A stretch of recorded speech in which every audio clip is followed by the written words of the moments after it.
Makes my... Yep, I should get my teapot first.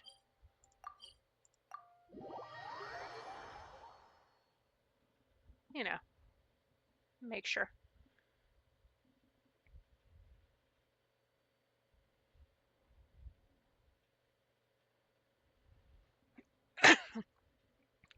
my terribly sparse teapot.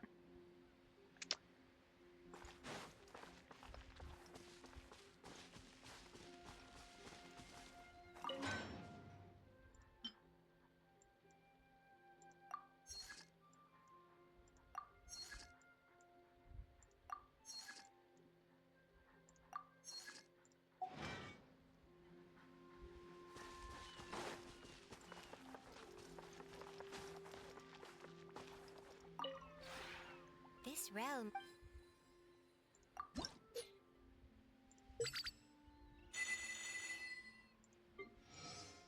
Ooh. 3 people leveled up.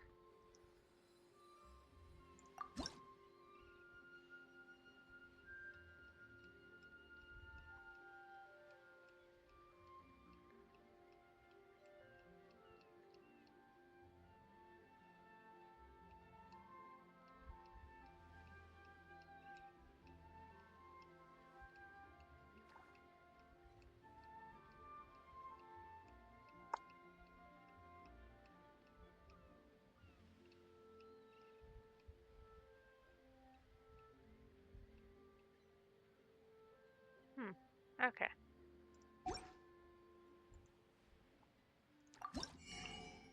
Let's get some blueprints. 2, 3.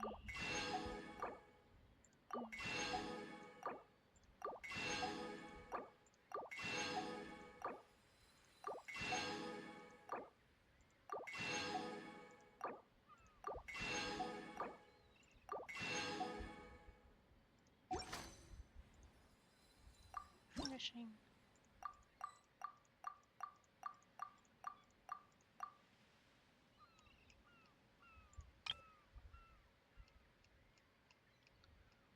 Whoop, whoop, whoop, whoop, whoop, whoop. All Inazuma stuff, which puts it square in the middle, which is inconvenient.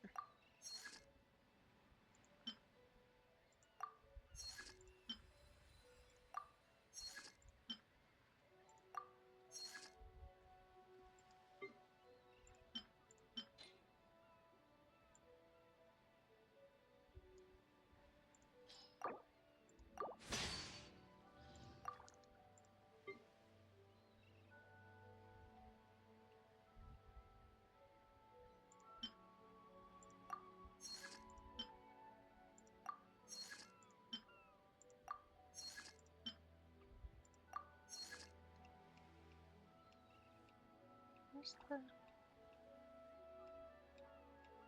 I had another thing, I swear. Where is it?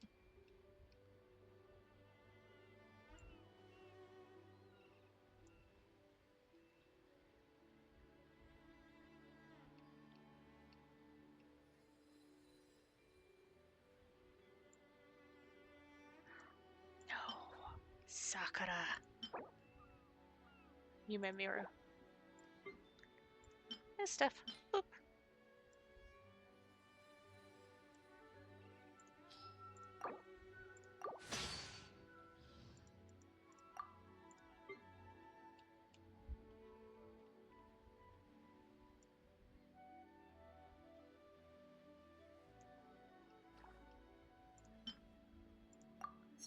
Ta-da! If you ever have any...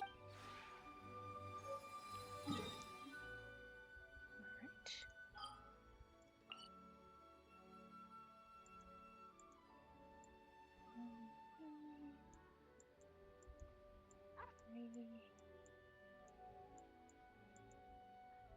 Four. Okay.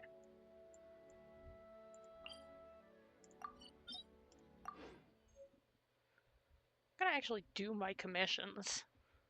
Because why not? This does mean I have to adjust my party.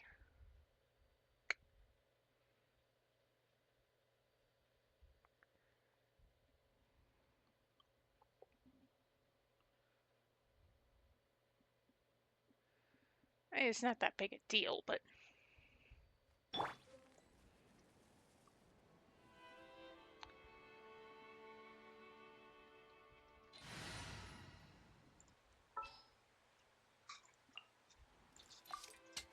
Yeah, I'll do my best, but I can't guarantee a victory. For justice.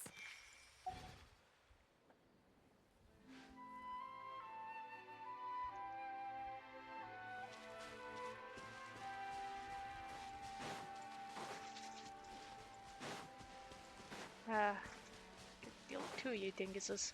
I will Have a rock. There is no escape.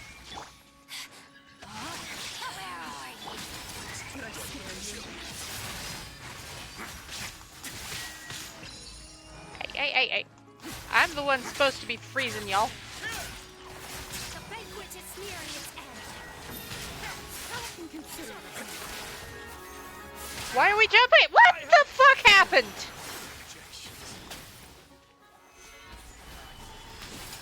That was... Okay, you are being a problem.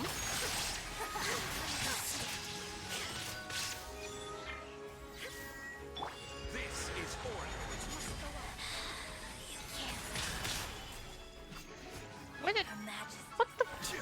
What is going on here? Okay, I'm going to a statue. The fuck was that? Why did Ryza just hop? I was clicking. I wasn't even touching the spacebar.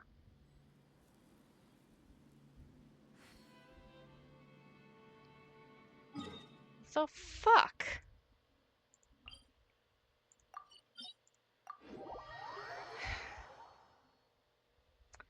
Uncool.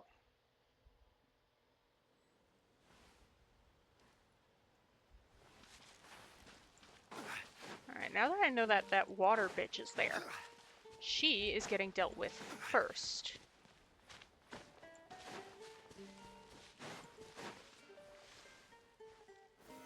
Solidify.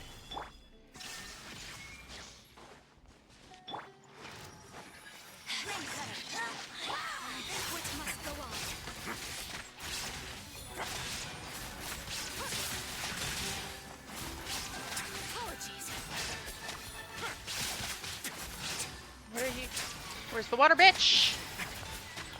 Did I get her? Where is she? Fuck you.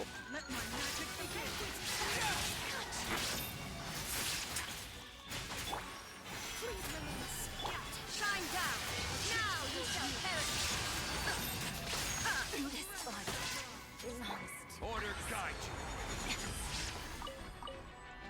Alright, now can my buttons kindly work?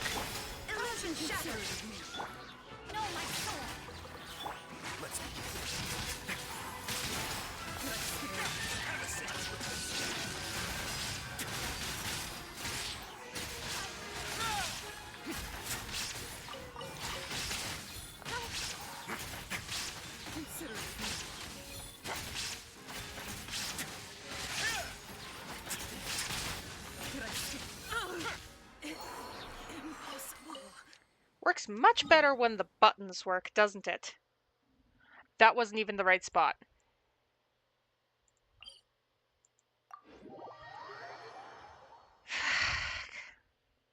I'm having a day. I've barely even started.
There we go.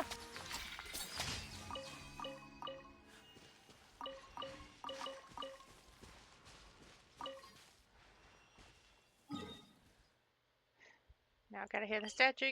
Well, I don't have to. I can just... Hey, Zhongli, would you like a pizza pocket? Enjoy.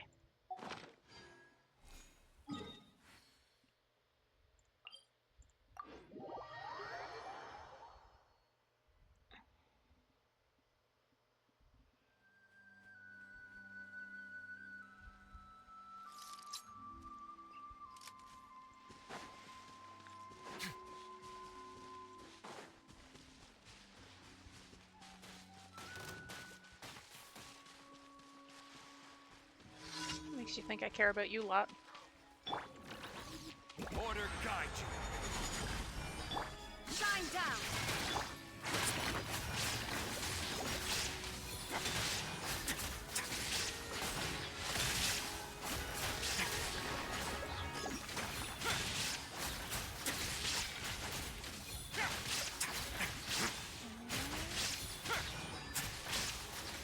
There.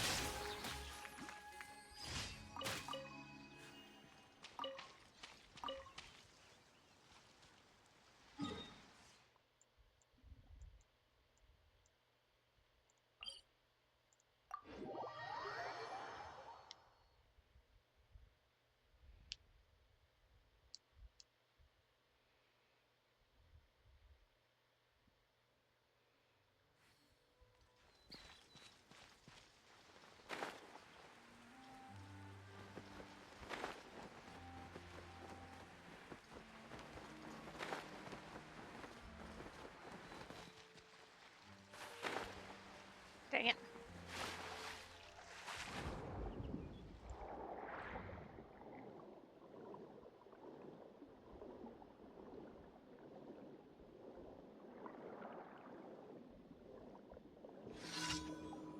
Hello, Schwep. Boop.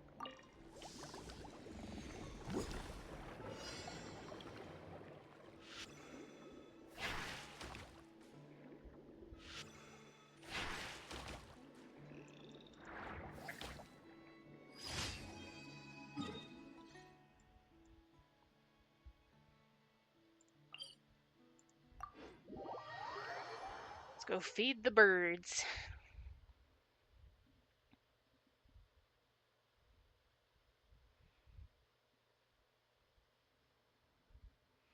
One moment.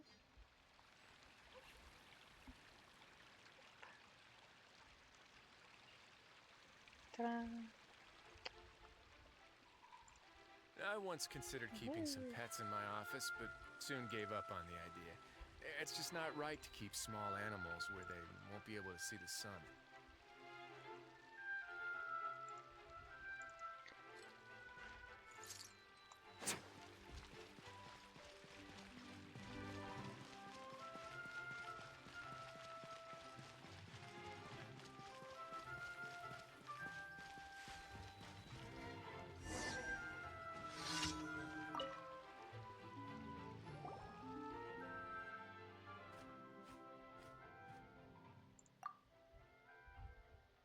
Almost had their fill.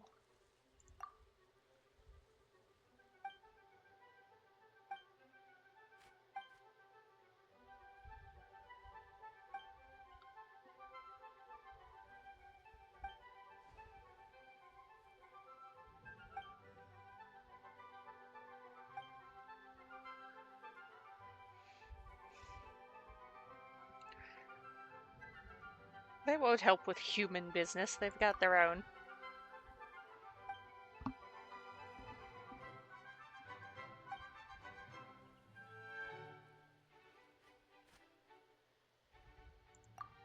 I need to look out for.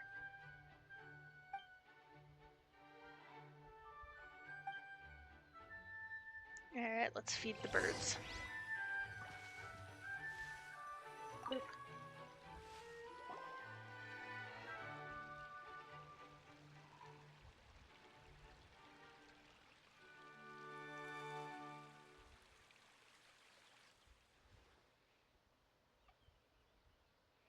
Very well-mannered birds.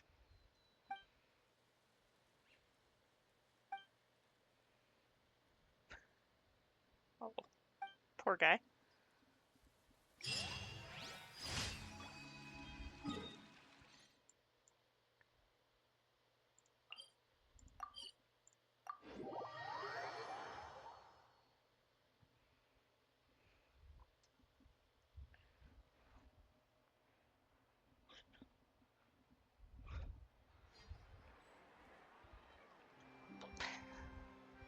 Catherine!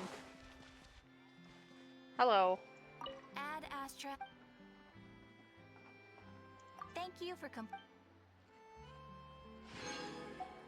Add Astra. Expeditions.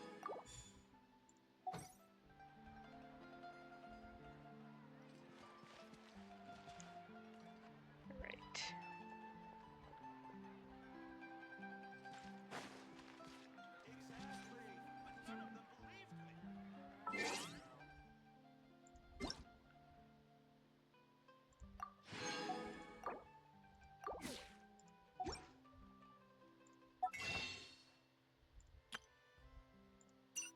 Let's see what to do first.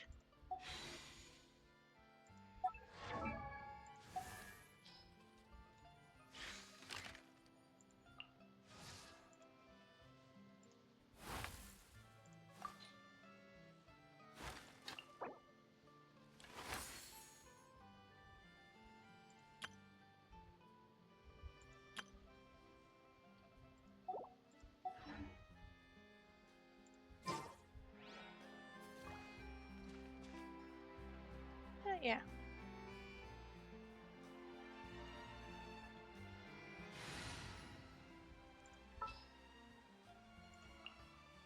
Next time, be sure to make a proper appointment.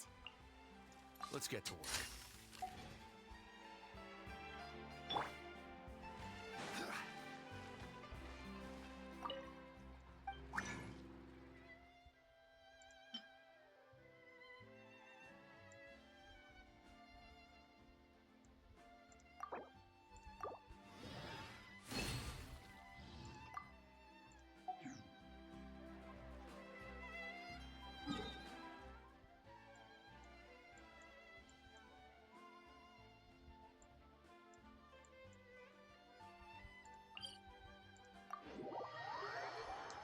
Do a couple ley lines. Yeah. Good. Couple ley lines, couple runs of the Swanee.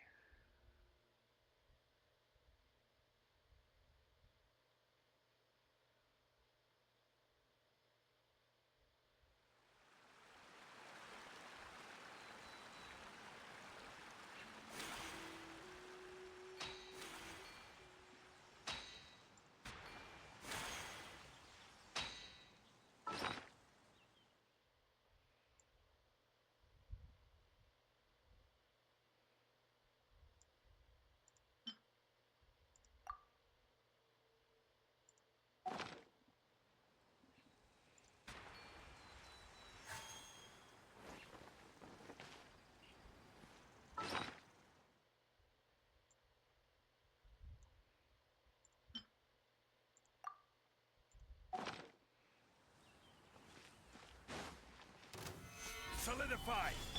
There is no escape. Remove.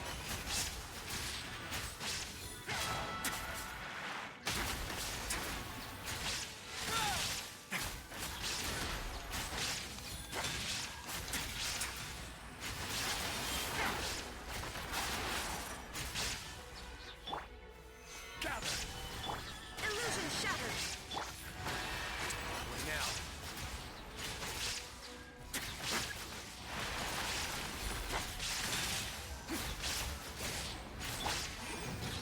For your arraignment. Chia. Ha. Chia. Stabilize. There is no escape. Remove. Try it, try.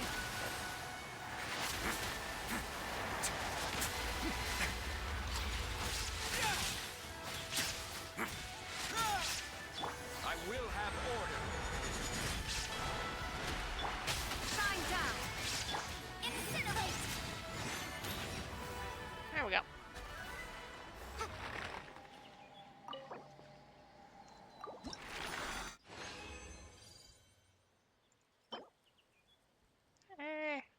Not the best.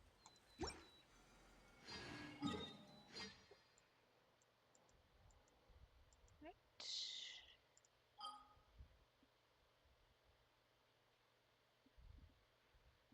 Oh yeah, my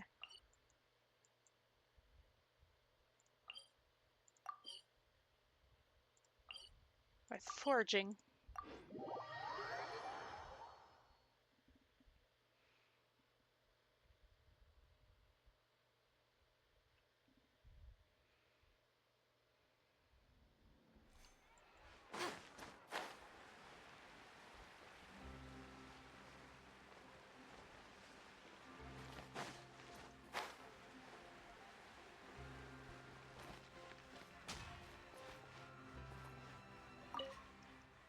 Can I help you with? Something made. Do you have any other requests? Nope. Alright. What next? I say events. May as well do events.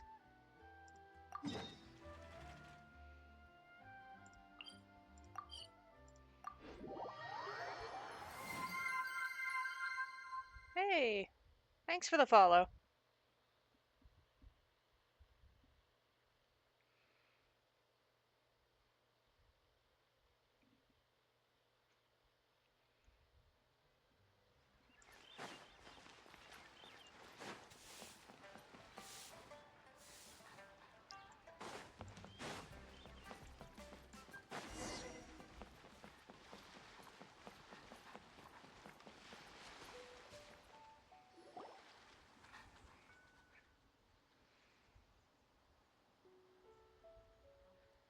Ah, yes.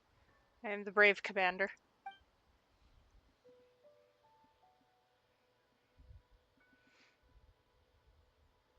Join what meeting now?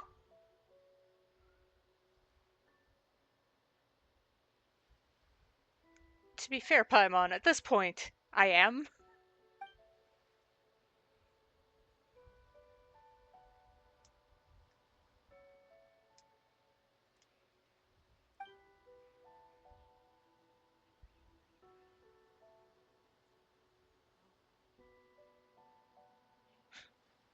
Ah, yes, my combat abilities and stratagems, also known as hit things.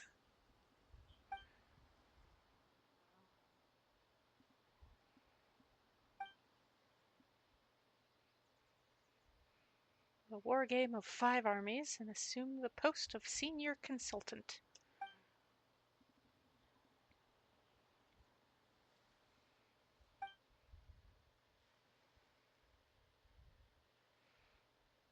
Still don't know what the deal is the thing.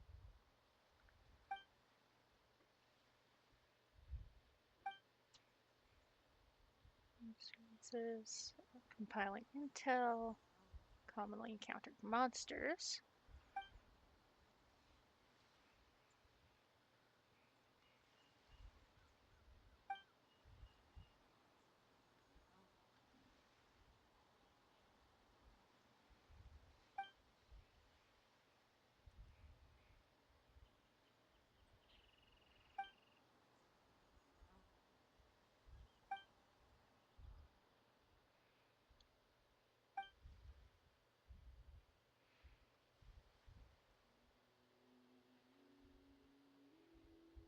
Looks like this time I might want to take some.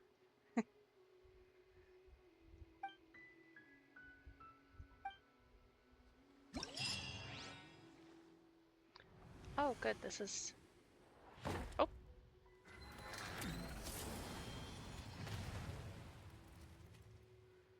Assault defense.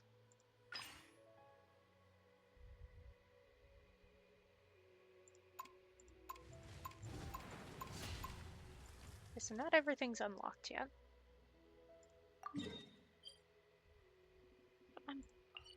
I'm here already. I'll remind you again. The law can be both a help and a hindrance.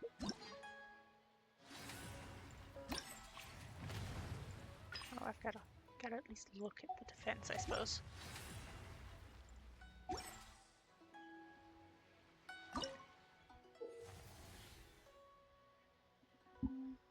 Staging area. Your selected combat units, you can jump to cancel the selection. So I can go up. After units have been deployed, they automatically engage the enemy. Leader skip skill usages. They have up to 2 usages at once. Tap to use immediately or hold to aim. Fairly typical. While aiming, sprint or jump to cancel. Again, fairly typical. That's how it works anyway. Different type of combat units suppress other types of units. AoE has advantage against squads. Melee suppresses ranged. Range suppress flying. And flying suppress melee. It's Pokemon.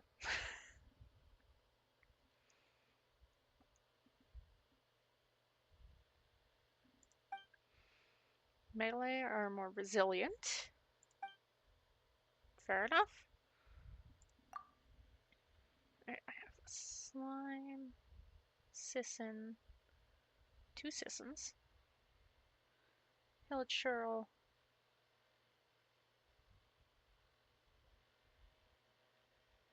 use your skill, Sweeping Whirlwind.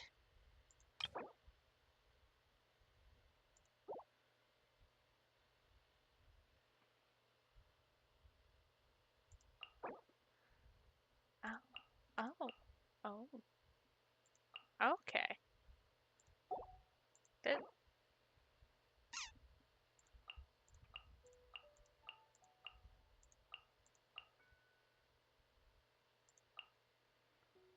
I've arranged. Cannot target flying. So my Sissons will be helpful.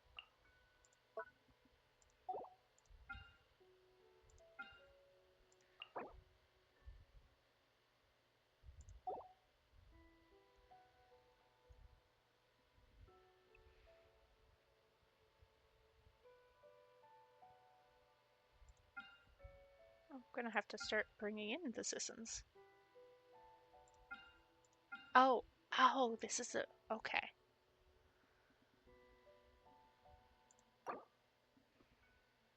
Okay, okay, okay.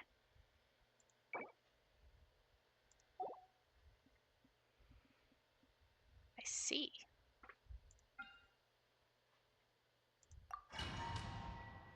I haven't touched this event before now, so.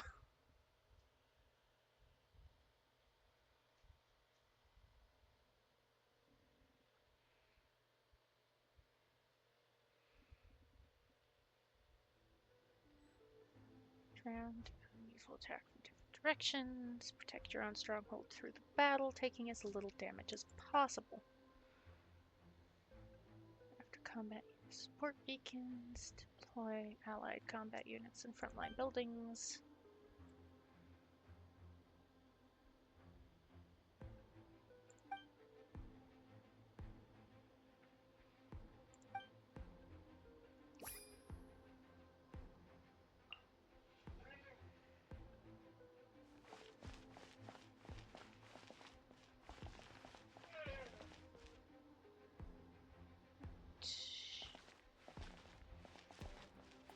I can't target flying, so.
Okay.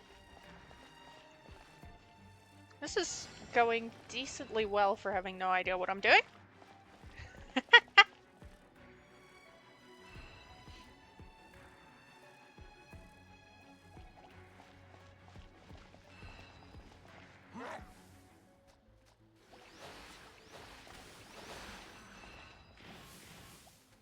Let's end this now.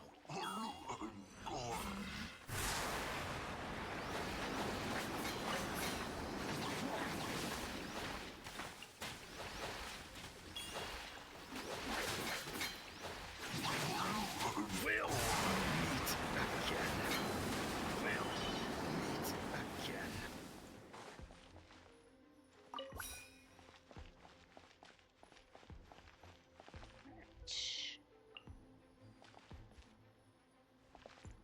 There.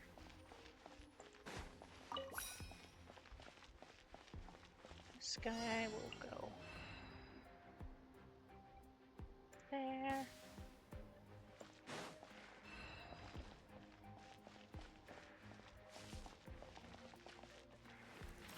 Fry!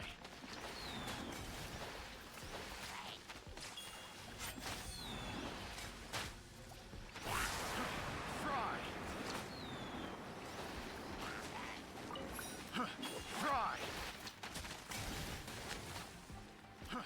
Fry! We'll meet again. Fry! Oh, okay.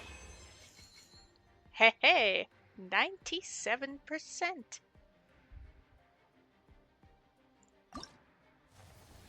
Not half bad.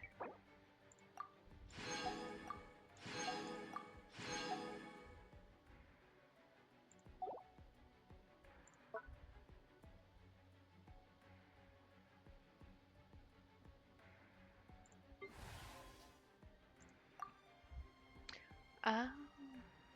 Oh.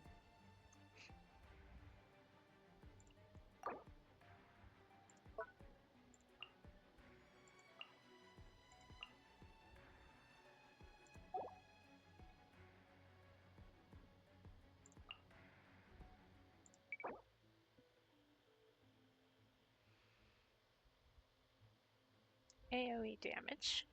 Okay.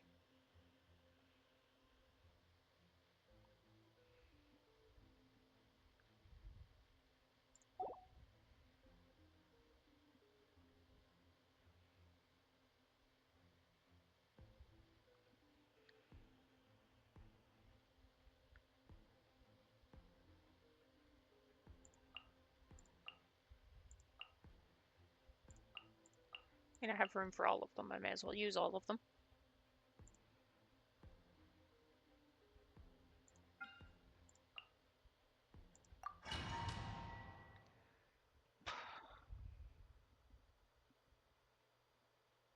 See if I can do as well in this second one.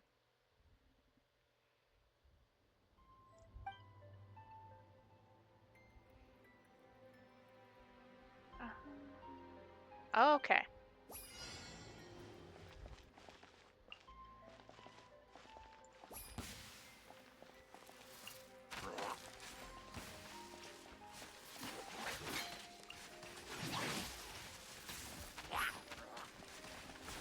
Let's end this now.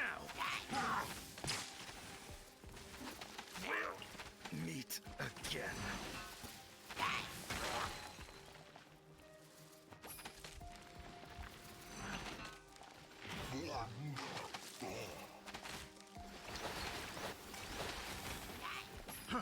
Fry!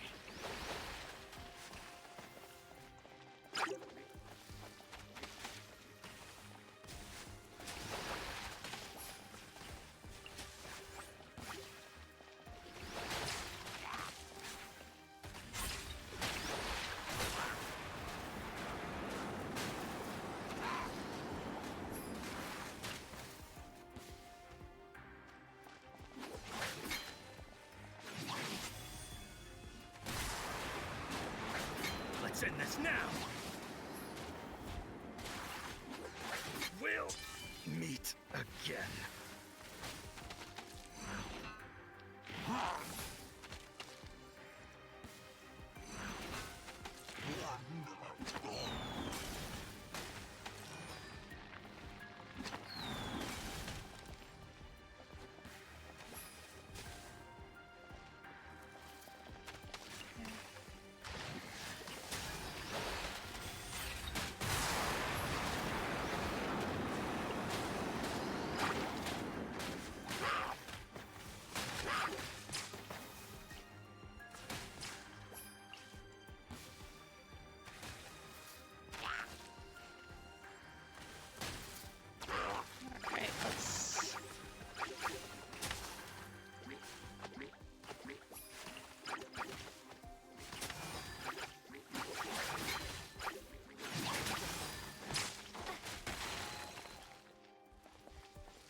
faster.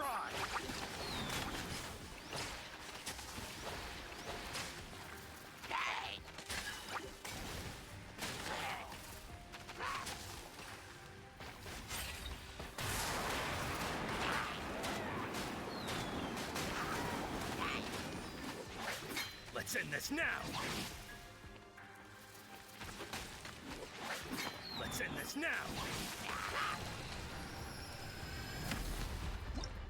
There we go.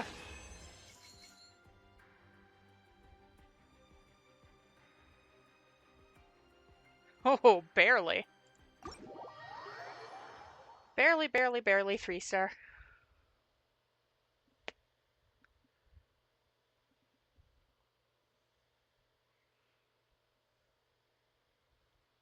Saw something that was like Plants vs. Zombies Genshin edition, and I can see it.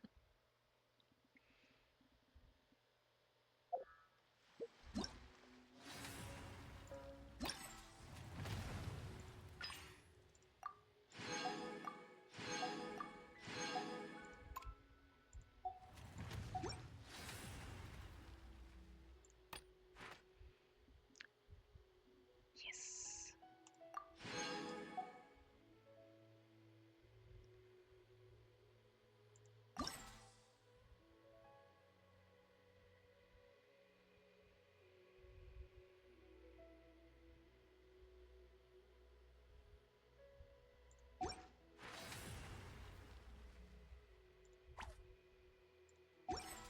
The case before us is a strange and Unprecedented one indeed.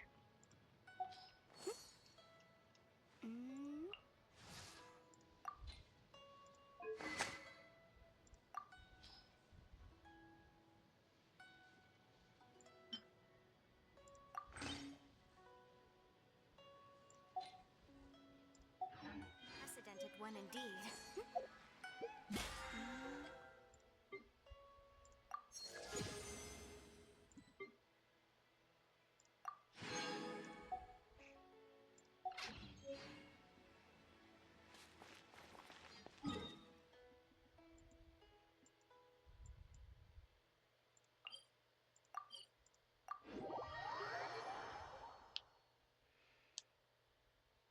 Let's see.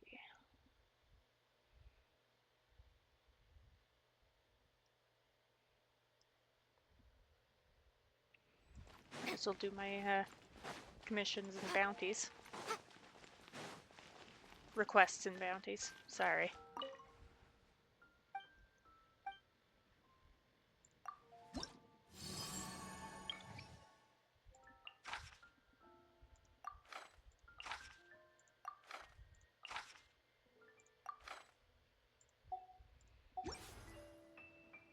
Oh, 2 stakes, right? I don't have any stakes, period.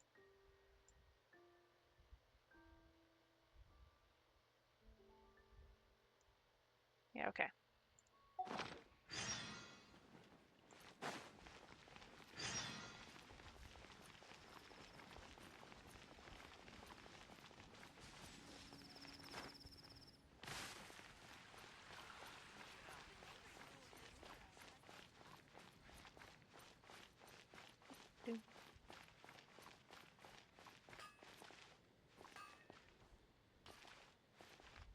Pardon me, Catherine, I'm just gonna... Yep. When you're high up, everyone can hear your voice. Hi, Helen.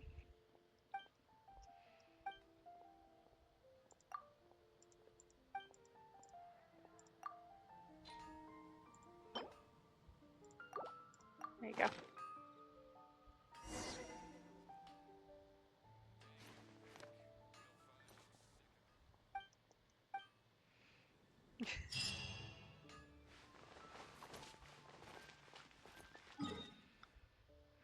Mondstadt's the easiest place to do the requests, because you know where all of them are.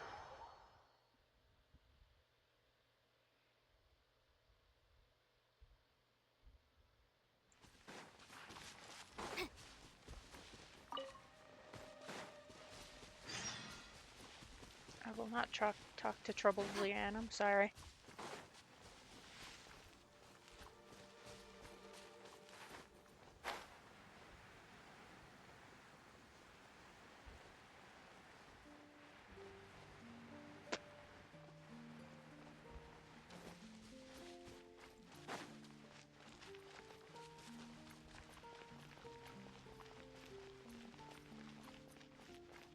Connor! I heard you need dandelions. There you go.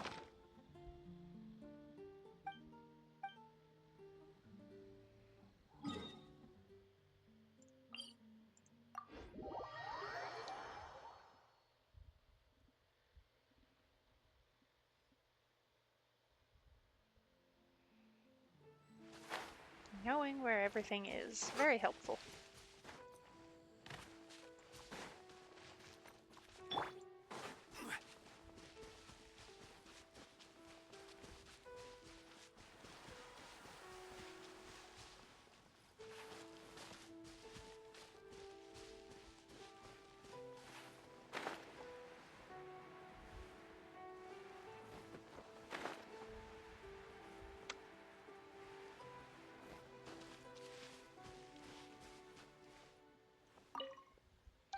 Hello, I have brought you steaks.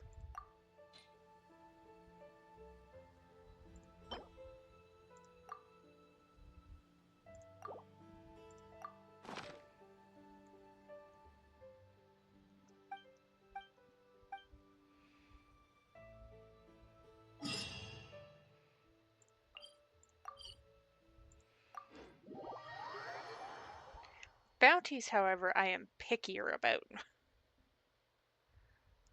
I'm so picky about bounties.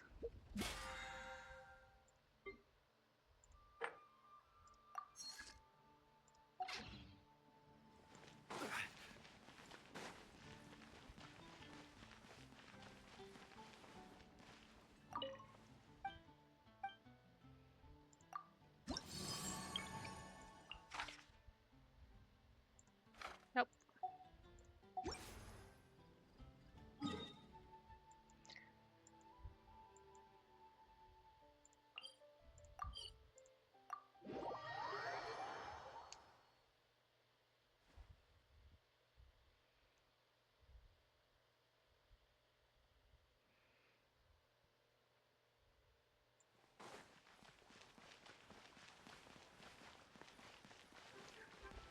We'll have a look.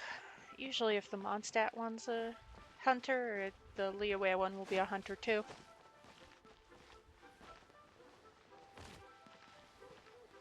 Hey, you.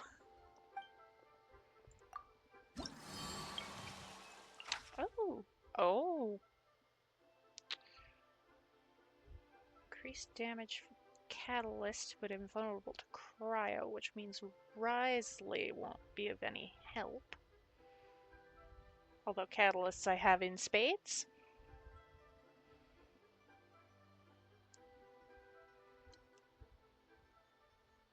I think I will in fact do that bounty shortly, because I will be right back.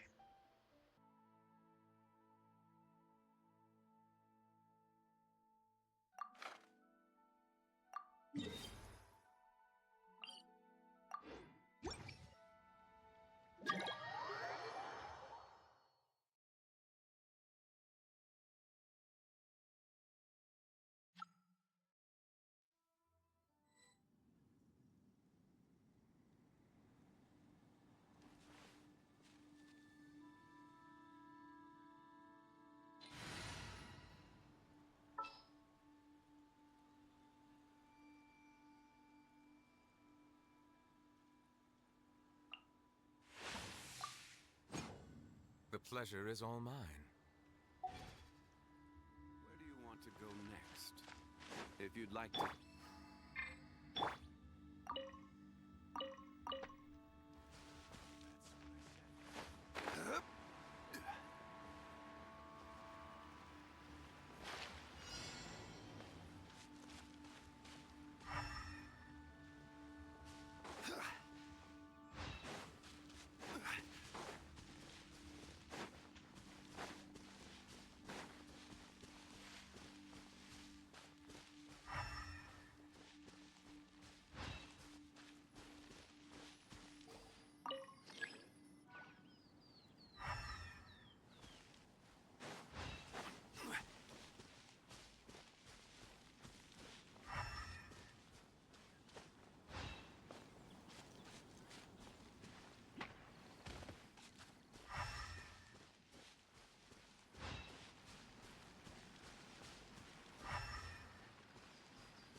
time for a house call.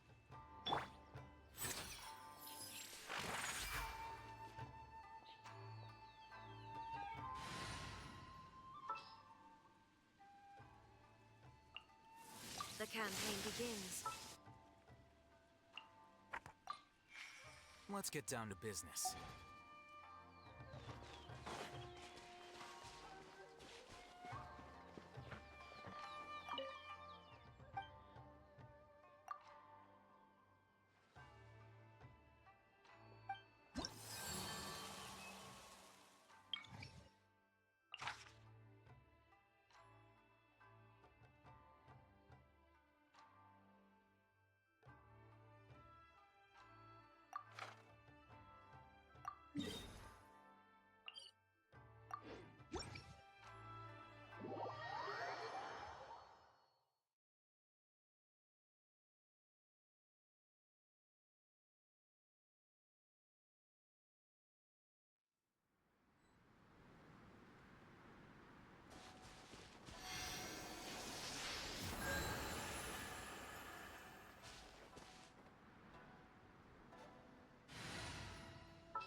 This had better be important. Sounds good to me.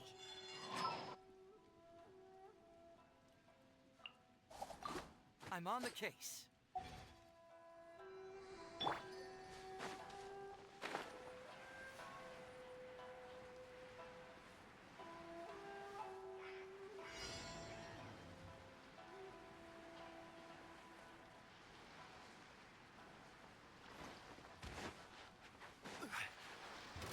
Let's get down to business. Into the wind. Flags high. Birds come. Behold. Boom. To the fairy.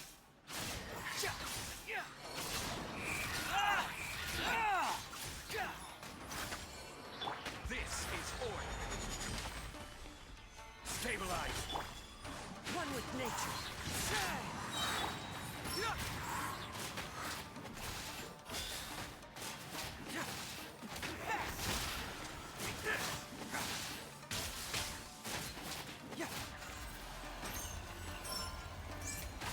Bring it on. Into the wind. One with wind and cloud. Solidify. Wind rises.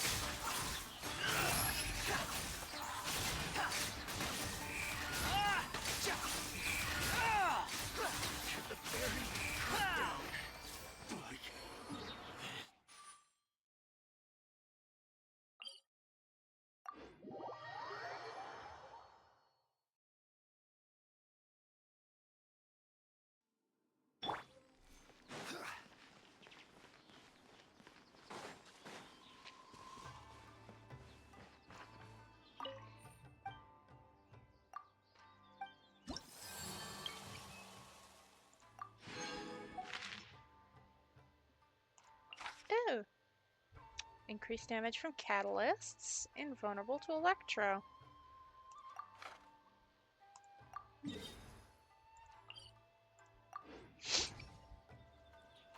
If I trade...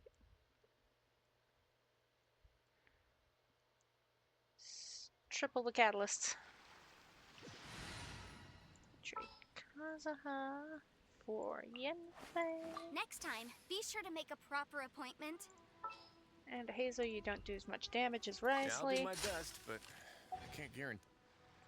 And I can still get punchy. The Animo boys are no more, because I don't need them. Hi! I Rock. will have order. Now.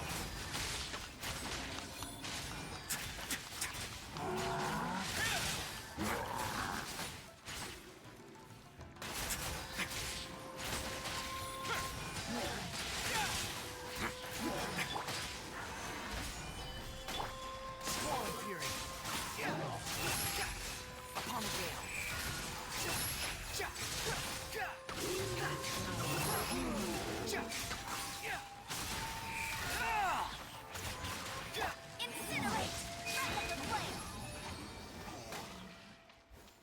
Ta-da!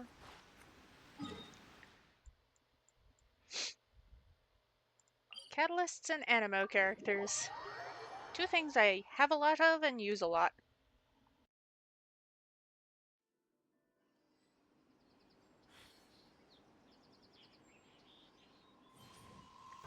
Alright, let's switch my party back to its usual configuration.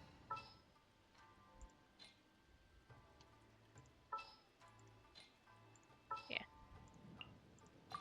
For justice. The campaign begins. Let's get to work.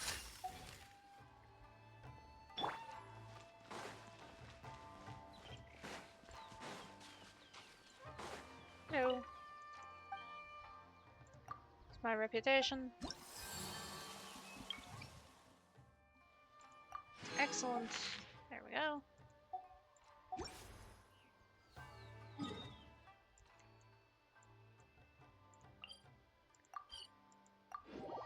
Hopping to the city because they have a cooking pot.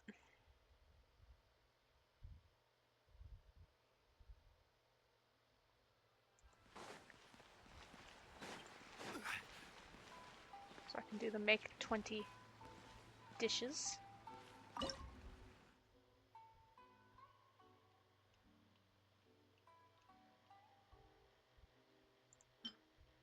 Let's see.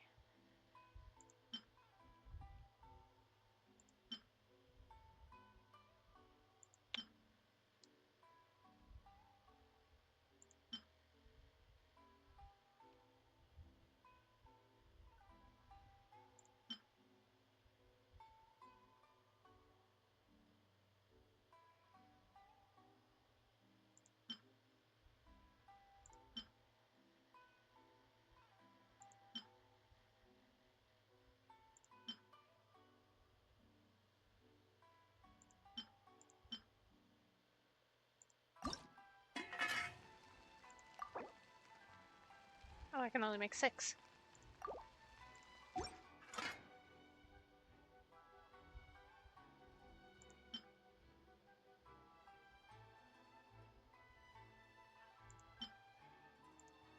Let's do this then.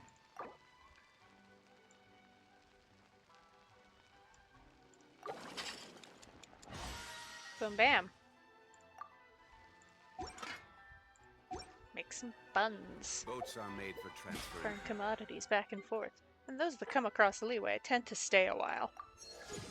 So it is where many things come to settle.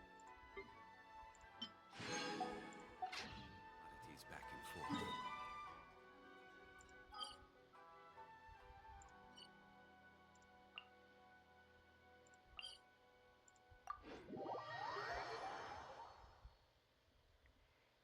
Yeah, I said something about the abyss. Gonna do the abyss.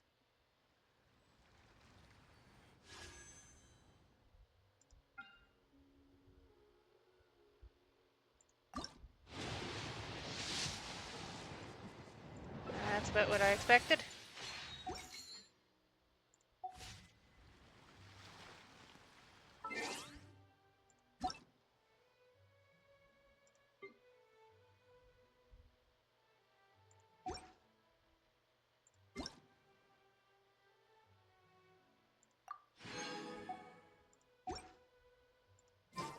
Where do you want to go next? If you'd Have like my to own see stream pulled up. U.S. tourist spots, I have a few references.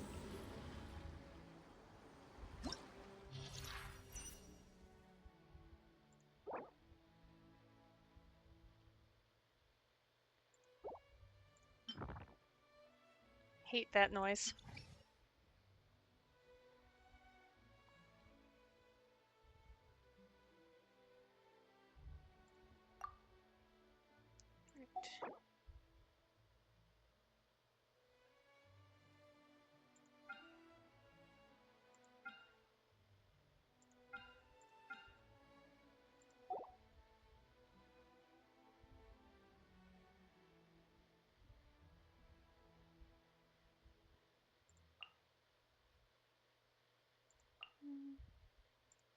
Right. May as well go with my usual teams, eh? You know what? with a twist.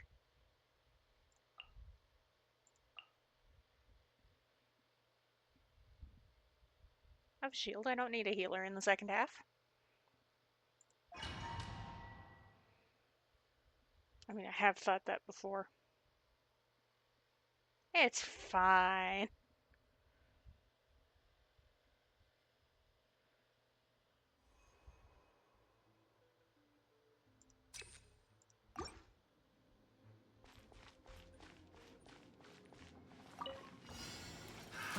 Another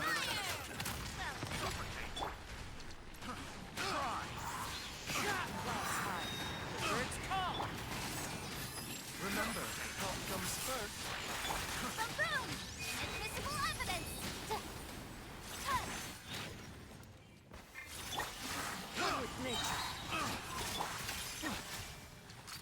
Hey there! the wrong test subject. Motion to compel! I got careless. Let's get down to business. The wrong test subject. One with wind and cloud. Attack! That's the way. A bitter pill to swallow. Taking a turn for the better.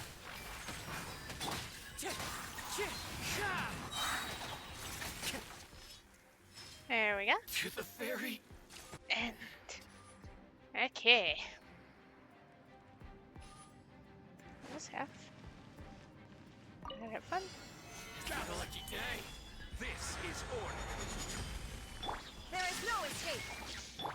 Here you are. On my way.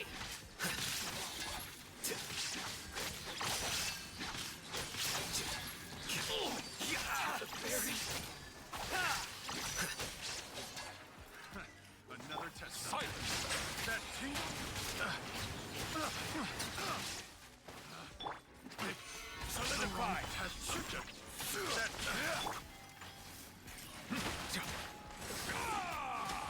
That tingle.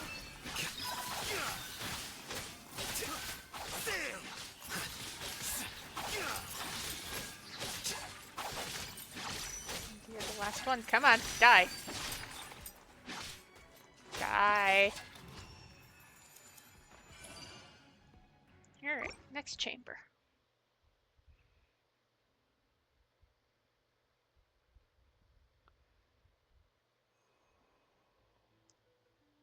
Well, duh, crit rate, crit damage. Don't be silly.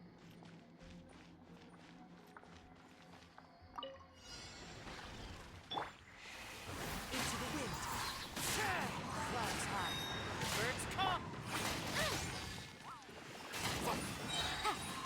The flame! The doctor was seen. The wind knows it.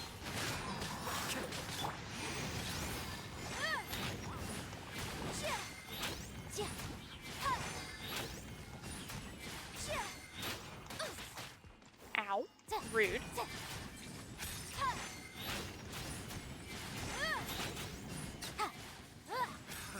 Another test subject. Free. One with nature. One with wind and cloud. I got careless.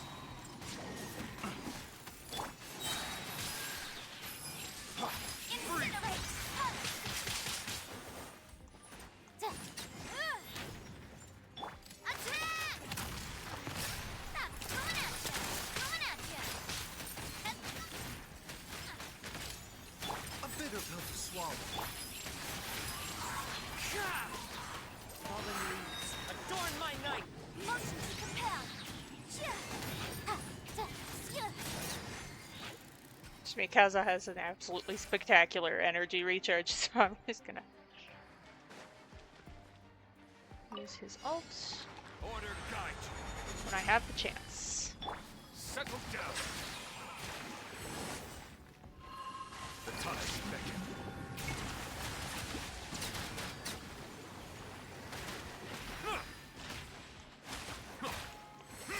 Bow your head.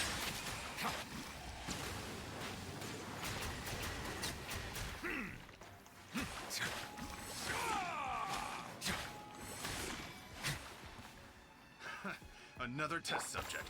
Gather. Fry. Illusion shattered! Alhaitham will deal with these guys. I think faster than Nuvolad.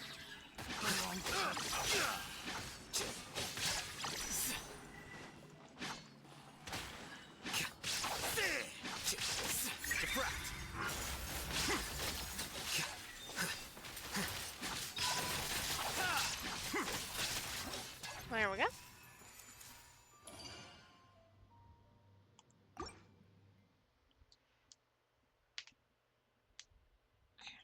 And yes, I'll exit between floors, rearrange the party a little bit.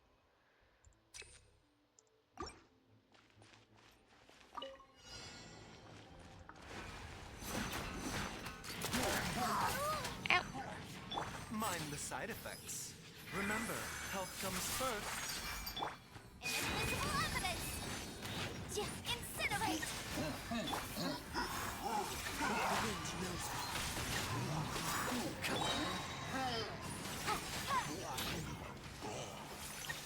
Attack! That's the day. Into the wind. One with wind and cloud. Motion to compel. Out of my sight.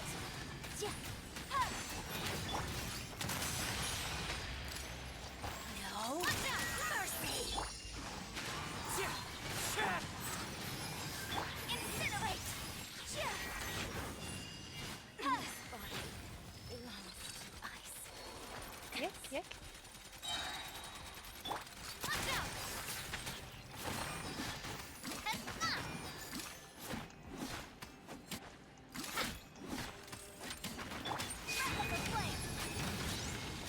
A bitter pill to swallow. Seems like an emergency. Proper send down. Hey there. Clouds high. The birds call. Motion to compel. Kaza's not technically built as a DPS, but he's also not technically built as a support.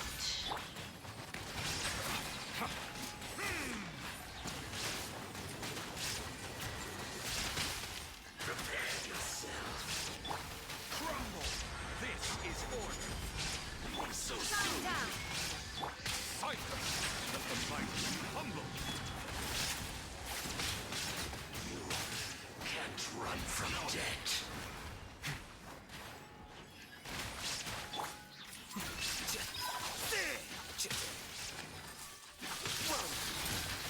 Ow, ow, ow, ow. Rude. Illusion shattered.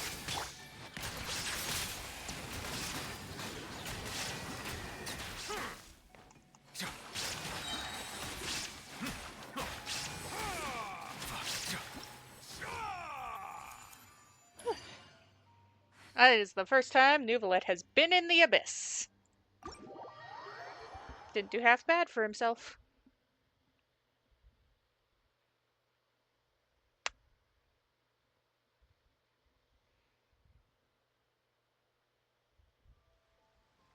Rousing success.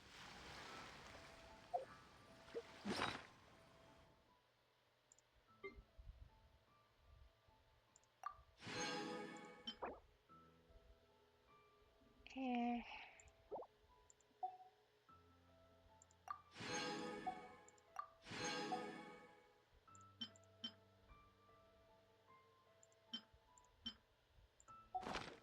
Boats are made. Boats are made for transporting commodities back and forth. And those that come across Leeway tend to stay a while.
Oh wow, I usually end that floor with one of the gunners left.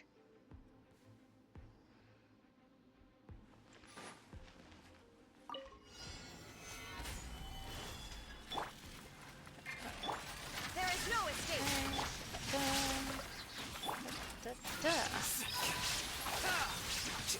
Process of elimination. Order guide.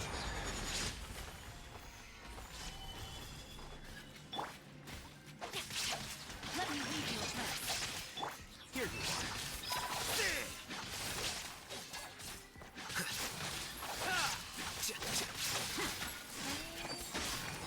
There we go. One part of that floor.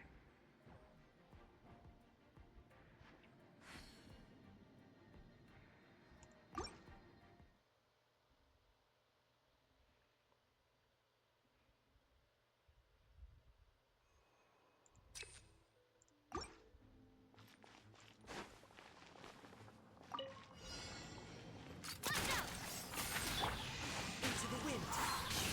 Fallen winds. Adorn my night. Rebuild.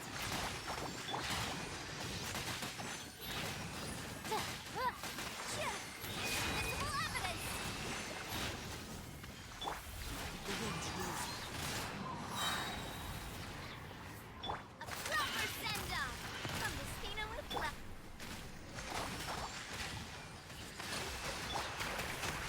Ah, rude. One with nature. One with wind and cloud. Incinerate.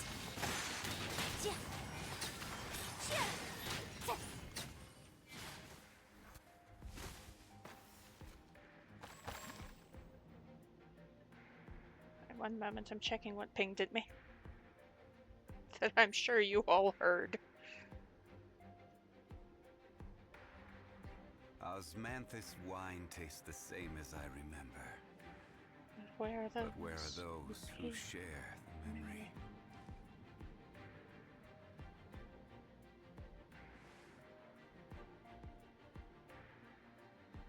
Okay. Found out what that was about. I apologize for something just pinging.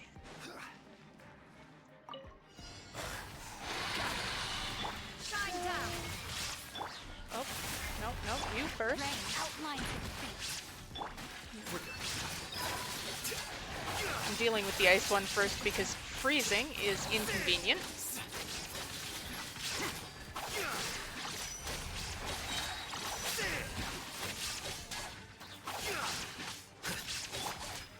Stabilize.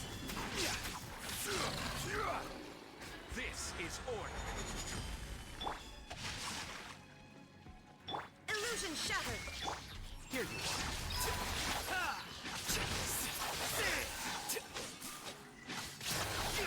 Stay within sword range, bitch! Stay still.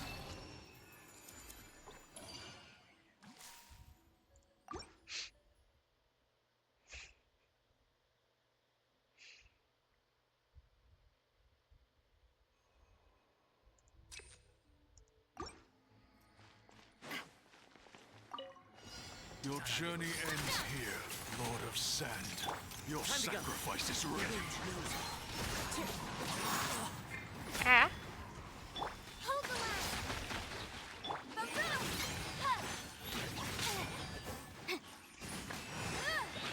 Pound it to the ground.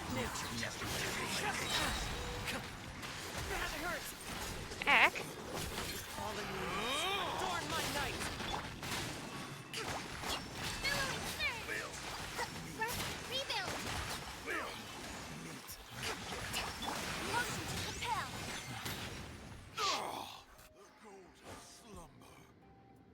A golden slumber.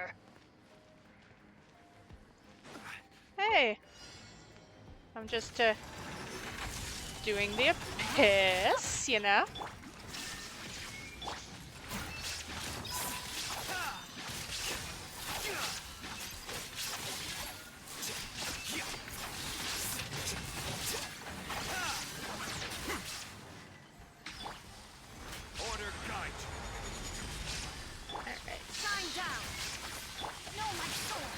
Witness the power of Gugwa. Here you are.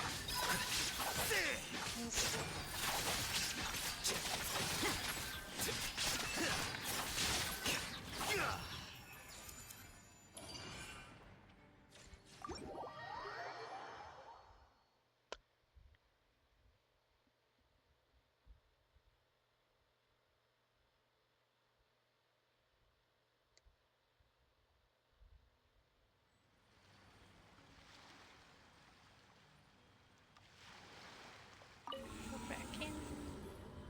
Pick up the rewards.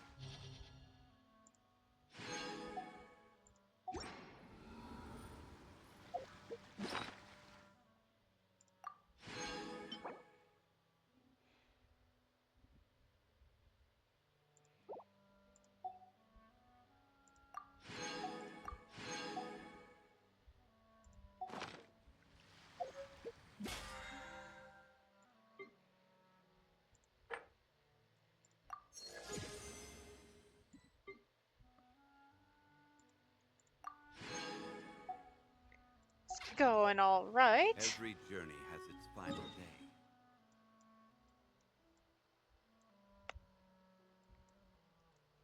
Trying to do like 12 different things at once, so I'm letting the ADHD take over a little bit.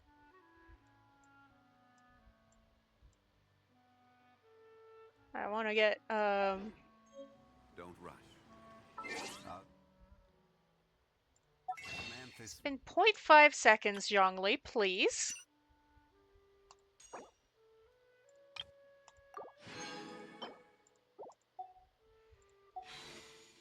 wine tastes the same as Working on the event, trying to get Sethos up to the same level as the rest of my characters. Obviously the Abyss that I was just doing.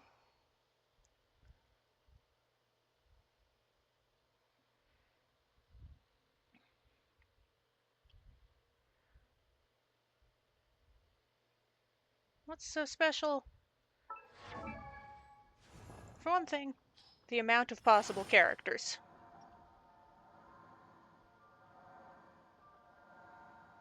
You can play it however you want, so boats are made for transferring commodities. possible characters, team combinations, events. It has an interesting story, which I'm not doing right now, but there is story. I didn't really like the attack. I prefer the defense. Oh, it's a finch. Okay.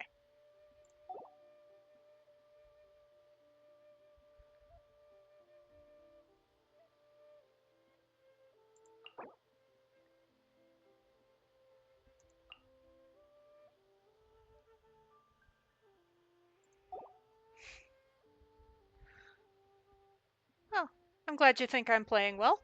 There are people who play better than I do, but that's the same for any person for any game. They'll think there are people that play better than them. We only got center and right. Blazing breakthrough.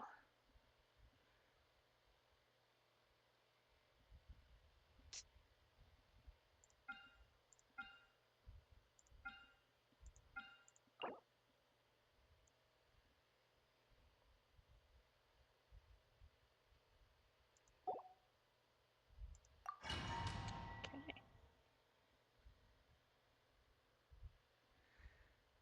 Yeah, my viewers are always kind of low. It's just a hobby, and I'm a very beginner streamer, so.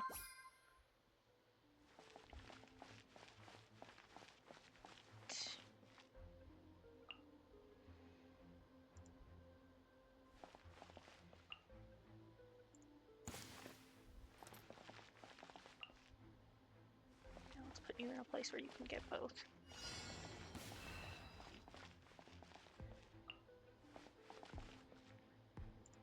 There.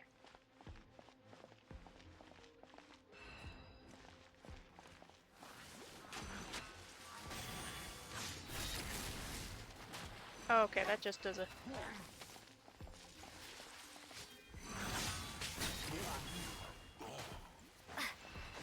Beacons! Woo!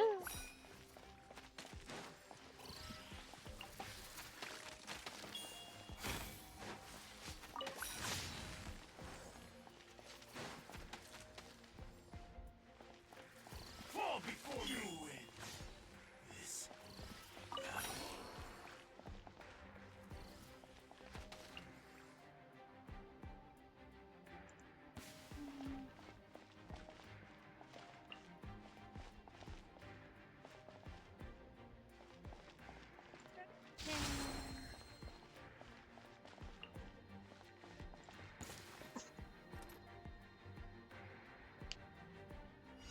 And thanks!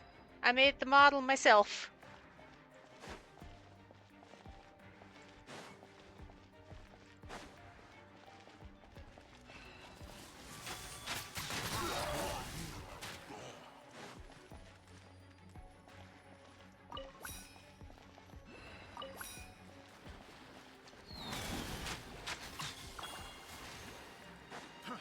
Fry! The perfect distance! Test subject. Finally, I... No.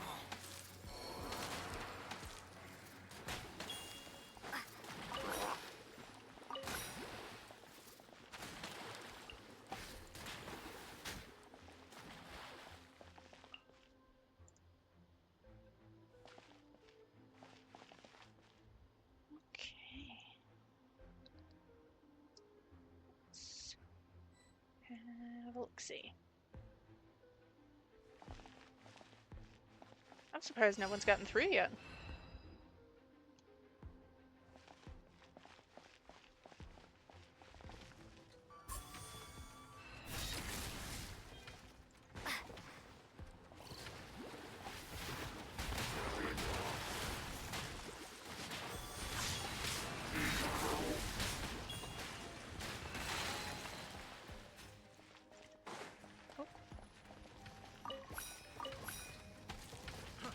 Fry!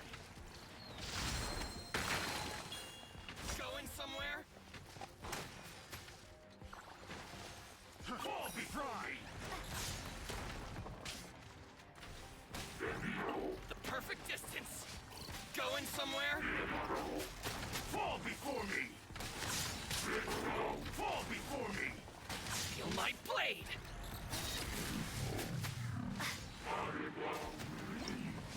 Hey, there we go. Not bad.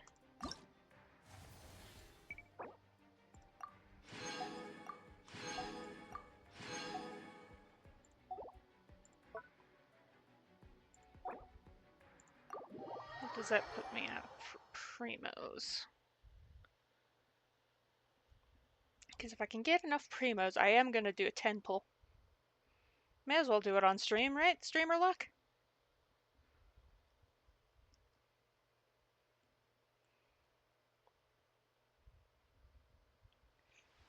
Let's see. I think that would put me at one more, which puts me at 9.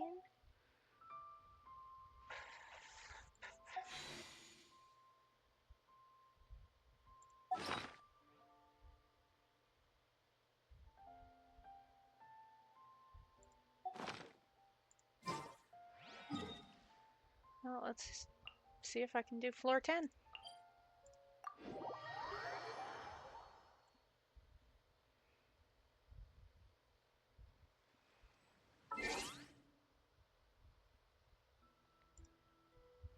Will, however, be right back.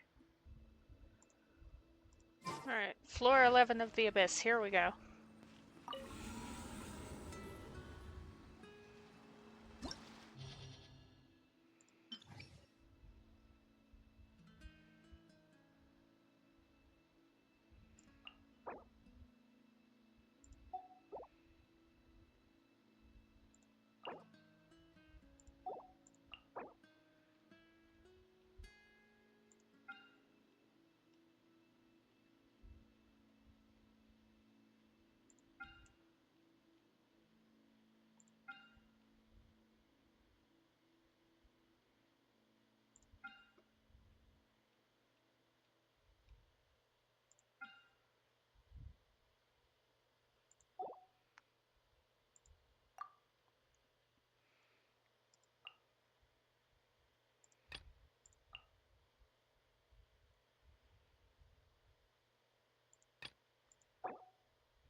just because of the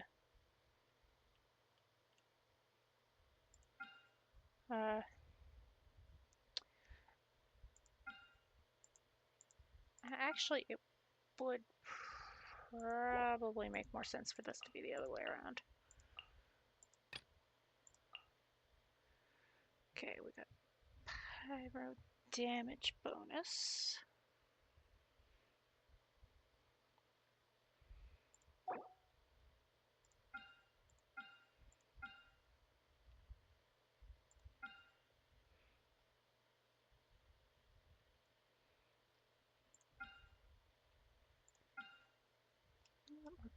Gathering power in the second half there.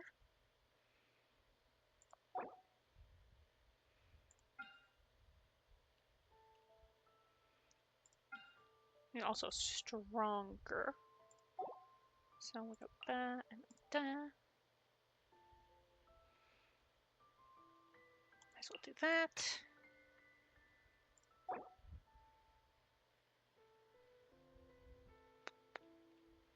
I want someone with pyro in the first half.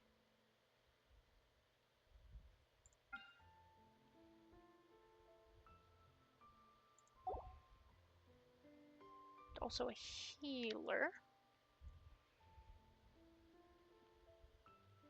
Shame there's no real pyro healers beyond Bennett.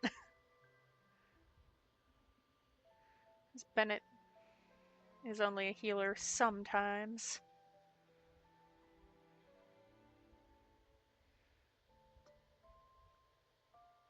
Yeah.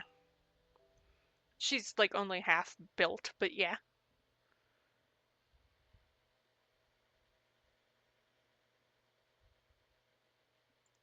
Healer with a little bit of bonus shielding.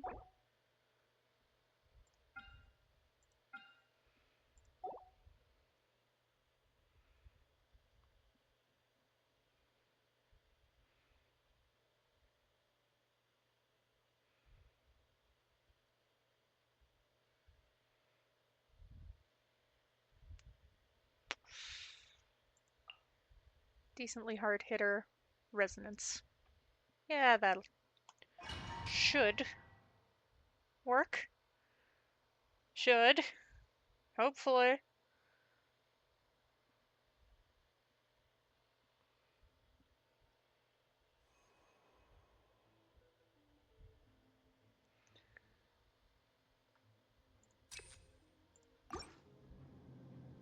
Mental burst off.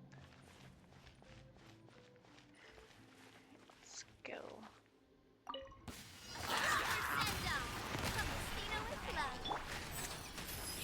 Remember, health comes first.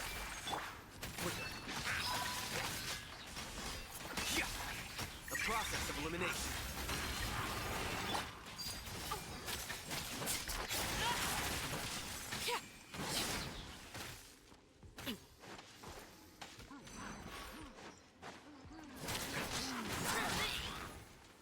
Witness my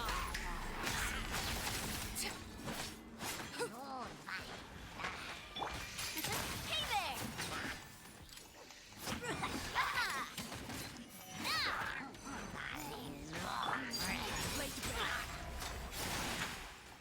Hey, rude. No, no, no, no. go on. No. Mind the side effects.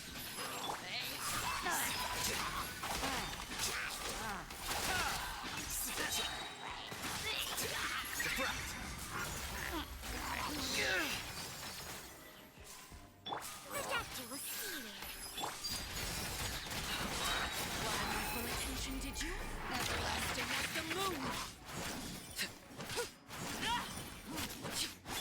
Watch out! Fire!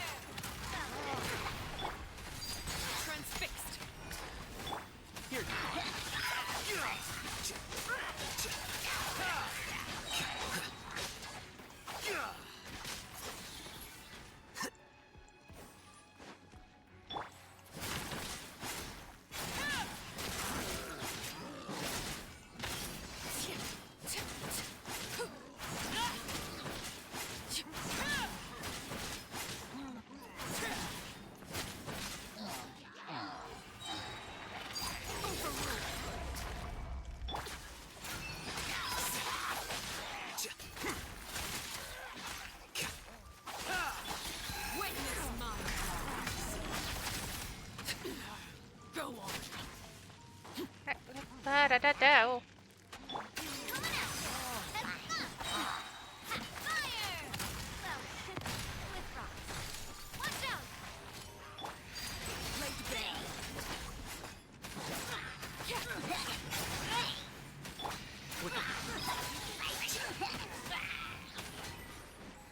What? I'm stuck on it.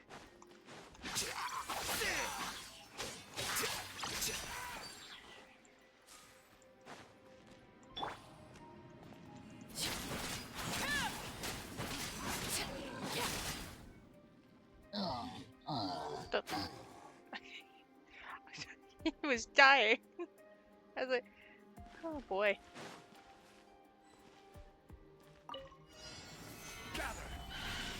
The wind knows me. One with wind and cloud. There is no escape. Into the wind.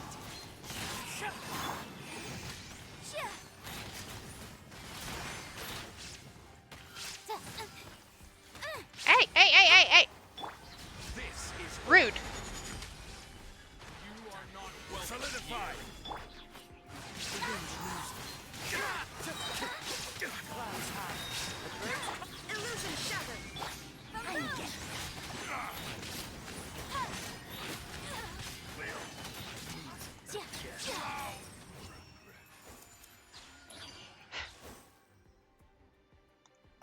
Rude.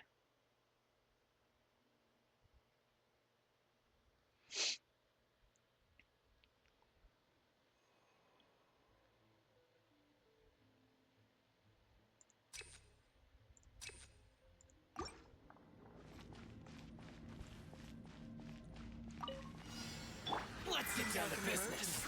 A bitter pill to swallow. Here's more. Transfixed. Light flame. Scatter.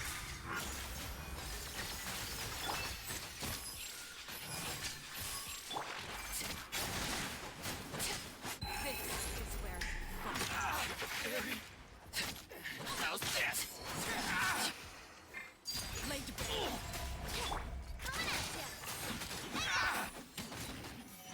Finally, I...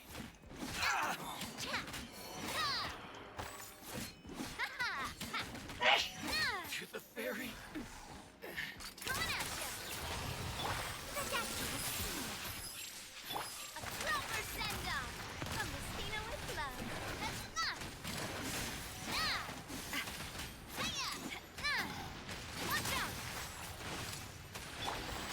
Transfixed. Remember, health comes first. A bitter pill to swallow.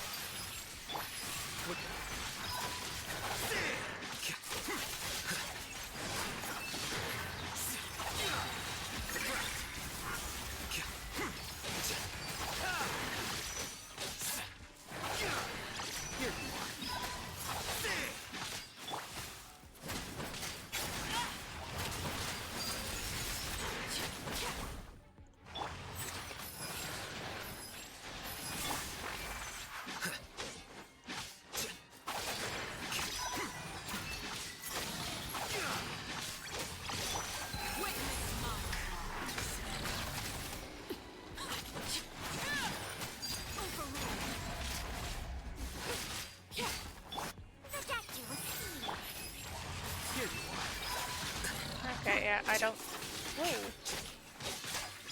I think I'm winning this one. A bitter pill to swallow. Taking a turn for the better.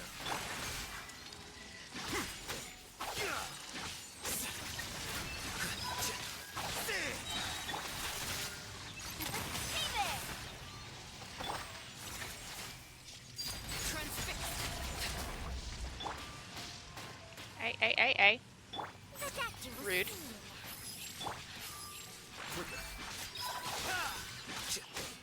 Process of elimination.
Remember, health comes first. Here you are.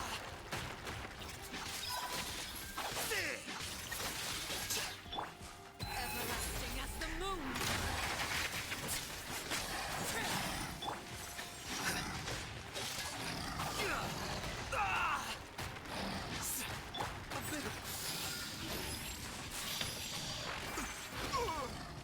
Can we not do this? Please.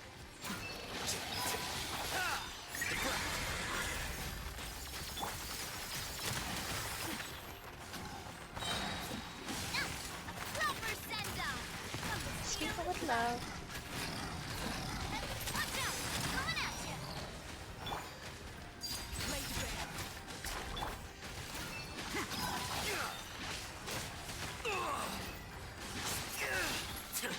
Helpful.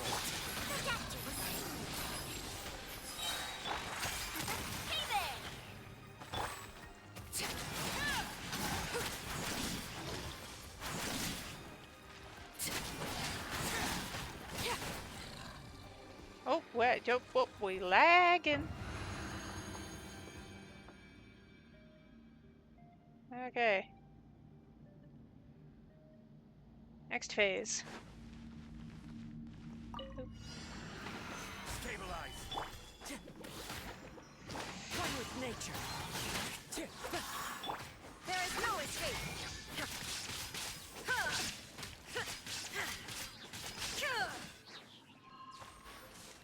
Incinerate. The wind knows me. Visible evidence. Order guide. Yeah. Into the wind. All in leaves. Adorn my night. The moon.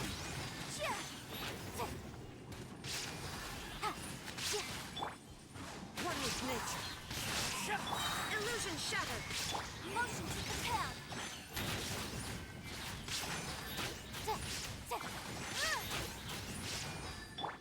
Into the wind. I will have order.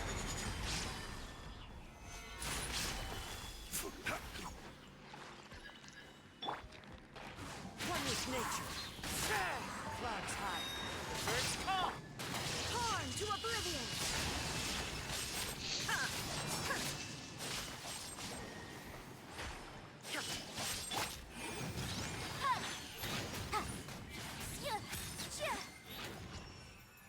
Yeah. That's what I thought. If I'm 1 or 2 stars short, I can always do another round of the defense thing.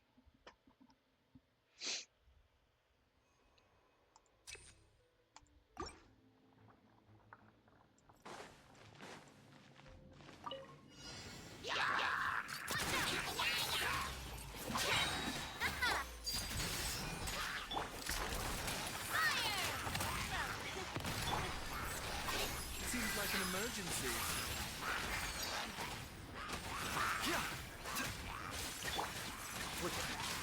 Well, Oh, holy shit! mind the side effects.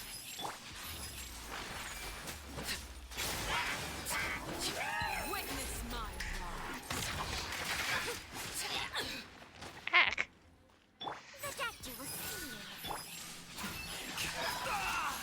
Can you stop that?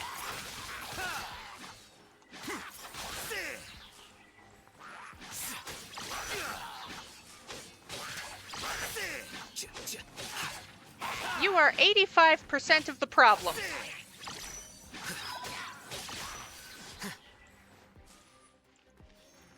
Ah, cool.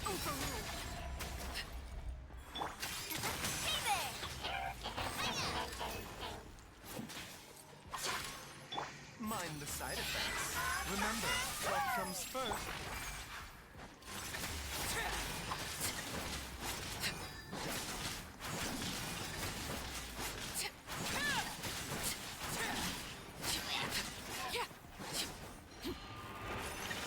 Whoa, whoa, whoa. Ah, that didn't even hit him. Scatter. Help bolt. A bitter pill to swallow. Attack!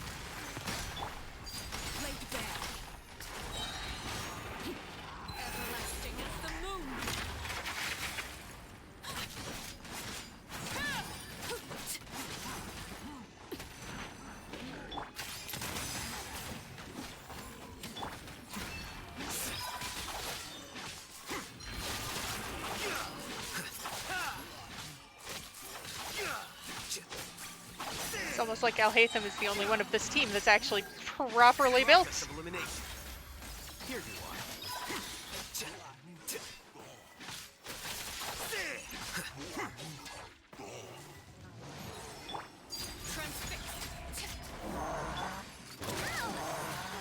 I'm fucked.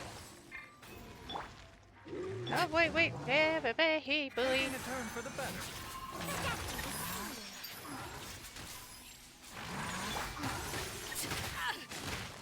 Ah.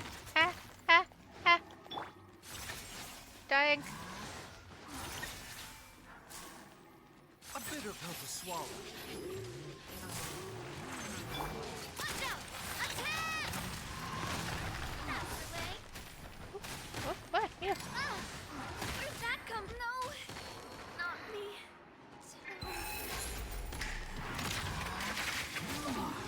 Yeah, okay. Yeah,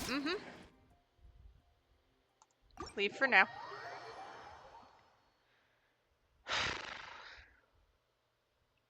I still get the first little bit of everything, right? Good there, I get at least some primos.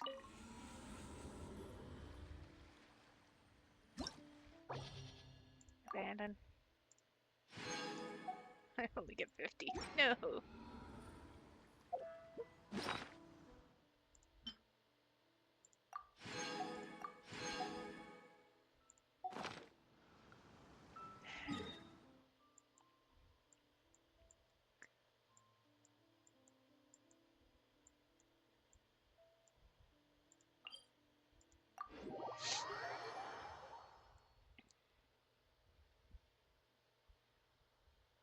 Gonna try and get Sethos. Leveled enough that I get a pull on the standard.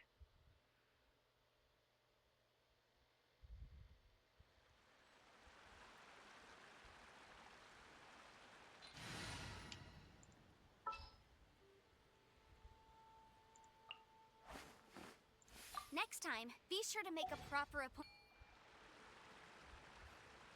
If you'd like to see Liyue's tourist spots, I have a few references.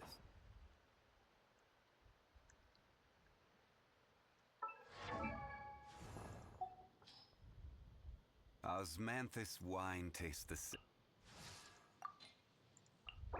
But where are those who share the memory? 15 more. I'm not gonna get that today, I don't think.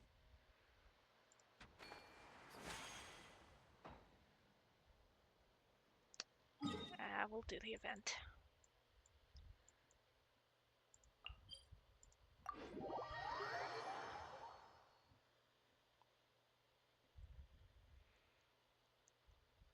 Maybe Clorinde's story quest. If it seems like I'm putting off the Archon Quest, it's because I am. Yeah,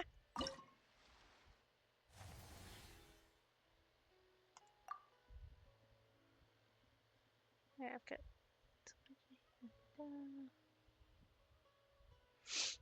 Ooh, I have a seahorse!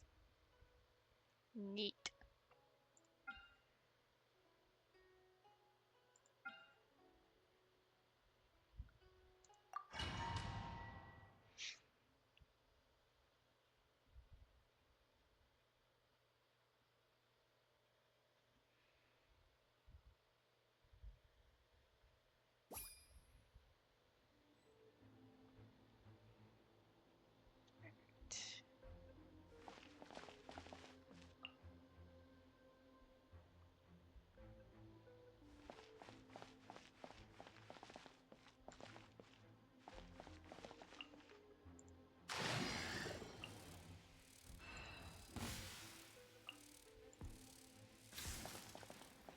Let's just spawn everyone in.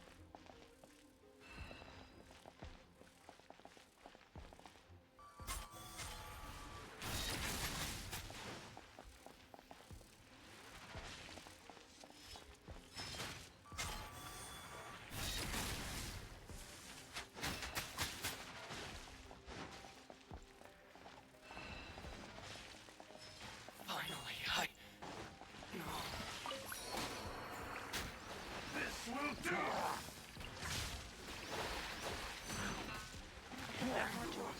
Right? Cut down like this.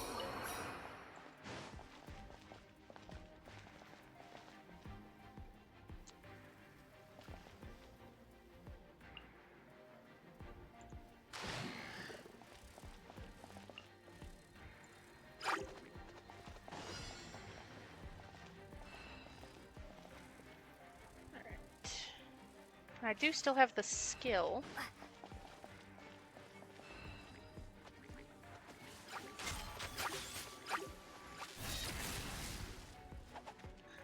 Apparently I can't aim it worth shit, but I do still have that.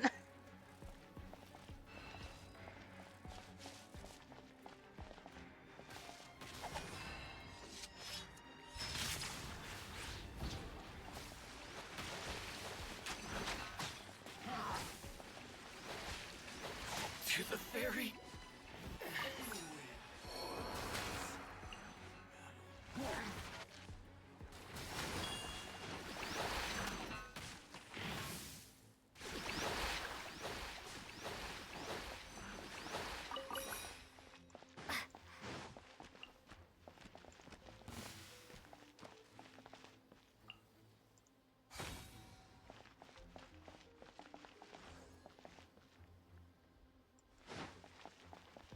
No, we don't have any others. Okay.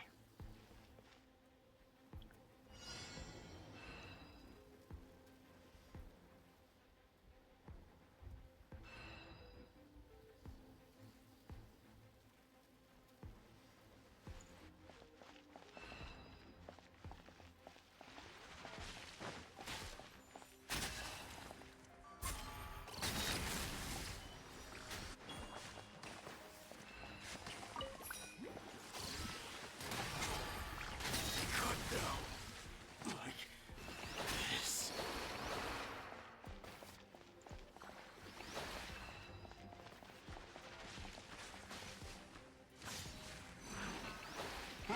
You win this.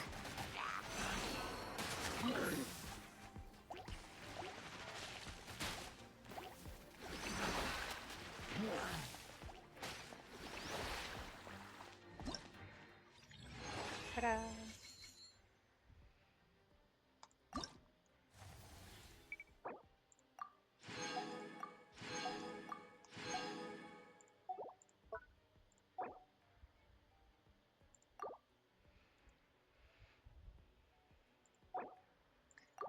Why did I cancel? I was trying to leave. Why did I stop leaving? What am I doing to myself?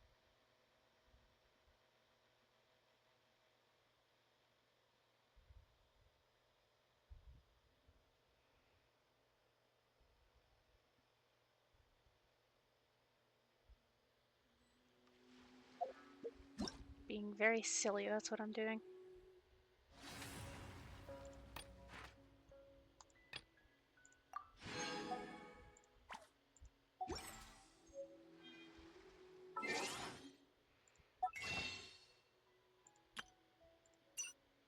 However, I have a 10 pull.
Yes, I'm pulling for Alhaitham. I have no interest in Clorinde and a lot of interest in getting constellations.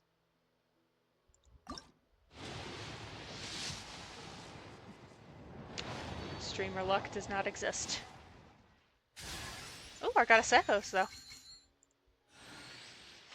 Very nice.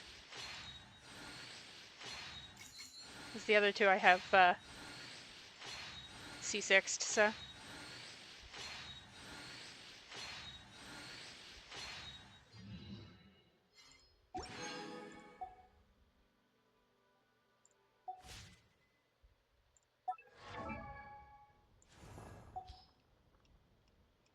Usually, Osmanthus wine. shut. Usually I have absolutely terrible luck with getting the banner 4 stars.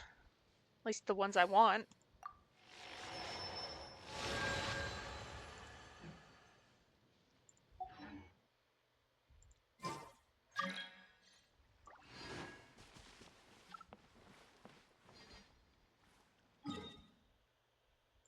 Well, let's go get him some rocks.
It'd be right there. We finally have a 4 star that shows Sumeru specialties. That's the flowers. Looking for racks.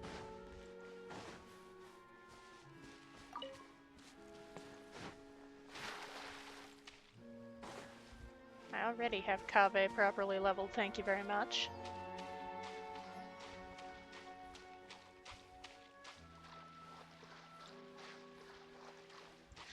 Frog.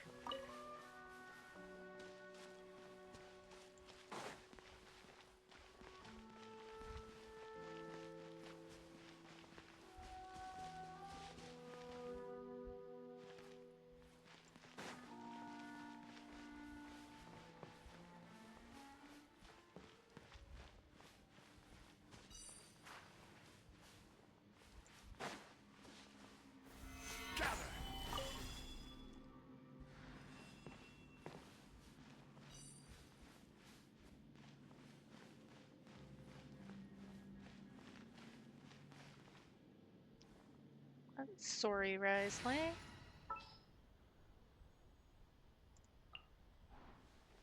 Let's go.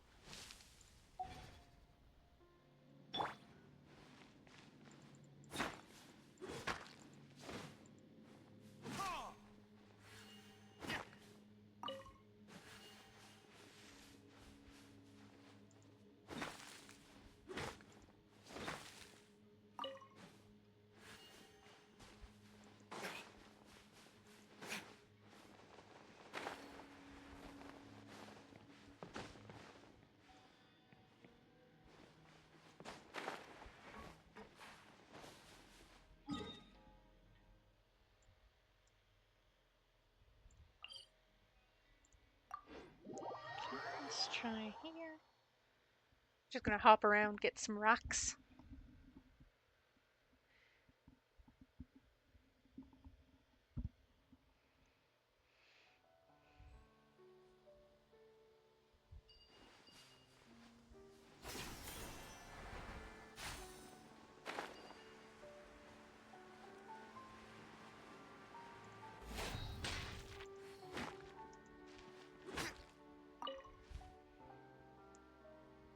Which I need.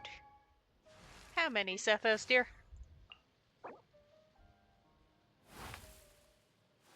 12 plus 45, 57. That's a lot of rocks.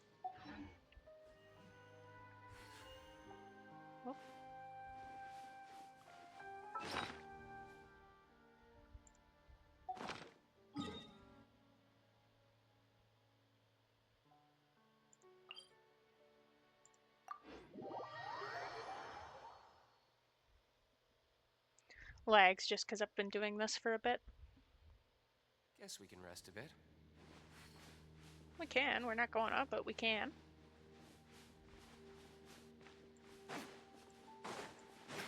Ah.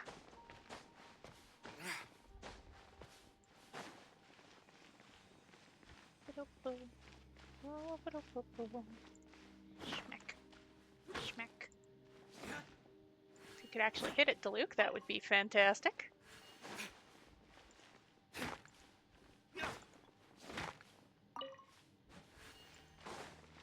Little thing called aim, buddy.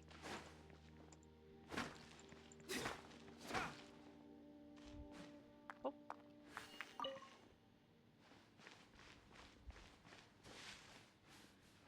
When there's more than one patch close together. Pillar. Ta-da.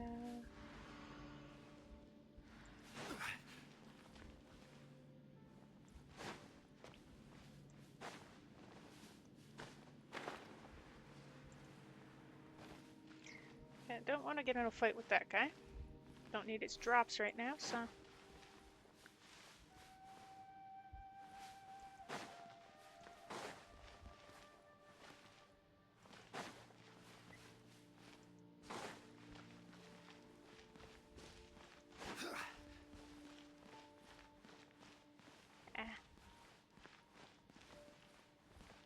Up. I see.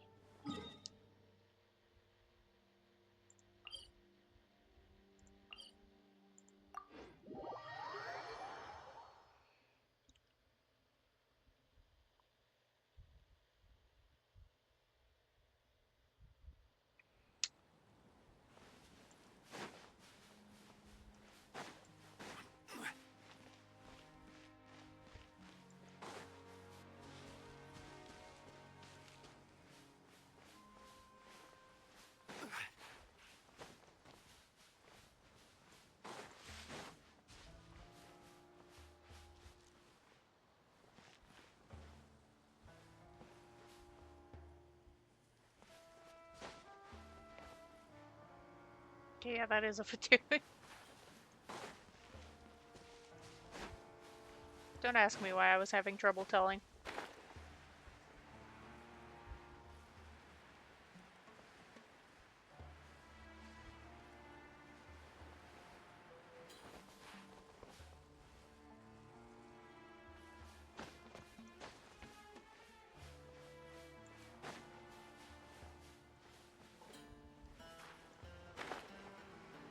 Aha!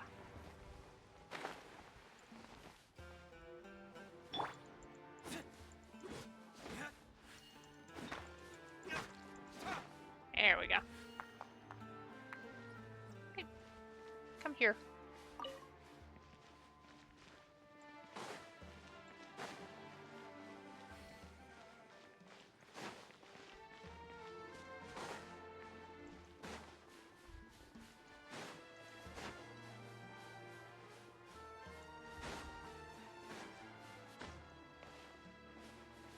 Oh, wait, I know there's some near the entrance of the area.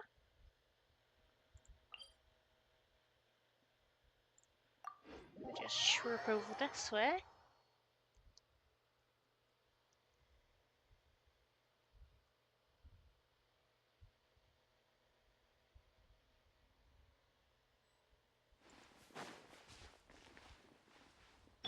They're close enough together. That pillar.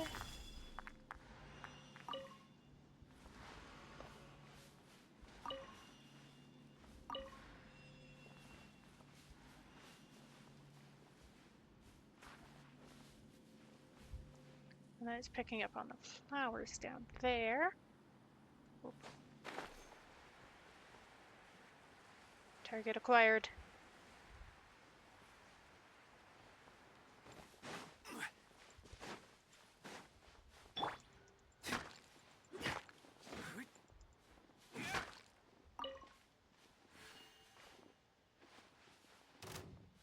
Oop. No, thank you. I would rather not.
I don't know if there's anything up here at all, but...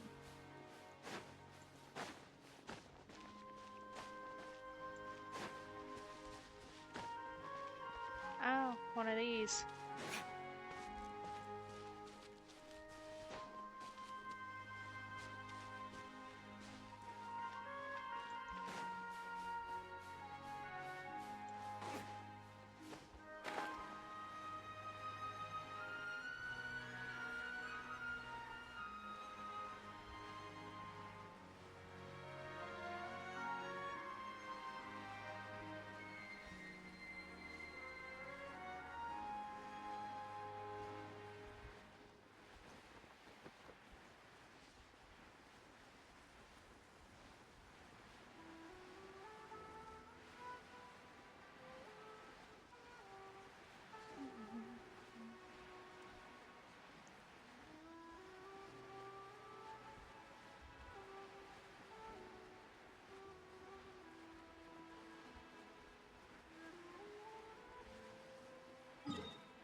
I can actually check out over here.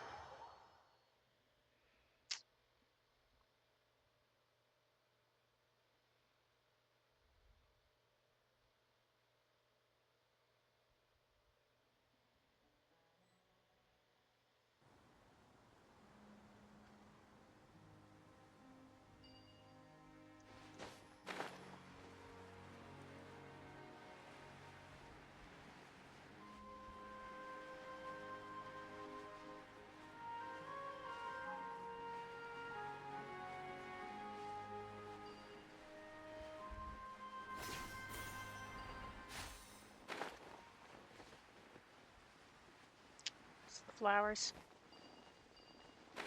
Isn't it?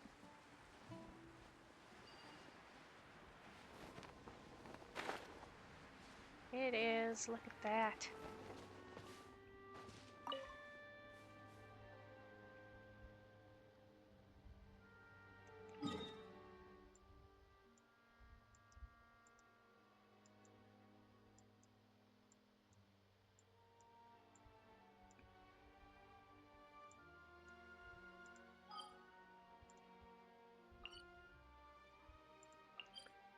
Going to Fontaine because that's probably where Clorinde's story quest is.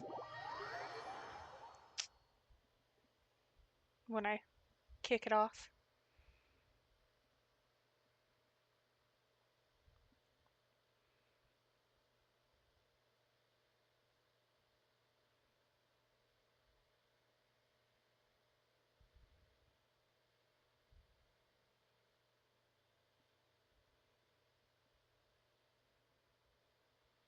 Listen, as long as you stick to your own path, it doesn't...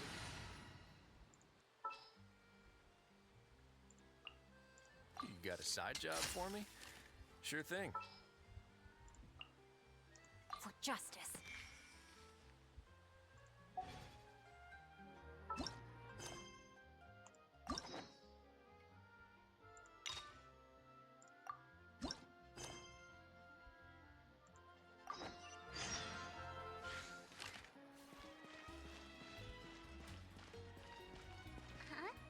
Do you also see Navia and Clorinde over there? I see Navia. They might have run into some kind of trouble. Let's go check out what's going on. Oh, Clorinde was behind Navia. Okay. That explains that. Just move my mouse out of here. Still no dice? Not at all. And I've asked pretty much everyone in the court of Fontaine already. Lynette's ears drooped as soon as she heard that we'd have to be out and about for days on end. And Fremine, he hid himself under his helmet as soon as he realized there'd be people around that he didn't know. What about Chiori and Charlotte? I feel like both of them would be more than up to it. I've asked them already, but they're both pretty busy right now. I just gave the members of the Spina a few days off, too, so I don't want to bother them either. Bother them with what? This is getting pretty difficult. The sync. The synchronized. Just Navia, Clorinde, what's up? Oh my. Well, if it isn't my dear partners. How are you all doing? all two of us are doing fantastic. Thank you, Navia. Huh. Navia? Huh? Oh, you mean... Yep, this is our chance. We were just passing through. What's up? Do you need our help with something? Oh, precisely. My dear partners, we've got a huge problem right now that only you can solve. Whoa, for real? Love that they've Absolutely. been making the We've conversations more already dynamic. exhausted all our other options. What kind of Traveler, problem? Paimon, would you join us and play Marechaussee Hunter Judgment Day?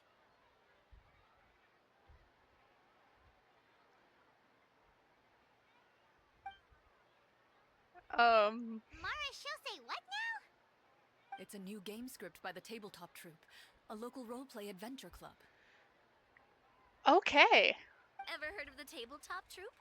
They put out games that allow you to participate in a story and roleplay characters with your friends. Oh, I've loved their stuff ever since I was a kid. That sounds super interesting. Clorinde and I are both veteran members of the club. Recently, someone came up with a new script and was looking for people to help playtest it for them. And when they asked, of course I couldn't refuse. I mean, come on! A brand new script? Nobody has ever played it before. Generally speaking, scripts at that level of development have a lot of issues, but I think this one is pretty solid. The author obviously put a lot of work into the story, and the world building is also quite credible. Whoa. I know I was the one that handed you the script, but some of us haven't read it yet. No spoilers, please.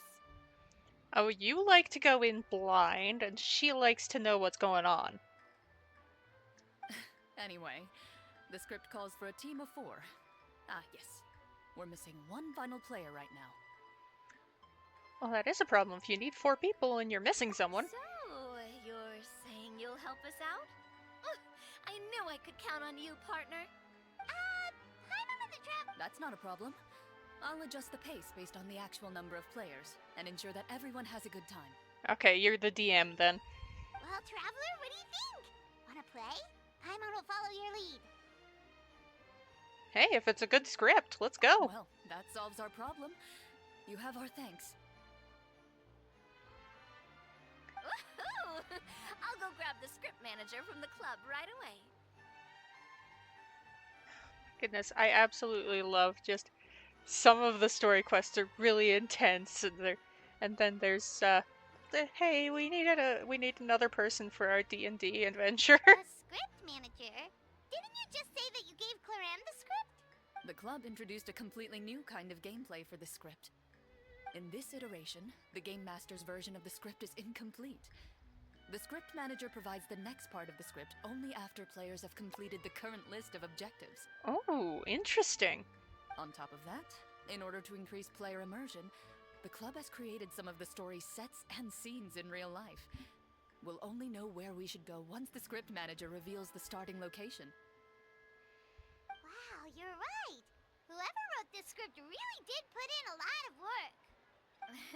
And it's got a real healthy amount of suspense, right? I mean, even the GM doesn't know how the story will end. I look forward to experiencing it with you all. Why don't you go meet up with the others first? They should all be waiting at Chioria Boutique. I'll come over with the script manager as soon as I find them. Sounds good. Remember to always watch where you're going, and don't rush. You say that like I'm 6 years old or something. Let me think. What kind of character should I play this time? I just hope you'll pick up some useful skills this time. Oh, and stop trying to persuade every animal you come across.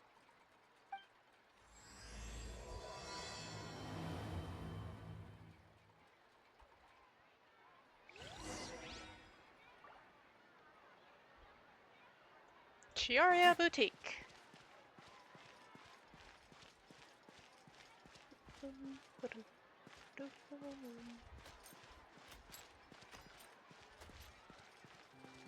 Linny and Farina. Oh, No, that tracks. sorry They're to keep both you waiting. absolutely the most dramatic Ah, you're back!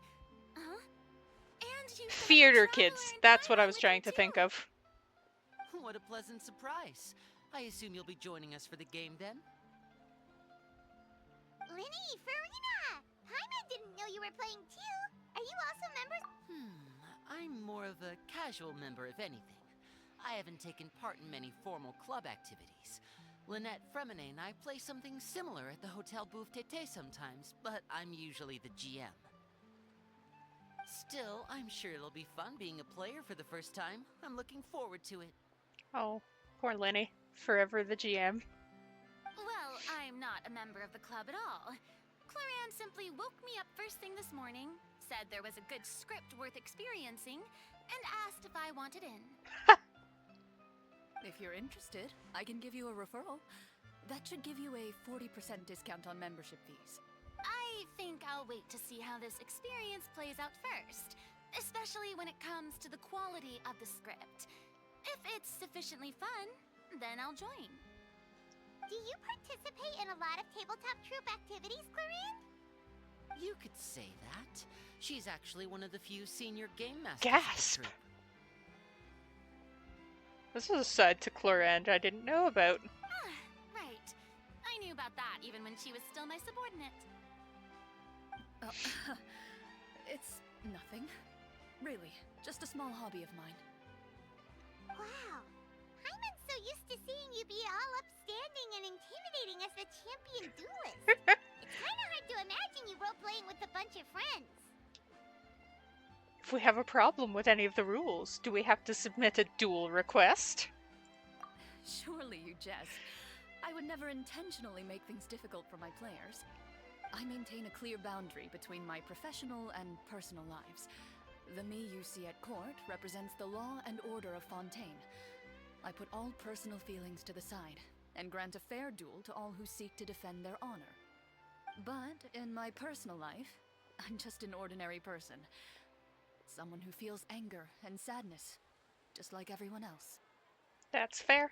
Well, you say that, but for all the time I've known you, I don't think I've ever seen you cry. I've seen you get angry, sure, but now I'm wondering whether you were actually I'm tired mad of hitting or if it just the looked that way space from bar, the so outside. I was probably in work mode during those times. Is that so? Well, in any case, I just feel like even in your personal life, you don't get emotional very often. So you want to see me cry? That might be a little difficult. A show of anger, though, that might be something I could accomplish. No, that's not what I meant.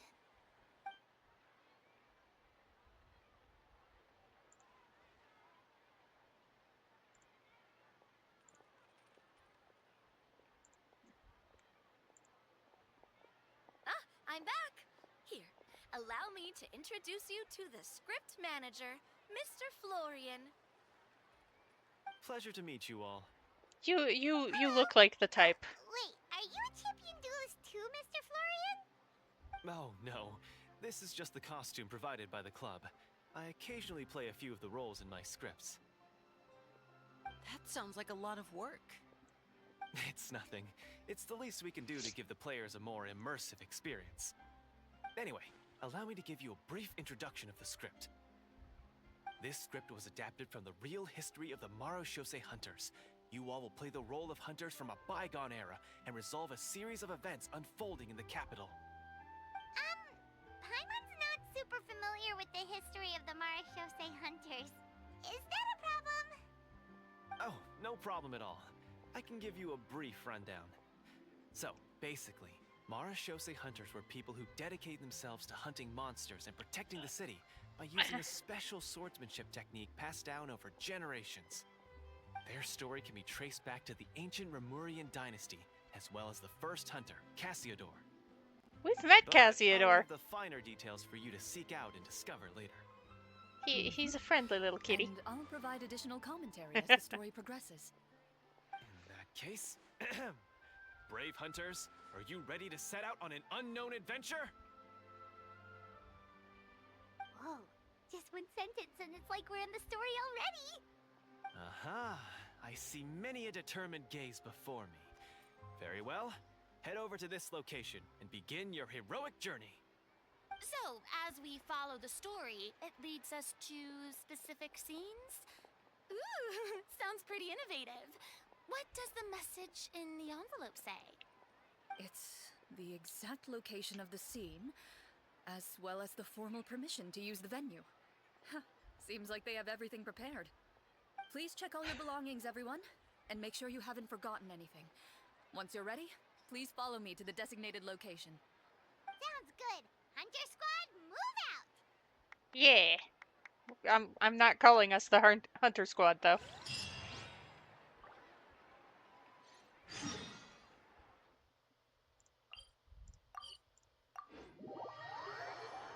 There's a teleport point right next to it. May as well use it, right?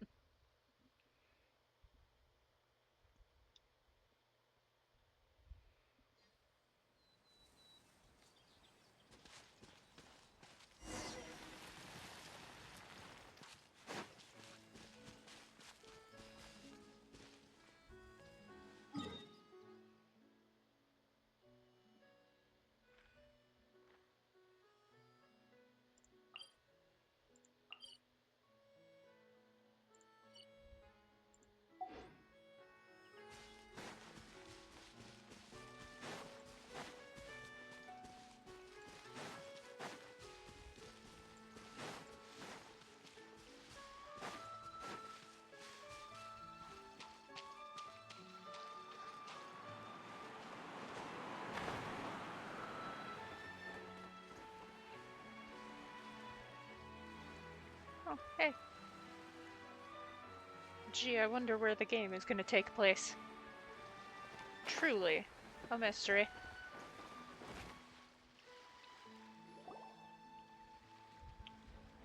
Whoa, they really have thought of everything. Even the Phaetometer is here and ready to go for us. The Phaetometer? What's that?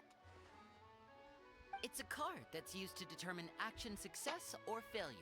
We'll need to use it when we try to use certain skills. I thought that was... And what about all the dessert and tea? Is that for us as well? That's what the message said. Oh, really? That's so nice. It feels just like a tea party with friends.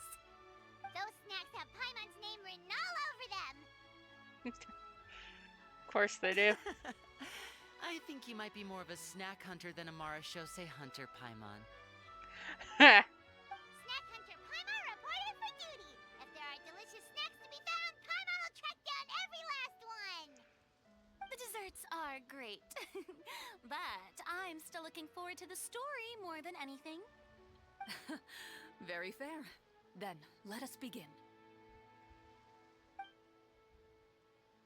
First, please pick up the blank character cards in front of you, and write down your name and profession. You can find an abbreviated version of the rules printed on the back of your character card. If you have any questions, feel free to ask me. In this story, everyone is a Marashose hunter. To reflect this, the club has prepared a small badge for everyone.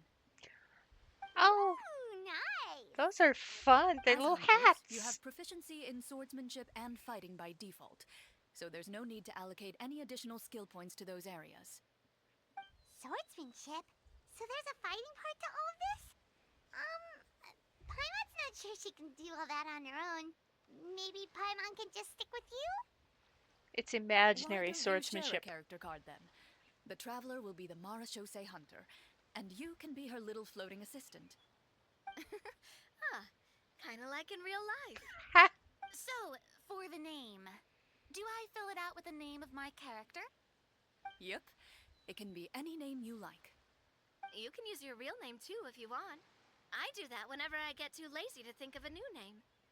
Oh, so it would be like experiencing a different life, but still as yourself.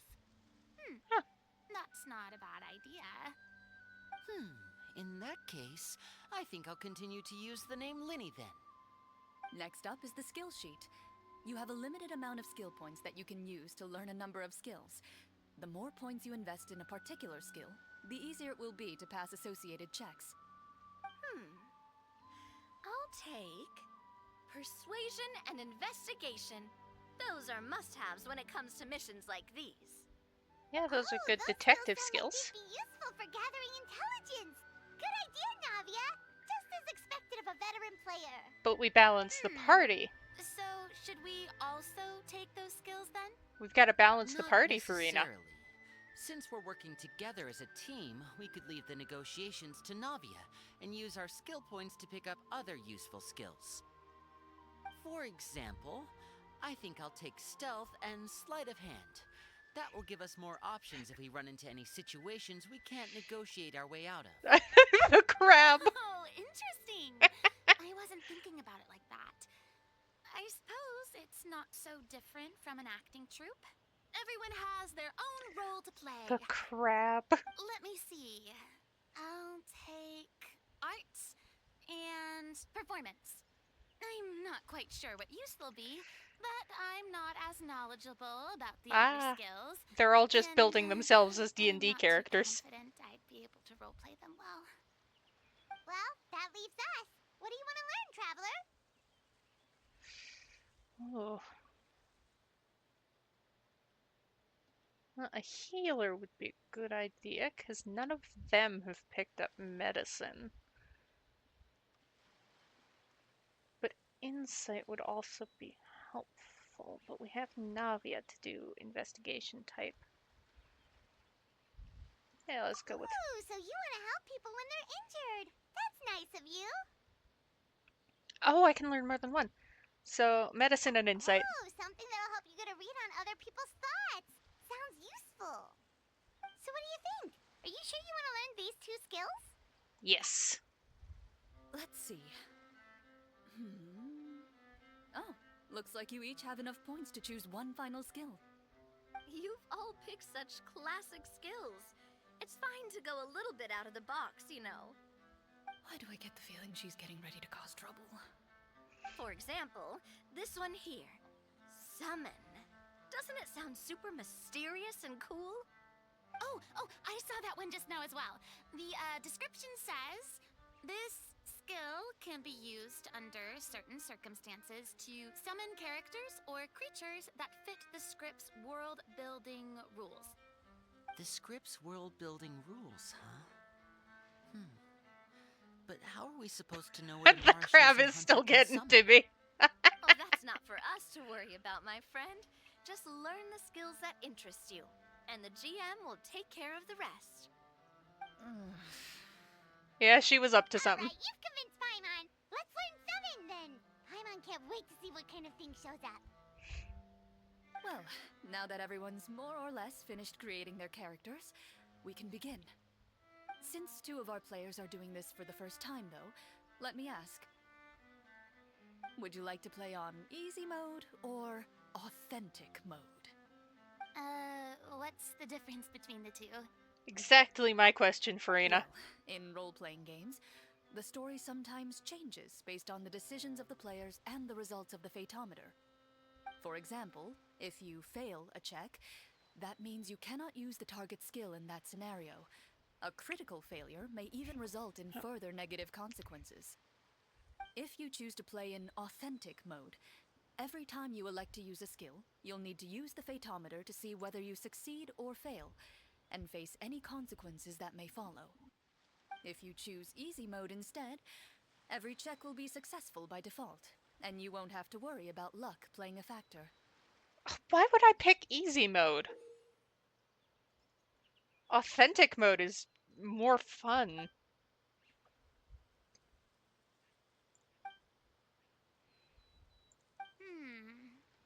Given that I'd like to focus on the story, I suppose I should pick easy mode. I'd feel bad if I brought the team down by failing my checks. Huh? Oh, come on. Don't worry about that. RNG is the lifeblood of role-playing games. Navia's got it. I'm going with Navia knows what's up. authentic mode for sure. Never knowing what you might have to overcome. Ugh, doesn't that sound exciting? I'd rather be mentally prepared for I mean, what I might understand where happen. Farina's coming from, just from her Then backstory. I'll mark down Farina for easy mode. All her checks will be successful by default. As usual, Navia and Linny will play on authentic mode. What about you, dear partner? How would you like to play? I'd like to Are play you sure? authentic.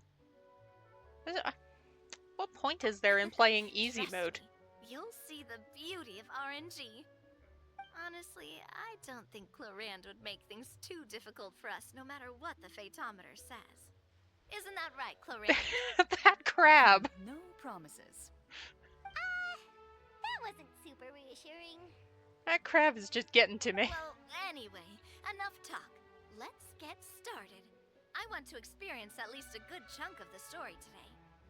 Speaking of the story, why is the beginning scene on a beach? Well, that's because... a long time ago, Ooh! back when human civilization was That's still cool. in its infancy, powerful demons and evil sorcerers ruled over the land. They Okay, created that's a cool. host of monsters and sent them to slaughter all humans in existence. I mean, after Soon, this a story group of quest, I'm human probably gonna rebels want to play banded together. more With their swords raised, they swore to brave TTRPG the in darkness. Genshin. And in doing so, That'll be more fun subdue than the each cards. and every monster that sought their At least in my destruction. opinion. They became known as the Marashosei Hunters.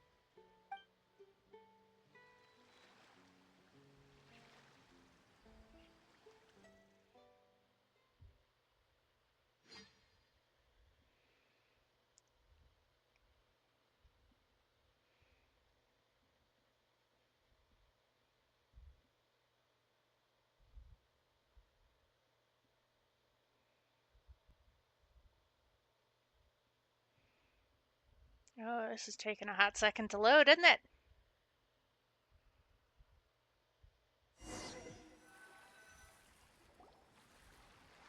Let's go. Sometime later, as a member of the Marashosei Hunters, you receive a commission. Following the address provided on the message, you take a boat and arrive at this strange city. As you inhale, you can taste the slightly salty air of the docks as you begin to survey your surroundings. There aren't many people in the vicinity, but you do take note of a few others who, like you, seem to be sizing up this place. It's Your good art eyes meet, and for you the character. realize these people are fellow Marashosei hunters, likely led to this location after receiving the same commission as you. You're all Marashosei hunters too, right? Allow me to introduce myself. Oh, Navia looks The so name's cute in the Navia, art. Monster hunter by trade and helpful neighborhood businesswoman on the side. What say you to traveling together? The character We art can is help so each other cute. out on the road. Okay, count me in. My name is Linny. I've been wandering since I was little and picked up a few less than legal tricks along the way. I was adopted by a Marashosei hunter and Okay, yeah, later he's chose the to rogue. follow That in his tracks. footsteps. Is this where you introduce your character to everyone? It sounds like they've done this dozens of times. My name is Farina. Farina's the bard. I Very grew up much in a tracks. noble family. I always had a strong interest in performance and the arts. Very much Even tracks. though I'm a Marashosei hunter, what I really want is to be a performing artiste. Hey, that's really cool. You can do it, Farina. That's exactly how it's done. Paimon is Paimon, a good friend and companion to this Marashosei hunter right here. I've been studying medicine ever since I was a child. I'm I want to do I'm my part to so not eradicate used these to. monsters and use what I've learned to heal others. Oh my gosh, I get different character art depending on the on the When we skills I face the picked, huh? monsters, I'll make sure to charge in front to give everyone some cover. You can take care of the healing at the back. You open your envelopes at the same time. The message reads, "To the honorable and trustworthy Marashosei hunters, our kingdom is currently facing a grave crisis. The lands outside the capital have been overtaken by monsters, and our people are being led astray by forces of wickedness. I'll have to look up the We other beseech character you, arts you can get for the please Traveler. help us resolve this crisis and return peace and stability to our home. Huh. The layout of this city looks super familiar. It kind of reminds Paimon of Mondstadt. The scriptwriter must have used a real-world city as a reference when coming up with the map. Well, yeah, that... As experienced hunters, the layout of the city reminds you of places once traveled. You recall the sight of tree-lined streets and the gentle tranquility of days gone by. Yet, as you regard the city in front of you, it appears to be little more than an empty shell. Its hollow gates are open to you, beckoning you to come forth and bring salvation back to the town. I carefully read every line of the letter and turn my attention to the signatures at the bottom. Who issued this commission to us? You see a long string of unfamiliar names. It would seem that many of the residents of the city issued this commission together. They sensed that things were not right within the kingdom and sent a distress signal to the outside world. In that case, why don't we take a walk around the city and see if we can learn anything from the local residents? Oh, Good idea. plan. We might be able to get some leads on the monsters and bad guys we're after. You look up and see a tavern nearby. It appears to be open Angel's for the day. Share. Why don't we go check out that tavern? If the novels I've read are anything to go by, taverns are usually full of information.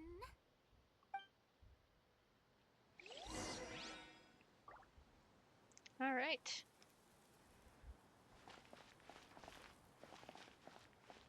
As you approach the tavern, you find a plainly dressed woman standing nearby. She appears to be rather troubled about something.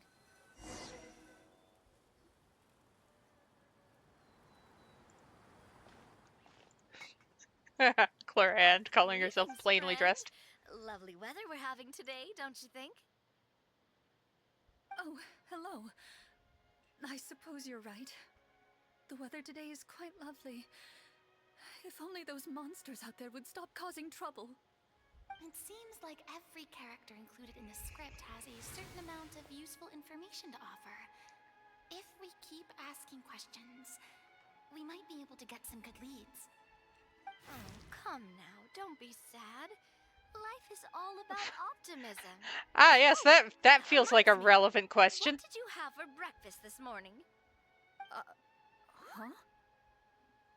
I don't That's... think that's the kind of question we're supposed to ask. Yes. Nothing turns a frown upside down like good food. How about some macarons? I could make you some. You didn't even take cooking as one of your skill proficiencies. That's not necessary, miss. Excuse me for saying this, but you don't really look like a chef. Besides, I'm not really a I'm fan sure out of sweets. character Clorinde So is you're someone who absolutely... barely smiles and doesn't like sweets. You're really starting to remind me of this one friend of mine. Clorinde. Hey! Did she just... me? Yes, she did, because you're being a nuisance. Broke character for a second. This isn't getting us anywhere. Traveler, maybe you can think of something. I can't make her anything, because I didn't take cooking as a proficiency. But I can do an insight check. The results of insight checks aren't disclosed to the players, so I'll be the one consulting the phaetometer.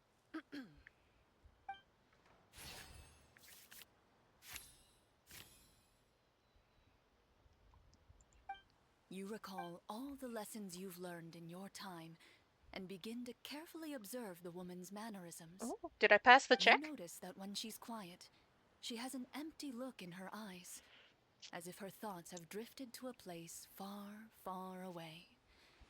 And when she speaks, she often subconsciously reaches out to touch the ring on her left hand.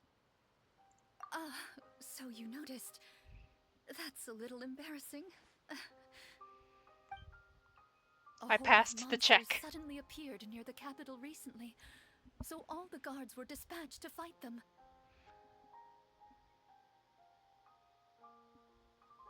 Do you remember when those monsters appeared? I'm not completely sure. All I know is that my husband was dispatched to fight them 3 days ago. Do you know where he was sent? It all happened so fast. When we said our goodbyes, he couldn't even tell me where they were sending him. You have our thanks, friend.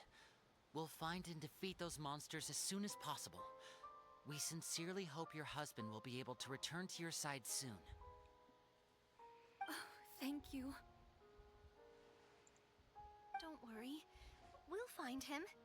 Just try to remain optimistic and wait for good news. Yeah. We don't always get to choose what happens to us. But we do get to choose the little things, like what we eat and how we respond to the things life throws our way. I hope that one day, you too will recognize the power of something as small and inconsequential as a delicious dessert. I'll do my best. You bid farewell to the woman. I'll and do my continue best your journey further into the city. to remember that macarons are absolutely delicious. I'm actually not a huge fan of macarons. As you venture Something further about the into almond city, flour, I think. the streets appear largely empty. An elderly woman walks past. You see her shake her head as she puts away her wrinkled wallet. A nearby merchant folds his arms and gives you a disdainful look. You get the impression that he's someone who has long gotten used to the sight before him. We get to talk to a merchant next. Hi. Although he doesn't seem very friendly, merchants are usually a good source of information, right? Pardon me, sir. I'd like to ask a question if I may. That depends.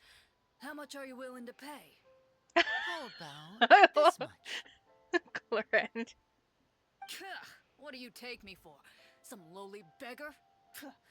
You can't even buy half an onion with that amount. Surely an onion can't be that expensive, right? What do you know? War is nearly upon us. Everything costs several times what it did before. If you're not gonna buy anything, then scram. Hey. Oh, what a nasty guy. Maybe we shouldn't even bother talking to him. But he still might have information we need. Traveler, can you think of something? Well, you're the one with the persuasion skill. Sir, Persuade we him. came to the city to solve the very problem you seem to be referring to. The war you mentioned, would it happen to be against the monsters outside the city? If you happen to be well informed and know a thing or two about what's going on, we'd appreciate it if you could share that information with us. After all, the sooner this problem gets resolved, the easier it will be for you to do your business.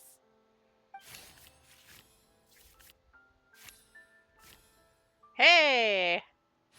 Very nice, Navia. Well, things are basically as you said, young lady.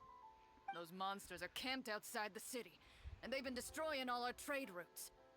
We have limited reserves within the city, so if this continues, we're all gonna be in big trouble. Wait, you're saying no one has put a plan in place to distribute supplies or maintain order? We could all starve and those nobles in the palace wouldn't even break a sweat. Who knows? Maybe they've been in cahoots with the monsters all along. That is concerning. All right. That's all the information you need, right? Off with you now. I've still got business to do. You know, if you smiled a little more, you'd definitely get more business. And I bet that would make your life just a little bit sweeter. I'm not saying it's guaranteed to work.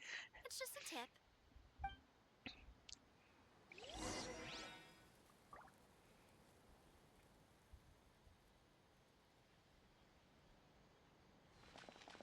Should we try to go somewhere with more people?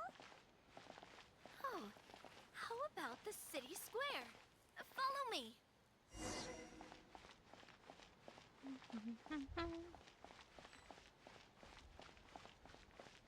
Wow, Wow, look at all the people. Before you lies the city's central square. You see a man with a slightly anxious look on his face, pacing back and forth, his head hanging low. Hey, what's up? He doesn't seem to notice your approach. Still immersed in his own thoughts, he shakes his head and lets out a long sigh. This guy seems promising enough. Maybe I can get some information out of him. Hello, sir. Is there anything I can do to help you? Anxious man. Oh, wait, you're... I'm... Oh, you played a noble background. Dear goodness, you're Oh, a Marashose or the hunter. pin. Marashose hunting. Recognize us? Ah, are you one of the people who wrote the commission letter? Yes, yes! Oh, I didn't expect you to actually come. Oh, what great news! The city is saved! What happened here? Alas, we once lived comfortable, carefree lives. This city used to be free of monsters. The first Marashose hunter, Casiodor, the Golden Hunter, he was the one who drove them back. However, monsters have once again surrounded the city. Perhaps the seal that kept them at bay has lost its power. Or perhaps an evil sorcerer has been meddling in our affairs. All I know for sure is that their return has stripped the city of any chance at peace. Are there not enough soldiers to drive them out? It's not a question of numbers. The guards simply have no idea how to deal with them. Most people my age have never even seen one of the monsters, much less been trained to fight against them. What's worse, many of us don't even know the history of the Marashose hunters anymore. When I was a child, though, my grandfather would tell me stories about how the Marashose hunters drove back the monsters.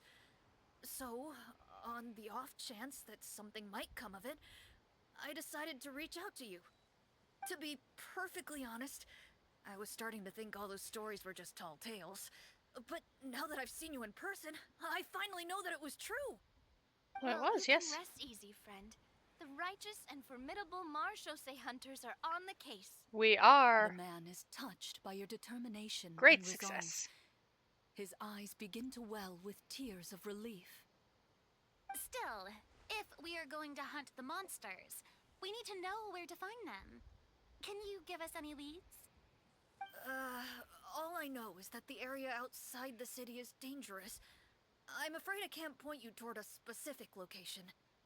Oh, Fair enough. Although, if you leave the capital through the main gate and follow the road, you should run into a group of guards. They might know more about where to find the monsters. I see. We'll go look for them then. All right, be careful. Oh, and one last thing. The monsters outside the city are just part of the problem. There are evil sorcerers inside the city as well, so be on your guard. Shh. They're actively working with the monsters, and have corrupted the court ministers with malicious magic. They're the reason why, even inside the city, everything has been a giant mess. Even one of our kindest ministers has turned into a boorish and unreasonable figure, interested in nothing but enacting laws that exploit the people. Who knows how much longer we'll be able to go on like this. Talk about being stuck between a rock and a hard place. I feel bad for him. Maybe we should try to cheer him up? I'm not saying I can cook. I did not take cooking. I did not take the cooking skill. Hey, Farina, you're a bard. Give him a little ditty. Huh? Like, now? Is this really the right time? I appreciate your kindness, but for now, it's more important to focus on the crisis at hand. Brave hunters, I leave the future of this kingdom to you. I didn't take cooking as a skill. I took medicine and insight.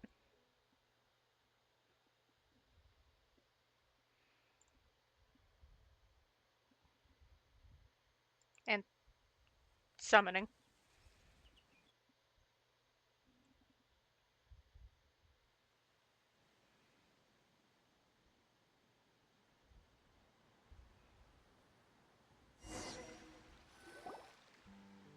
understood correctly, there are currently 2 problems in the kingdom that need solving, right?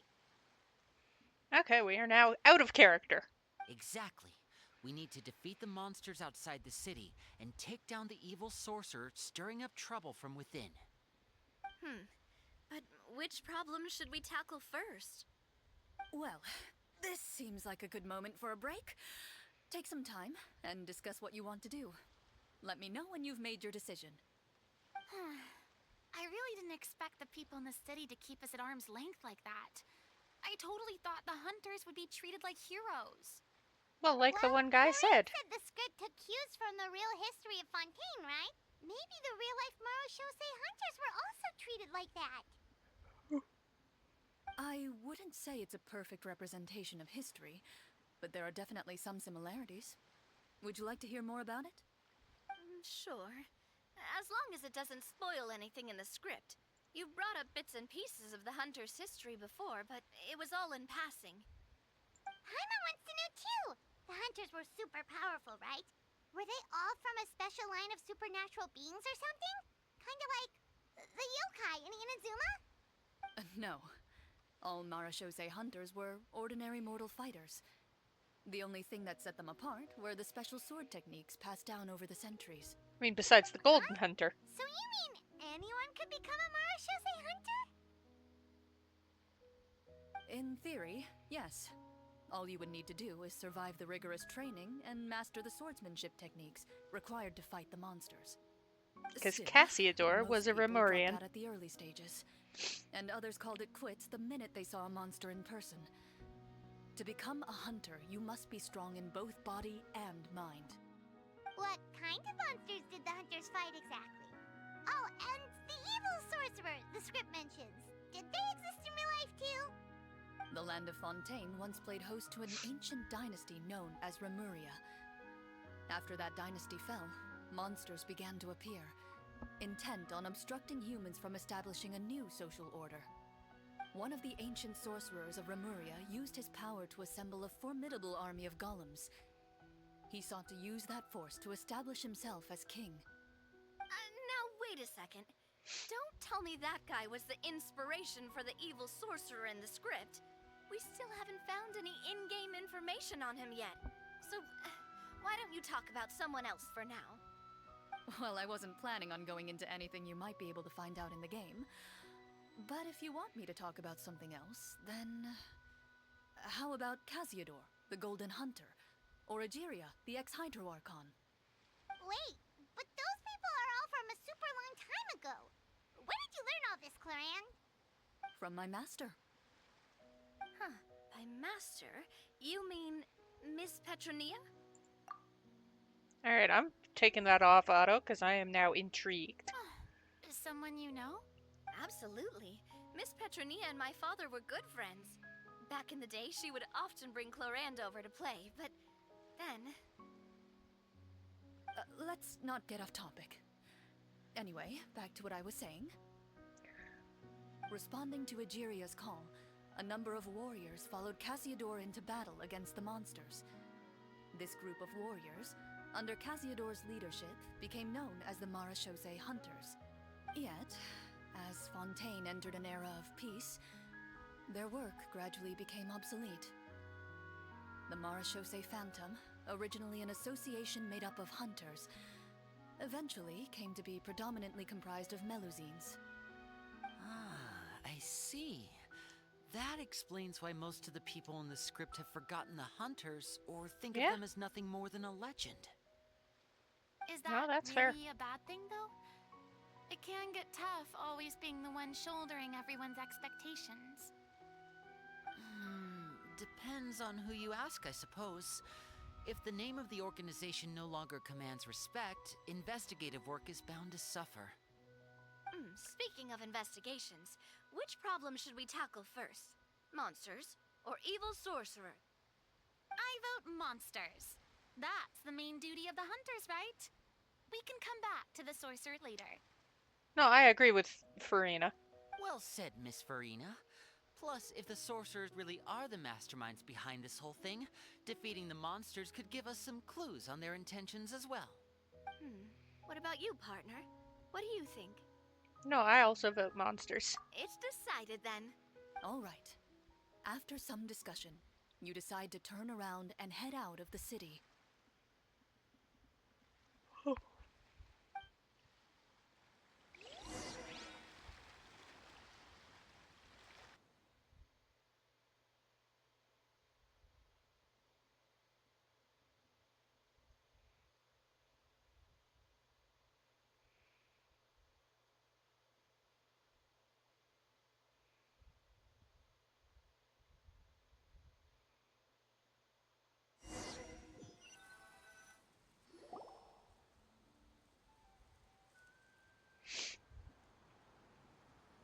Let's take a look around, like that guy said. Alright, now I'm putting auto back on because it's done being intriguing. You there, outsiders, halt! Who's there? I love An Clorinde's armored voices man for the approaches you. characters. He has a tall, muscular build and a determined expression in his eyes. Just one look, and you can tell he's fought in his fair share of battles. Although he's trying his best to conceal his current state, his uneven gait and the sweat dripping down his forehead make it obvious that he's been wounded. I took and is in medicine! serious pain. I'm the captain of the guard. I saw you sneaking around the city earlier, so I'll only ask this once. State your purpose, or it's off to the dungeons for the lot of you. Wow, it's been a while since someone's been this suspicious of us. I said talk, not whisper between yourselves. Have you ever heard of the Marchese Hunters? Marachose hunters? Ha! That fairy tale, you mean? What, you expect me to believe you're one of them?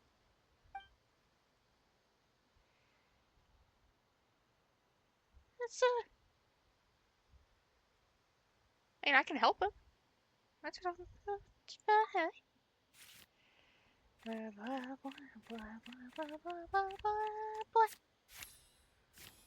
Shit!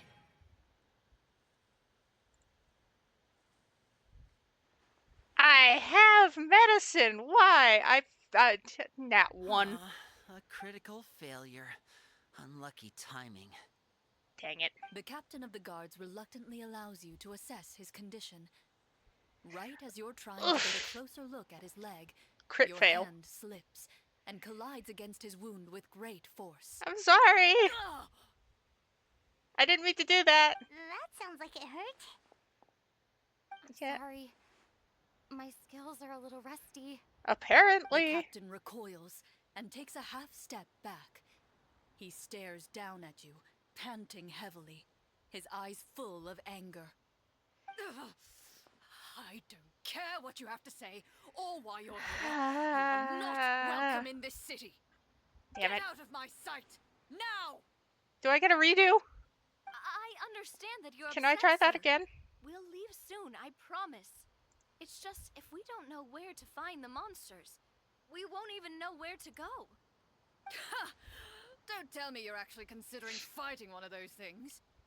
You know, put any other group of young people in your place, and I might have tried to stop them. But since you're the ones asking... He informs you of the locations of the monsters with a disdainful tone, as if he's certain you have no chance That's of on making it me. out alive. I'm sorry. That was scary. Paimon was worried that critical failure meant we weren't gonna learn anything. I'm sorry. Oh, it's all thanks to Clorinde's quick thinking. Well, are you leaving or not? We're leaving. We're leaving. We're leaving. Don't worry about it.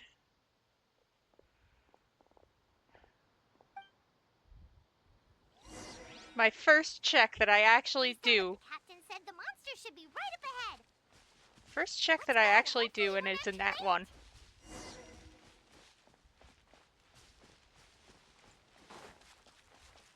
As you approach the battlefield, you see numerous people lying by the side of the road. They appear to be dressed like guards. Their faces are filled with desperation and terror. Some are screaming and cursing in vain, as if still trying to banish the monstrosities they saw from their minds.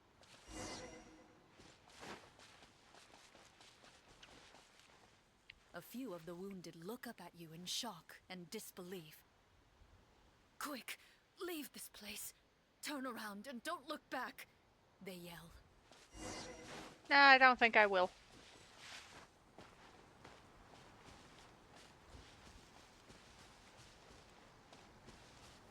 Alright, beasties. Bring it on.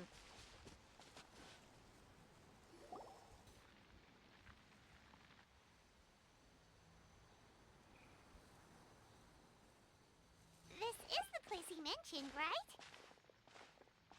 You see broken iron swords scattered all around you, and downed trees riddled with terrifying claw marks. All the signs point to one thing. A truly devastating battle just took place here. Be on your guard, everyone.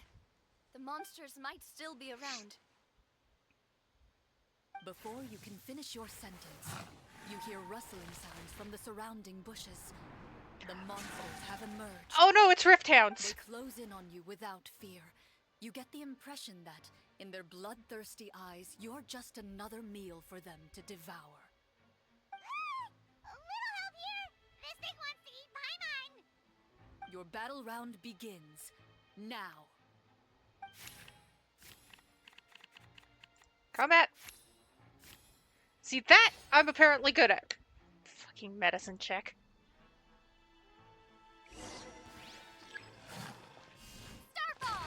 Shake!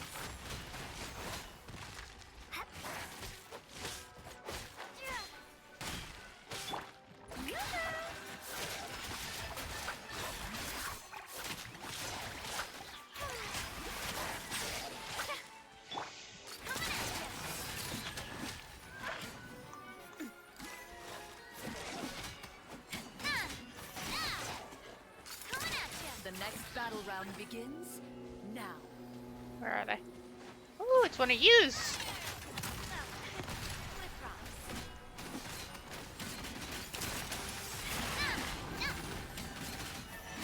I'm mostly using Navia because... First off, Trial Navia is gonna be better built than mine. The monsters let out a terrifying roar of anger and resentment before dissipating into thin air.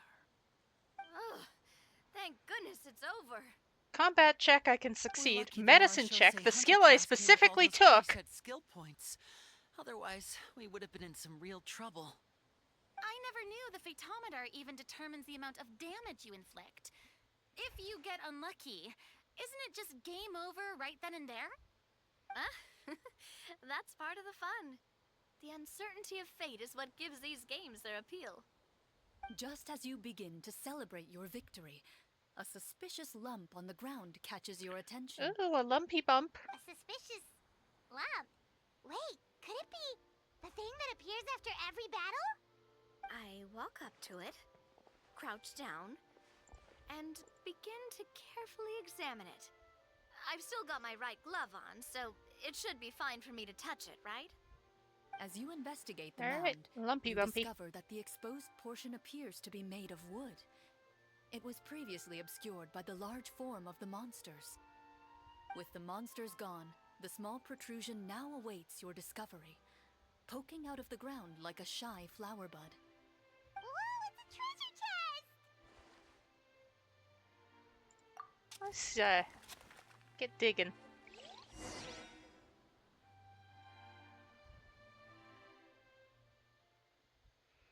See, Paimon, that doesn't appear after every battle.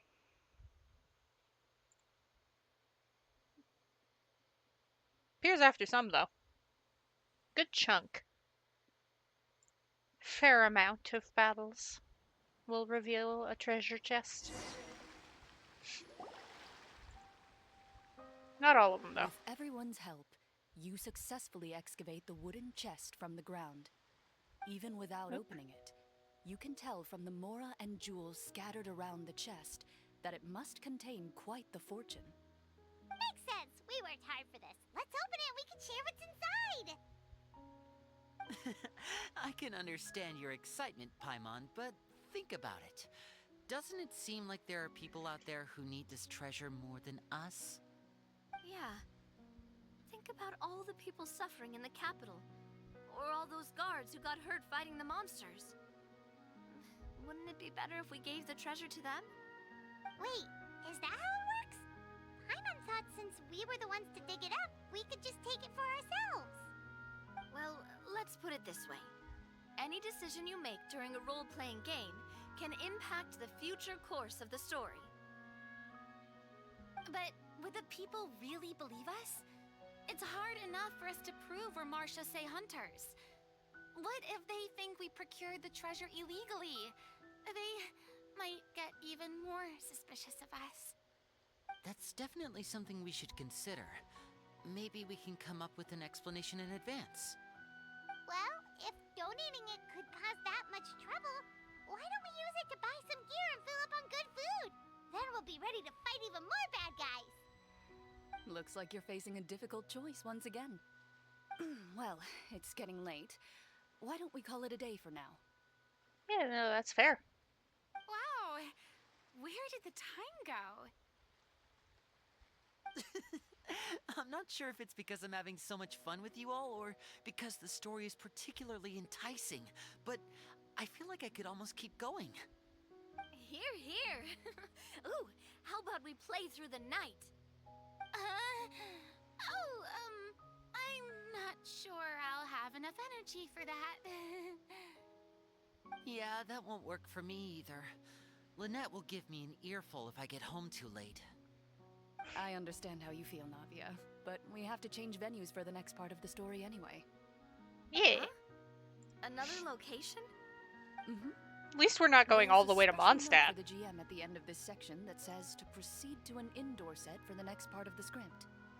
Whoa, they really pulled out all the stops for this new script. Well, even if we end the game for the day, we can still stay a little longer and hear Clorinde finish her story, right? Paimon wants to hear more about the history of the hunters. Yeah. Something tells me you just want to finish the free desserts before we break for the day. That's just a coincidence, okay? Besides, to Paimon, not finishing free food feels even worse than having to buy your own. And like, anyway, not all of Paimon it's really does want to desserts. hear more about Clorinde's master. Well,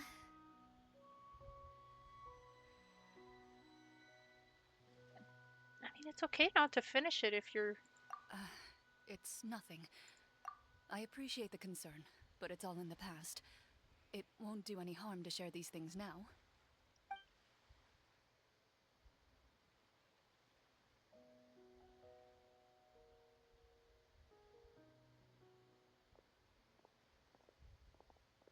My earliest memories are of living with Master. According to her, she saved me from certain people of ill repute. My birth parents had left me behind some time before that. What a heavy beginning for a life story. Master was a fascinating individual. If inexperienced in the way my first ever toy was a short sword. Although I suppose it wasn't so much a toy as something Master removed from her waist and handed to a noisy child in need of distraction.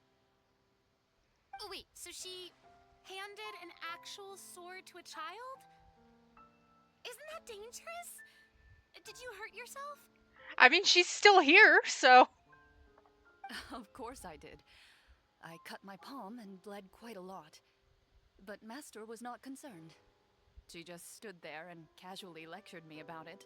See, that's what you get for not holding the sword properly, she told me. She then crouched down next to me and said, "Give me your hand. I'll teach you to bandage this wound. After that, it's time to learn how to truly hold a blade." Oh. That's... You hurt yourself. I'll teach you how to fix it up, and then you could learn how to use a sword properly. That's cute. Excuse me for asking this, Clorinde, but how old were you exactly when all this happened? Probably around, 3. Never mind, less cute. 3? Isn't that when most kids are still struggling to hold a fork? As I said, Master was rather inexperienced in the ways of raising children. She believed trial and error was the best way to teach a child what they're capable of. I'm not so sure this is a question of experience. I didn't see anything wrong with her ways at the time. And anyway, children don't get to choose how they're raised. Oh, she did bring me back a pet from Liyue once. It was a Geovishap hatchling. Okay. Extremely inexperienced in the ways of raising children. A Geovishap hatchling? For a pet? That seems even more dangerous. What she said was this: make sure to get along, you two. If you really can't agree on something, just settle it with a fight. Whoever loses is the real pet. And how old were you when this happened? 5. I was gonna say probably around 5. Well, did you win? No, I lost. So you're saying you actually became the Geovishap's pet? Yes, but only for a week. By the end of that week, I defeated it in combat, and we've shared a cordial relationship ever since. Wait, you still have it? That really doesn't sound like the kind of childhood someone should have. Later on, I gradually understood that Master most likely didn't know any other way to raise a child. She was a Marachose hunter, but I never heard her bring up her own parents.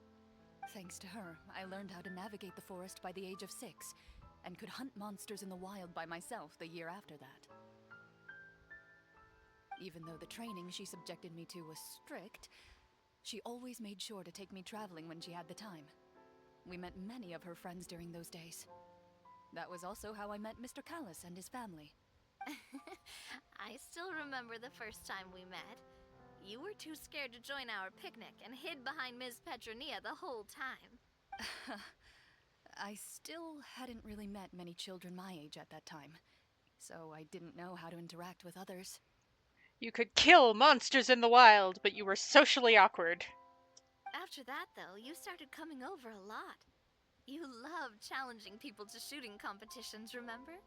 I don't think many members of the Spina ever beat you in one of those. I had a lot of fun during those days. I enjoyed them too. Oh, do you remember that one time we went exploring around the Spina together? We overheard Papa call your master Fontaine's Protector of Justice. We tried to pretend like we never heard anything, but you nearly let it slip that one time. Protector of Justice? Oh, wait, you mean that vigilante hero from 20 years ago? The one who was always active at night? Why are there 2 separate Batman stories in Tevat? Yep, that would be her. She often would put on a black cloak and go out at night. I never knew where she went or what she was doing. Why is there another friggin' Until, Batman like Navi story? said, we overheard the truth from Mr. Callis that night.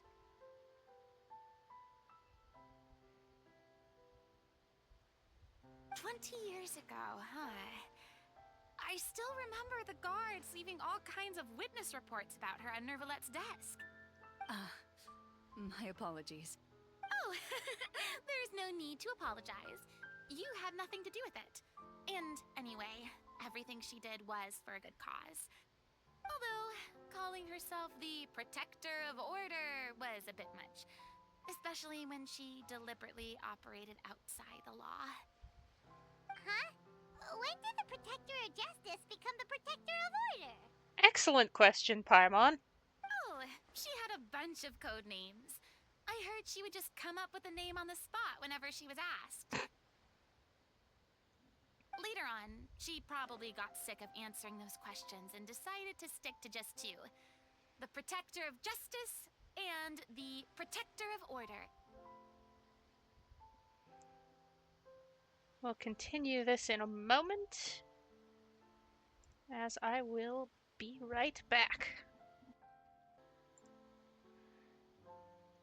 That sounds like her, all right. I bet she forgot which of the 2 she'd use by the time she got back each night.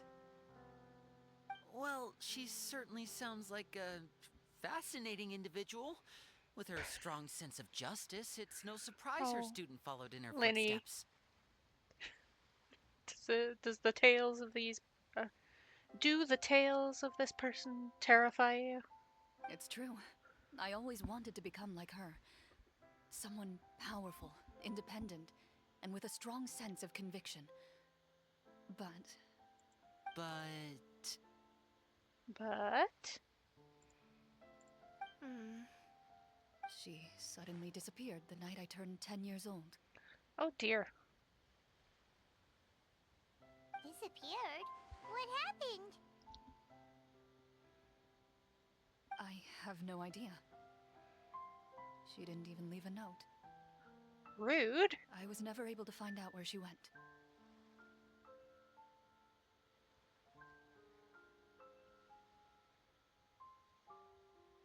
That night, I was celebrating my birthday at Navia's house. But Master never came to pick me up. When I returned home on my own, it was to an empty house. Oh no. When she still didn't appear after a few days, I went to Mr. Callus's house to ask about her whereabouts. But he only shook his head. I mean, she was a Marechaussee hunter, so something might have. Papa probably didn't know either. I know he sent a few people to investigate the matter in secret, but they never found any credible leads. Don't worry, I understand. To be perfectly honest, given Master's personality and way of doing things, it all made a lot of sense. If I had to guess, I'd say she probably used it as an opportunity to force me to become independent.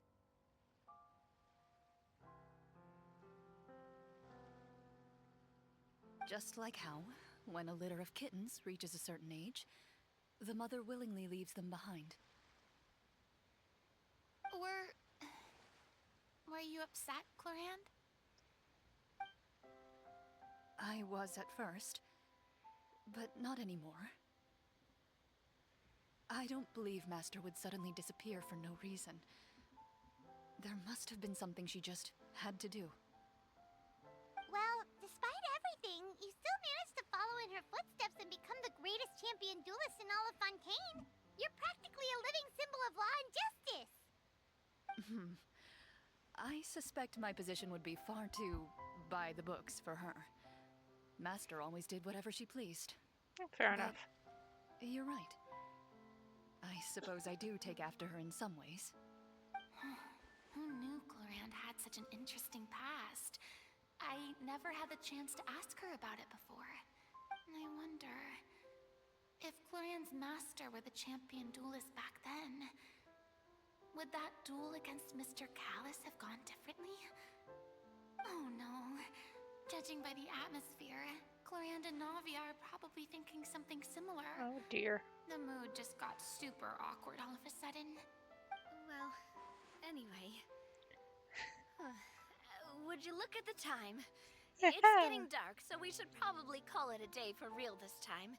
If we keep talking like this, we really will be here all night. I had a great time today, Miss Clorinde. Thank you for being our GM. Anytime. The script was good, but I've got to say, your childhood stories were even better. Hey, you should tell us more about that fight against the Geo-Bishop sometime. Maybe your master was onto something. You could be right. What does she mean, onto something? I certainly don't know any 5-year-olds who want to fight a bishop in their spare time.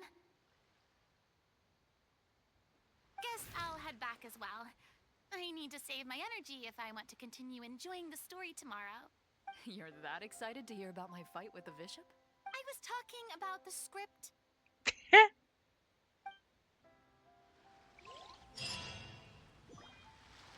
Alright. Crab. I won't do. Just between the two of It was nothing special, really. Geo-Bishops don't understand the concept of a pet. So, basically, it just head-butted me whenever I entered its territory. And that hurt? Yeah, it hurt. What, something you want to experience for yourself? Oh, I'm good. Thanks. I didn't mean to talk with them. I was trying to grab the crab.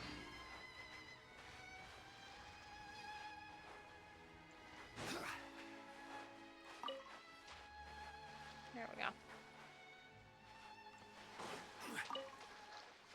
Crab acquired. Crab!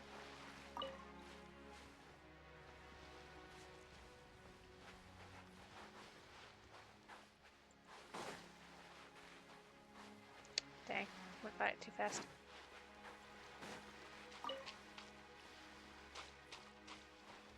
It's a beach full of crabs!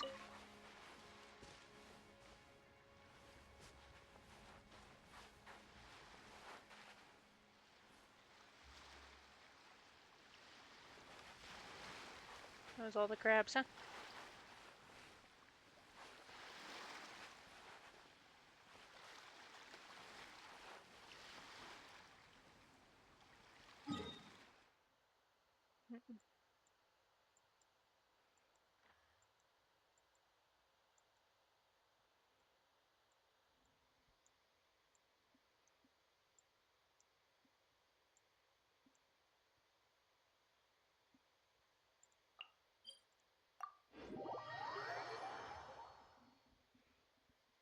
See if I can't find some more rocks.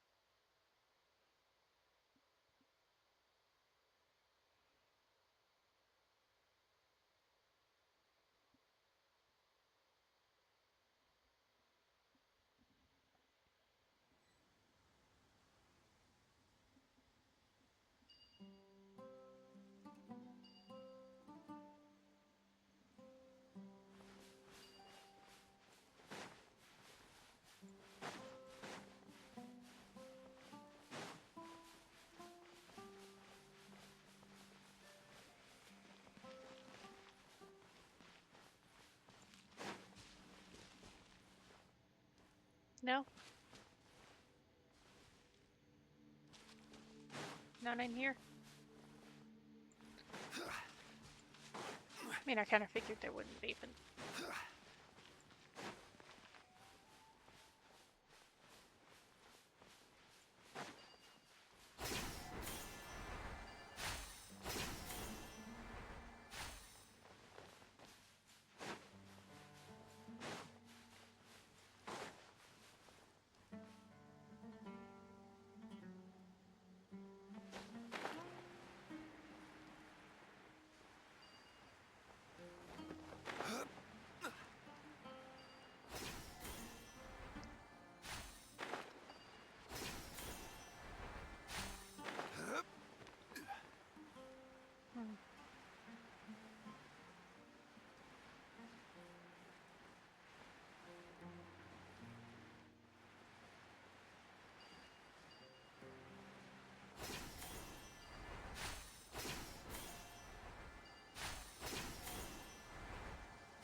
I don't think there's any in the swamp.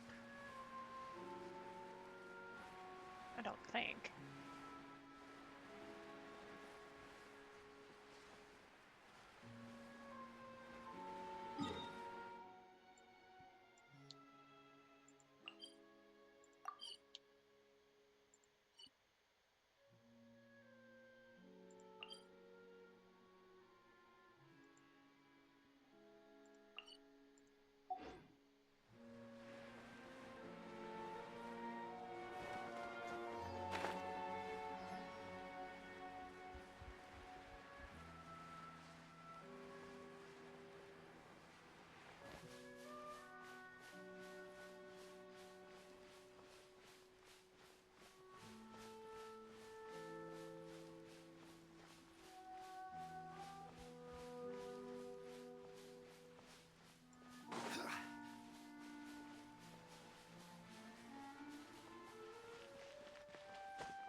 Don't care. Just here for this. Solidify!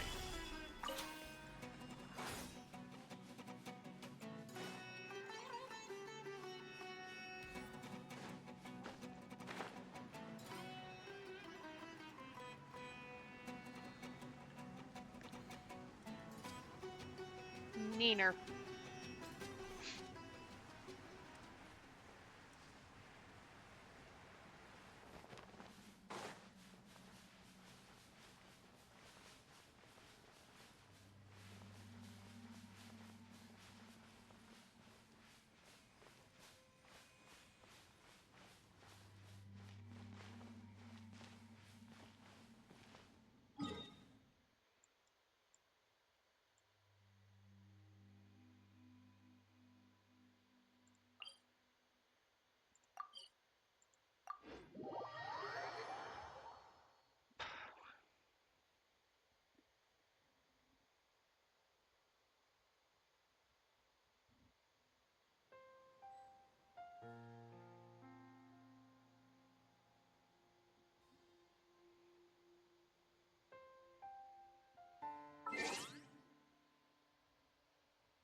Yeah, okay, I have done that.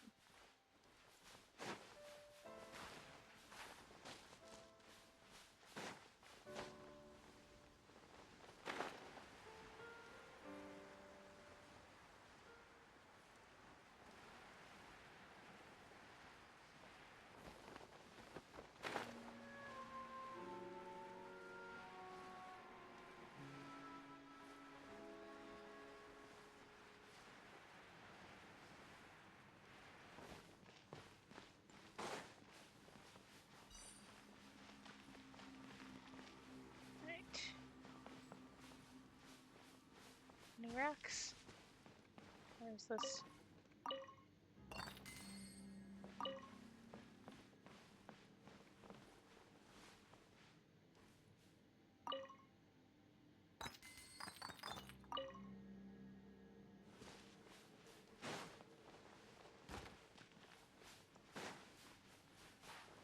The robot. Okay, yeah.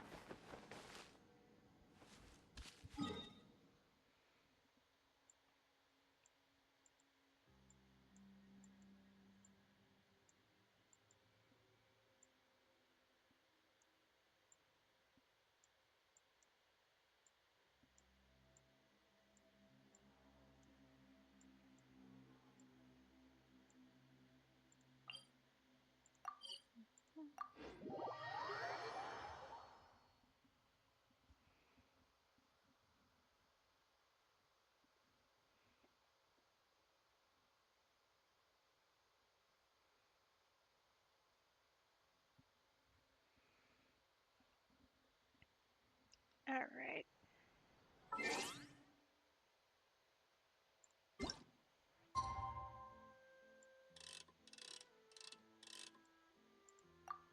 See, I thought I could. Boats are made for transferring commodities. Let's go meet up with the group! Paimon's really looking forward to today's story. Oh wow, that is a good distance further than I thought it would be.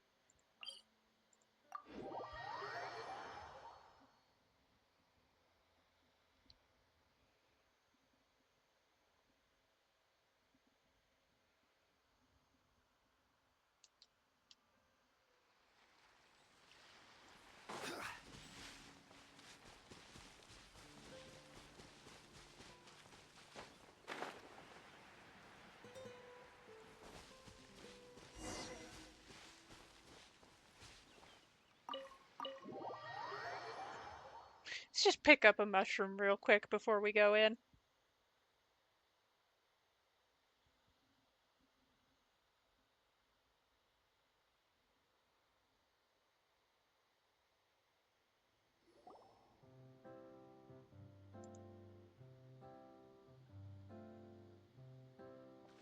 Looks like everyone's here. Now, before we begin, why don't we finish where we left off yesterday? There was an important decision to be made, yes? I'll pour everyone a cup of tea.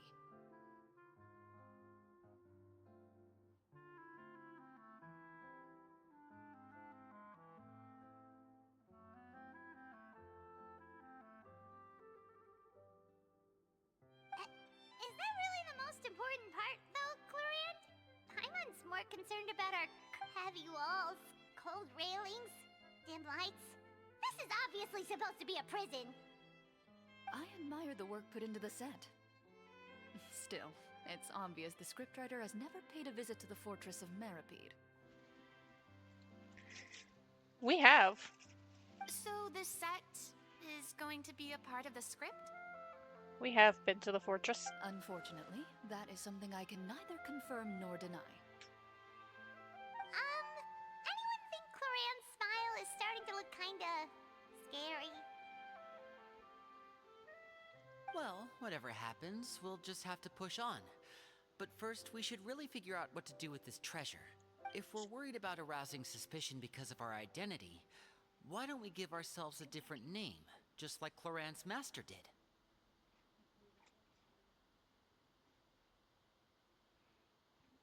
Yeah, it might be better to keep a low profile. As long as we're helping people, it doesn't matter who we My are profile or can what we're be called. the lowest. I'm good at low profile. Low profile I can do.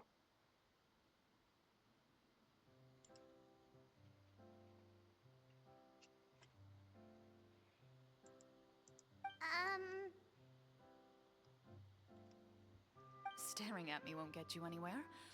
Or did you want some more tea?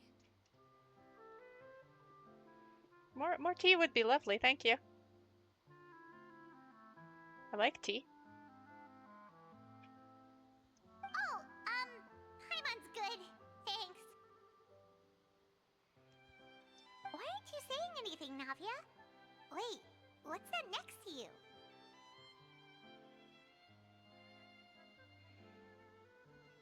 Oh, this is the short sword Clorinde mentioned last night.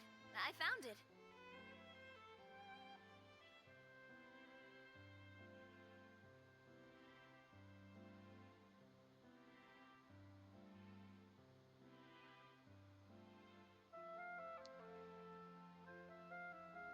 Huh. I'm surprised you managed to track it down after all this time. Well, I made sure to take good care of it, considering the circumstances in which you gave it to me. Of course I had to keep it safe. Oh, of course. I want to know about these circumstances, though. I am curious. Anyway, where were we? Oh, right. I was just thinking about all the potential ways for us to break out of prison. We could dig a tunnel, or try to bribe the guards. Are we in prison, though? Yet. Wait, we haven't been thrown into prison yet, have we? Well, it's only a matter of time. It pays to be prepared. Just like how you should always have an umbrella on hand, even when it's sunny. Especially when your umbrella doubles as a gun? Alright, Paimon's made up her mind. Let's just give the treasure away.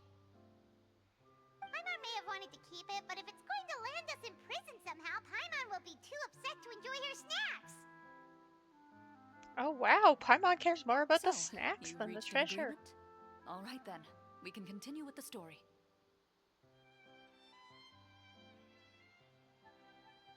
Oh, and we'll collect all the scattered pieces of treasure on the ground as well.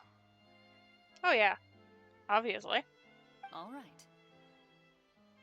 You collect the treasure and make your way back to the capital with your bag of loot in hand.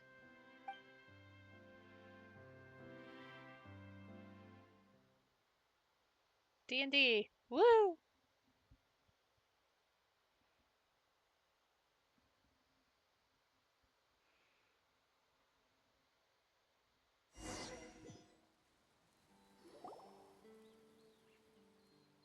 The city is still shrouded in a gloomy, oppressive atmosphere, but your spirits are surprisingly high.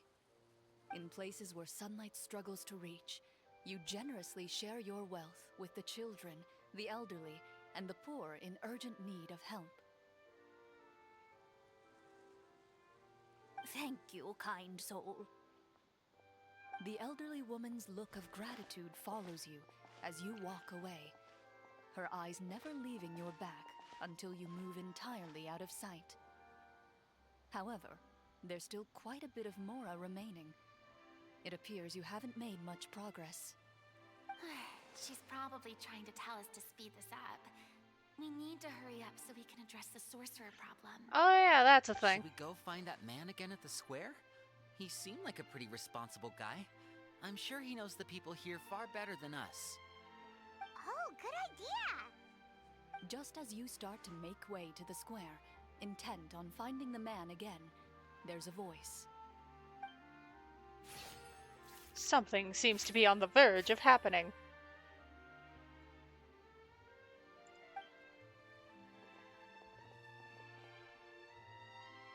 Please wait, distinguished guests. Several strange guards suddenly call out to you. They run forward to meet you and proceed to politely pay their respects. Greetings, gentlemen. Are we being invited for afternoon tea? Surely you jest, my lady. That would not be our place. It is His Excellency the King who requests to meet with you. Please come with us. Oh, but the sorcerer problem. Very much a problem that is now affecting us. I wonder what would happen if we did the sorcerer thing first. Do you think this could be a trap? Could be, because the sorcerer we thing. have to investigate the court at some point, right?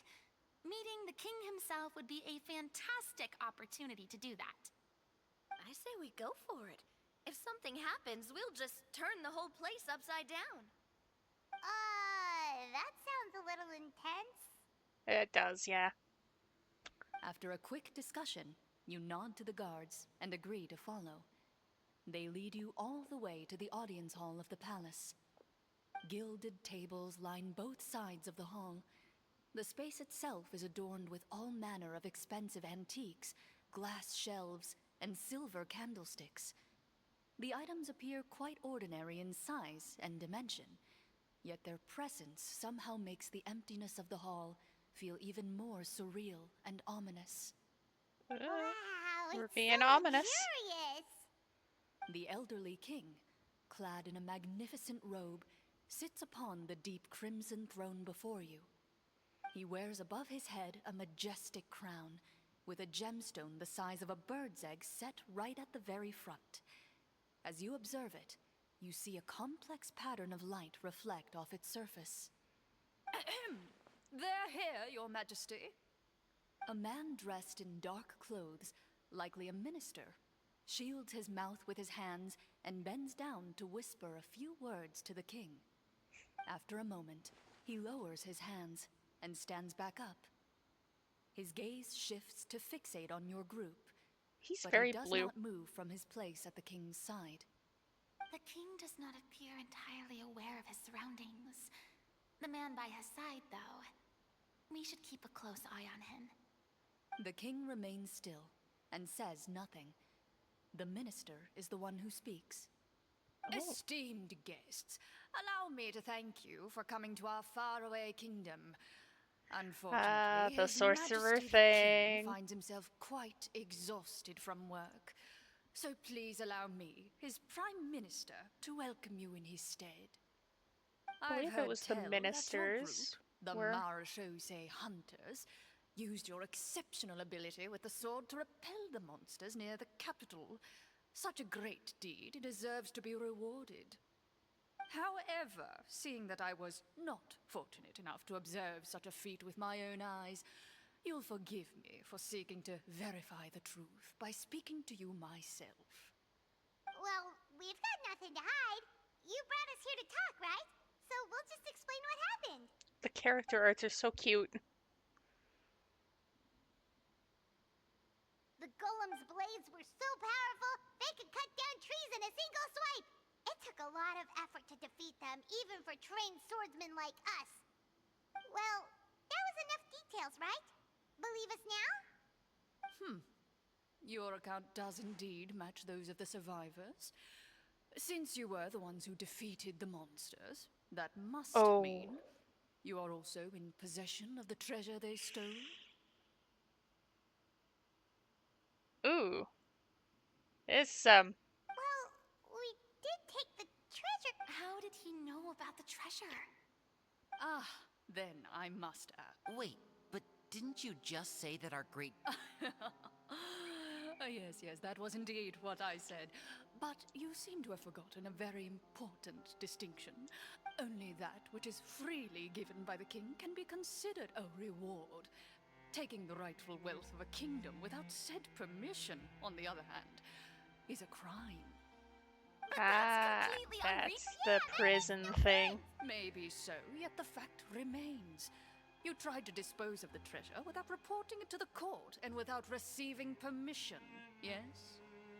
I mean, have you seen what's going on out there, No though? answer? Surely you're not insinuating that you, a group of legendary marechaussee hunters, sought to take the treasure for yourselves? Well, what about the king? Clad in his magnificent robe, the king remains seated, with his hands resting on either side of the throne. His posture is rigid and unmoving. The sorcerer He stands thing. forward with an empty look in his eyes, completely Oy. unmoved by the events before him. The sorcerer thing. Could the Prime Minister be the evil sorcerer? Or could both the king and the Prime Minister have fallen under the evil sorcerer's control? I would like to observe the number of guards stationed in the hall. The guards in the palace appear fully armed, their expressions solemn. Sensing the tense atmosphere in the room, they stand at the ready, each with a hand placed upon the hilt of their sword, as if prepared to draw their weapons and surround you at a moment's notice.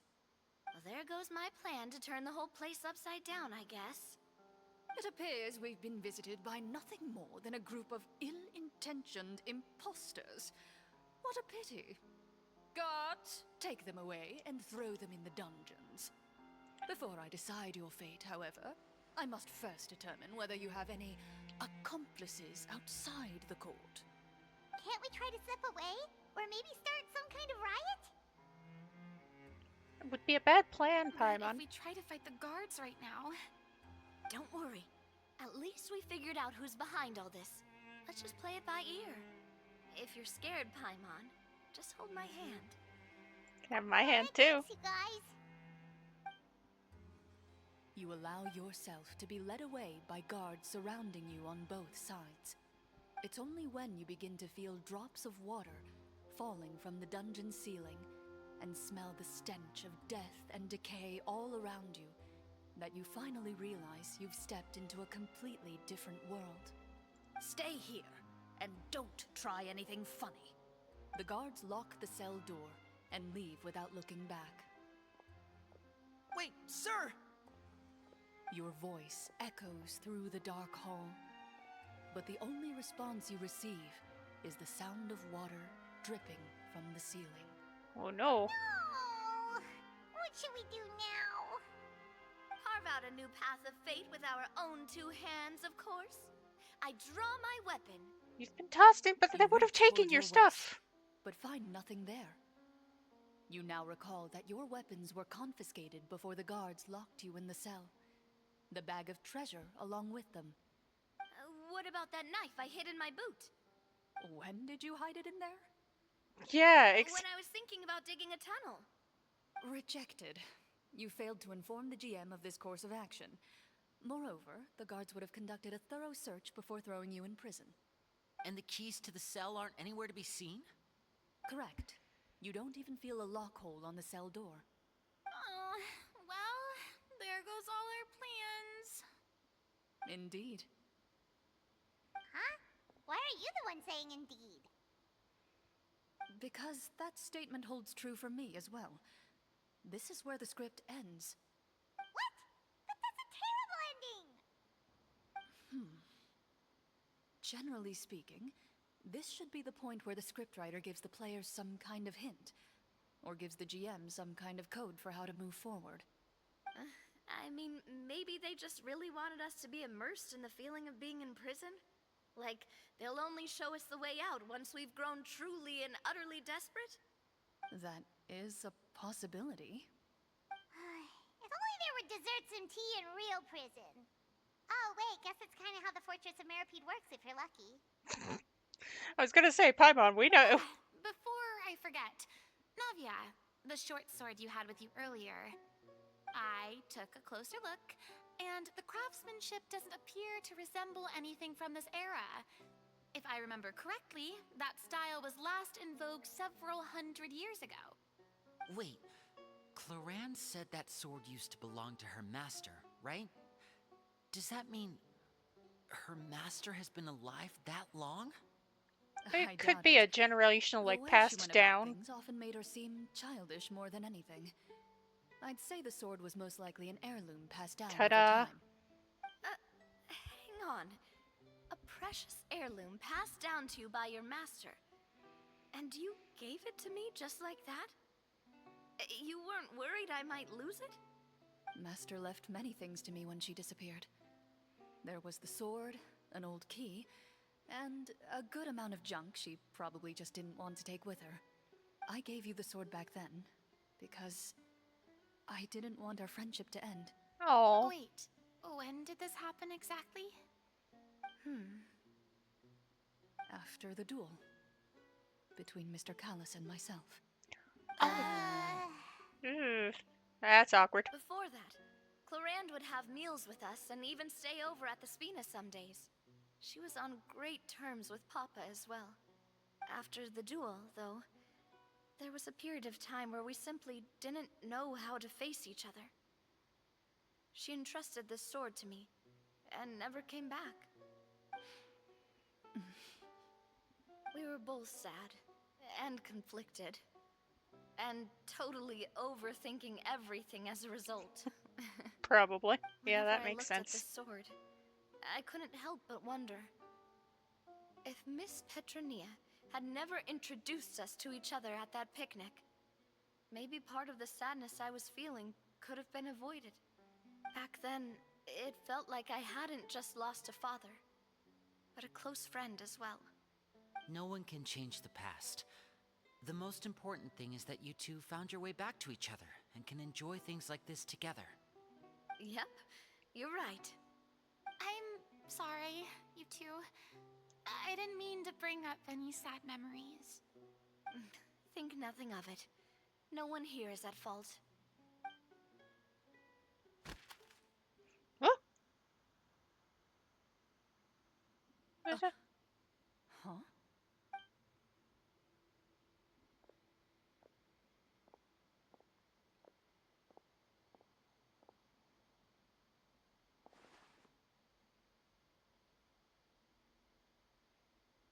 Ah, looks like the next part of our script is here. Woo! Perfect timing. The situation was really starting to get desperate. And not just because of the prison thing. From Corinne's face, I really can't tell if it's good news or bad news. Maintaining a poker face takes skill. Water continues to drip from the ceiling. In this lightless dungeon, you lack a reliable way to tell how much time has passed. Eventually, you get used to the unpleasant odor of straw, mold, and rust, and find yourselves alternating between fits of drowsiness and despair. Suddenly, you hear footsteps outside the door. Heads Gasp! up, everyone. Someone's coming. Gather close, everyone, and keep your voice down. Of course. It's our rescue.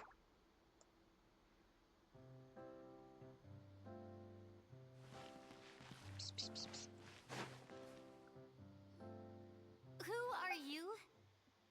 I work as a guard in these dungeons, but my true identity is the same as your own. I'm also a Marachose hunter. Ooh! A friend! Shh! I've already sent away the other guards, but if we make too much noise... I understand, but how can we be sure we can trust you? The king has issued a formal decree. In light of the irrefutable proof of your crime, you're to be executed before tomorrow's sunrise. Oh If you no! want to escape, it has to be now. Executed? We barely did anything! Monsters appearing at the same location as the treasure. Could this entire thing have been a trap? Probably. It'll be time for speculation With the once we're out of sorcerers? here. As for my identity, I have no way to prove that to you just yet. Oh, I thought he would have had one of the little Infiltrating pins. the capital was difficult, and finding a chance to speak with you has taken a lot out of me. I could go on, but I think we can all agree that now is not the time for details. It is always the time for details. Okay. Have you seen our weapons anywhere, sir? Don't worry, I brought them with me. They're just behind the door. Still, these weapons alone won't be enough to defeat the true enemy behind the scenes. His faction is too powerful. The guards are all under his control, and he's even stationed a number of golems in various rooms throughout the palace. Oh, To dear. defeat him, you must find a secret vault. It is said that within that vault, the Marashose hunters of the past left behind a treasure with the power to defeat the sorcerer. You're not coming with us? The power to defeat No, the sorcerer. I'll remain in the dungeons to deal with the guards. I'll try my best to Oh, distract yeah, them so they don't go after you. Hey, As thank long you. as my identity is not revealed, I'll be able to aid you when the final battle comes.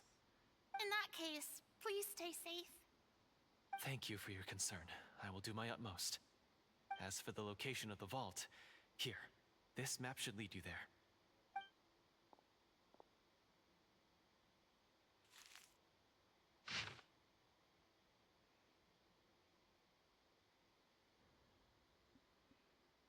Alright, I think I know where that is.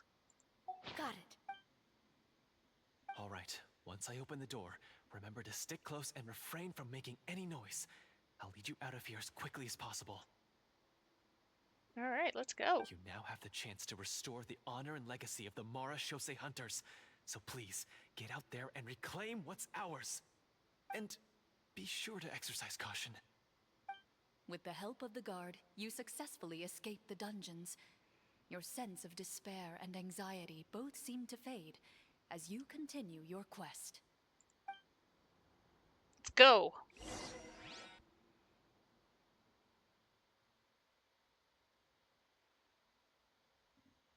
We're free.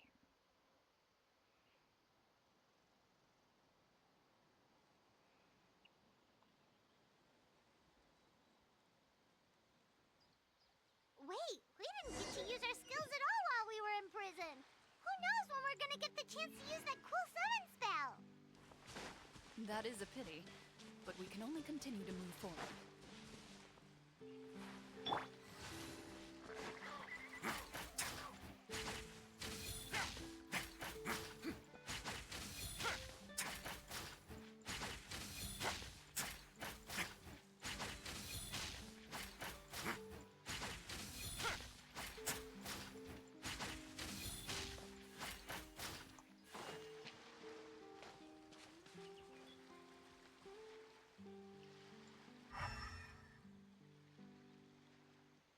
Why did I think that would...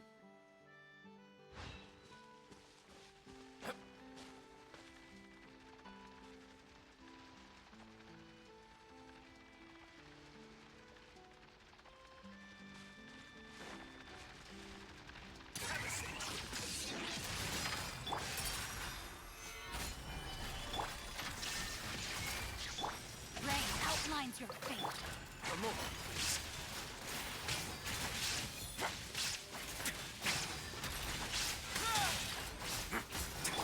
Order guide you.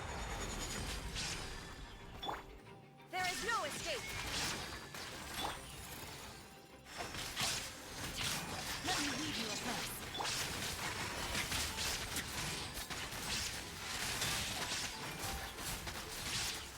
Alright.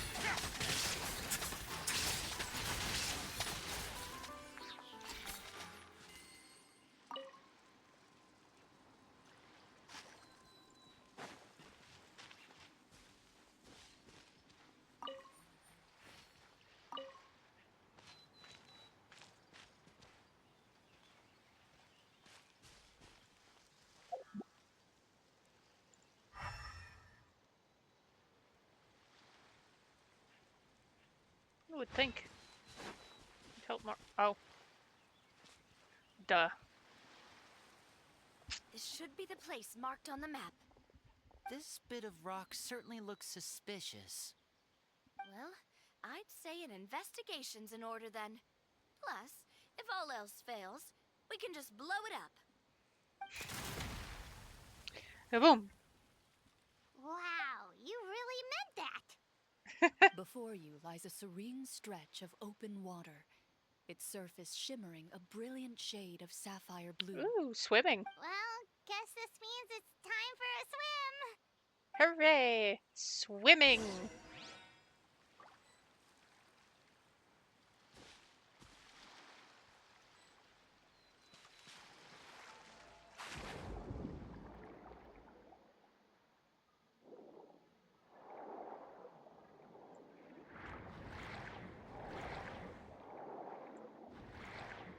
Whoa, whoa, whoa. Rasley, please. Straight line.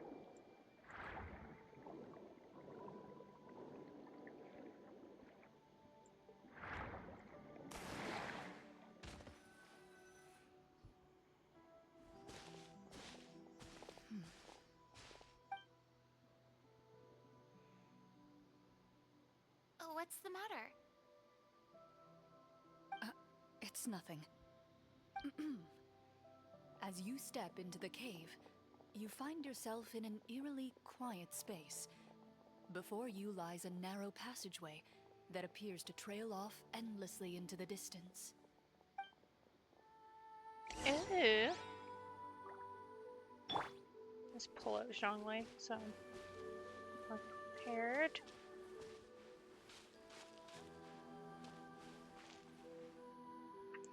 Oh, a puzzle. Wow, this must be where the treasure is hidden. A puzzle. This door is blocking our way in. Huh. It almost looks like it's been here for quite some time. I've got to hand it to the tabletop troupe. They really went all out with the props. I have a feeling. Huh. What have we got down here? A kind of mechanism connected to the door? Ah, it looks like we might have to arrange it into a certain pattern. A pattern on a stone door. That's something Master mentioned I before. have a feeling it's not entirely the tabletop troupe. Something wrong, Clorinde? After a long, difficult journey, you finally arrive at the location indicated by your map. It appears to be an ancient site of some sort. Like, I'm sure the where treasure tabletop likely troupe awaits. had something Your to do with it, surroundings are but exceedingly quiet and serene, as if the secret that slumbers here has never once been disturbed. If you listen closely, you can almost convince yourself you can hear the sound of its calm, gentle breathing. That description makes Paimon feel kind of bad for disturbing this place. let's We're doing this disturb for the away. sake of the people, to free them from the evil sorcerer.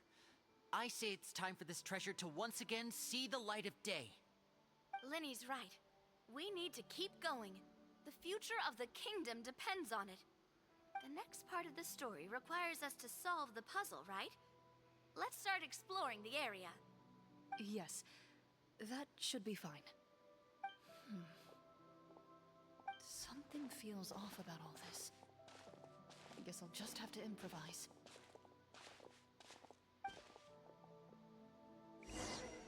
A good DM knows how to do that. Alright, we got those. Okay.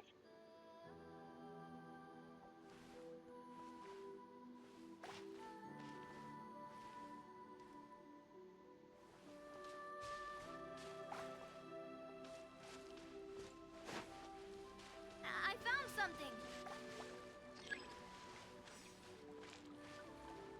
Found something here, too.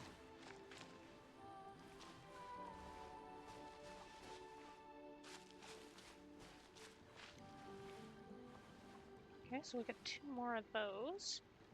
How about you, Same here. Farina?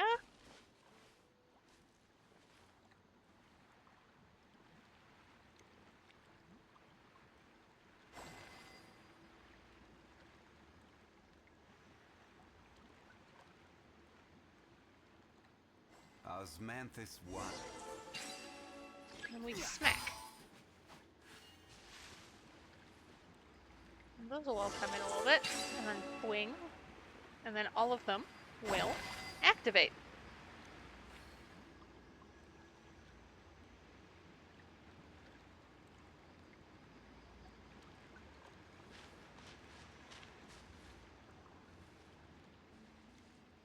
which will provide a path to the door. It worked! Something just appeared. Some kind of new mechanism, maybe? By solving the puzzles, you prove yourselves worthy of inheriting the secrets of the past. At the end of each puzzle, you're rewarded with... With? What's in the bag? It's a key! Ooh!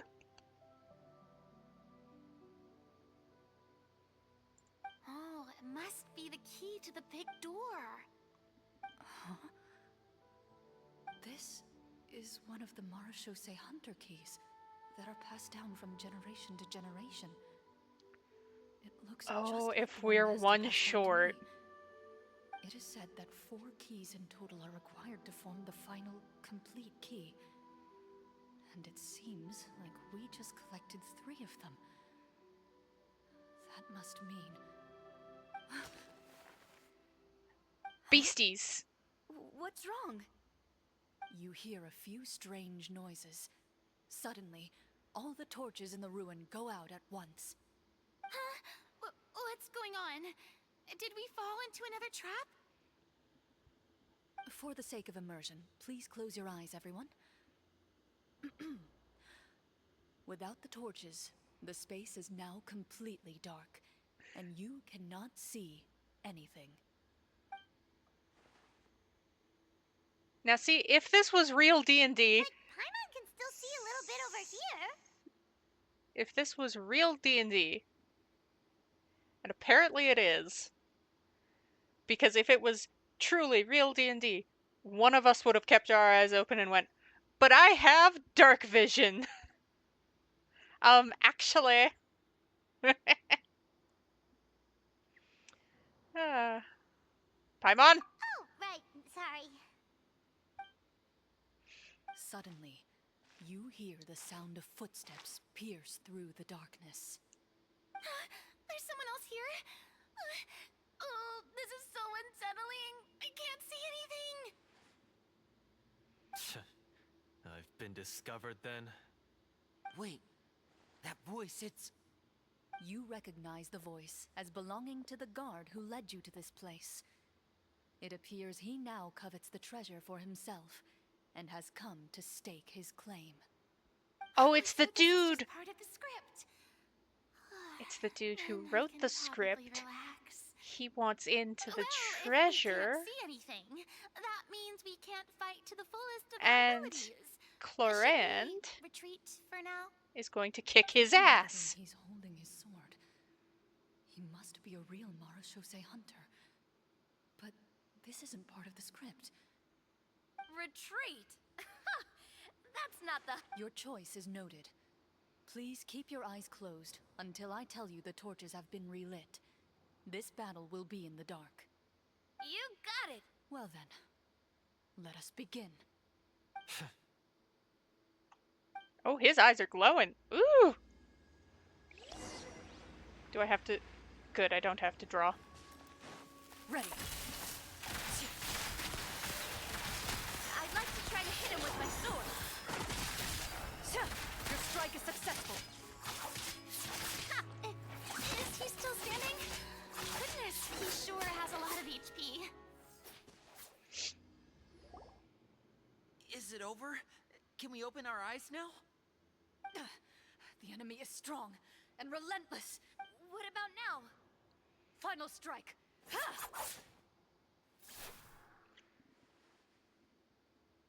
Yeah.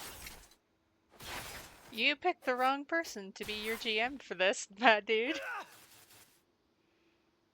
Oh, well, did we get him?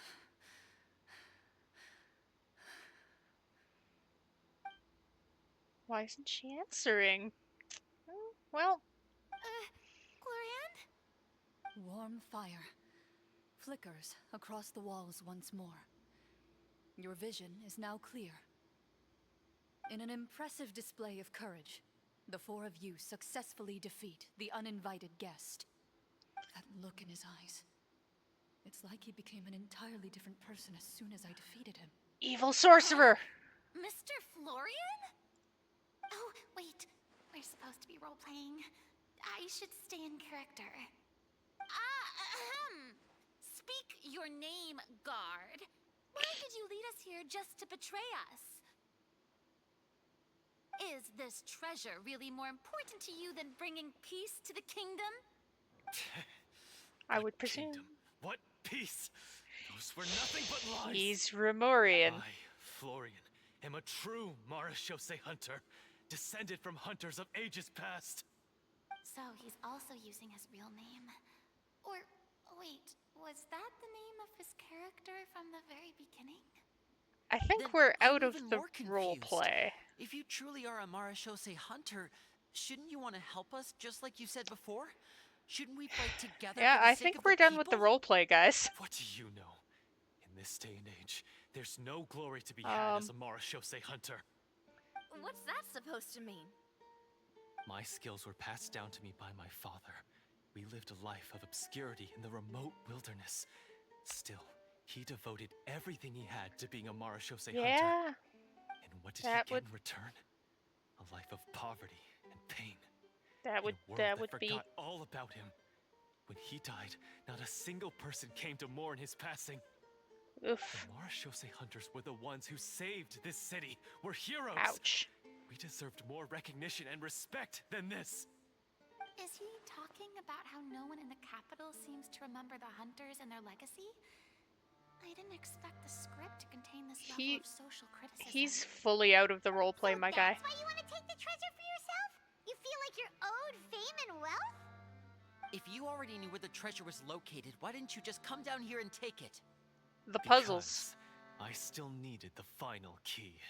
which Clorinde has. Only a true Marachose hunter is capable of passing through this final door. As someone who sought to hurt others for his own gain, Florian lost that right long ago. Okay, but what is this treasure anyway? We've got all the keys, It right? needs so can we just go 4 in and take a look? keys. You're sure you want to go in? We've been talking about it for so long. Of course we want to see what's inside. And we've already defeated Florian, right? So he won't try to take it from us anymore. Pesky brats. No, he will. Watch yourself. Then let's open the door together. All right. Your choice of action is confirmed. Clorinde takes out the keys from earlier and walks up to the heavy door.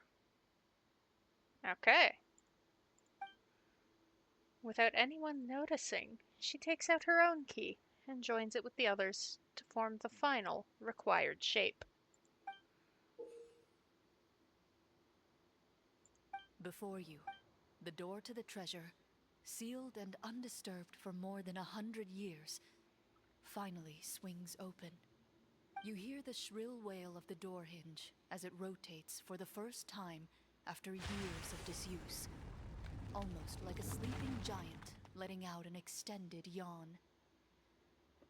You get the impression that the secrets buried behind this door might be just as heavy as the sound you just heard. It's open! Come on, let's go in! Paimon wants to see what's inside! Ooh, me too! All three. Ugh, uncovering hidden treasure is the most exciting part of adventuring. What do we have here? Uh-huh. A stone tablet? And some shabby weapons? And You call a this a treasure map? person. Looks more like an abandoned warehouse. I see that person. Maybe the troop ran out of budget at the end? They provided a super immersive experience at the beginning only to drop the ball at the most important part. They could have at least filled this place with cardboard Mora or something. Wait, I get it now. Paimon, this is the real Marachose hunter treasure. The swords. This is it? The Marachose hunter treasure is just a stone slab and some broken swords?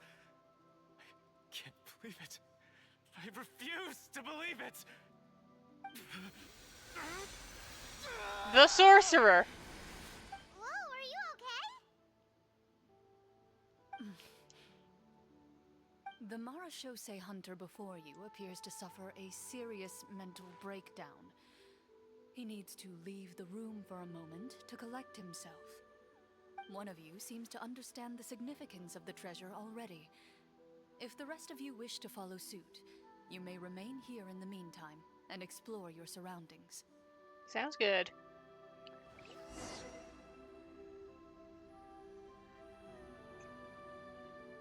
Just a little bit of bond of life. Just a ditch. Yeah, just a tooch. Oh wait. Yeah.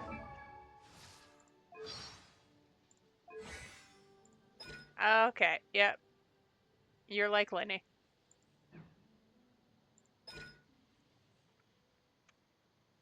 Ooh. Nice.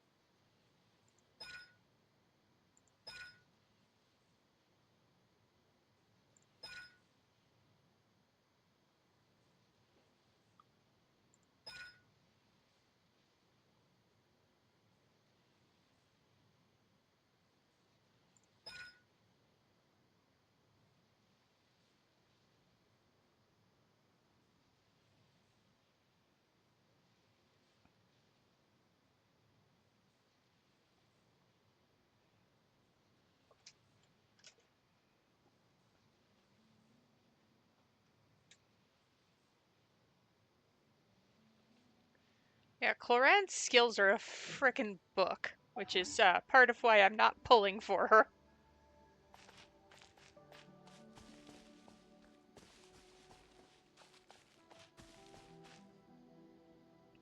Alright, buddy. So, how are you doing? Feeling any better? What just happened? Do you remember how you got here? Or what happened to your body just now? I remember now. I brought you here because I wanted to... The explosives in the cave! You mean these? Ha! Huh? How did you... I could tell something was off the moment I stepped into this cave, so I kept an eye out. I've already dismantled the whole thing. So the strongest champion duelist in all of Fontaine saved the day once again. Guess I shouldn't be surprised. It would seem your skills as a Marashose hunter are as sharp as ever. I deserve some answers, don't you think? Tell me why you wanted to lure me here. Everything you said earlier sounded like the truth. Luckily, your monologue was dramatic enough to convince my friends you were just role-playing. I don't know. I just always felt like there was something in my heart And that didn't I belong will to like me. to note... Something agitated and angry. Who knows? Maybe it was my own anger all along.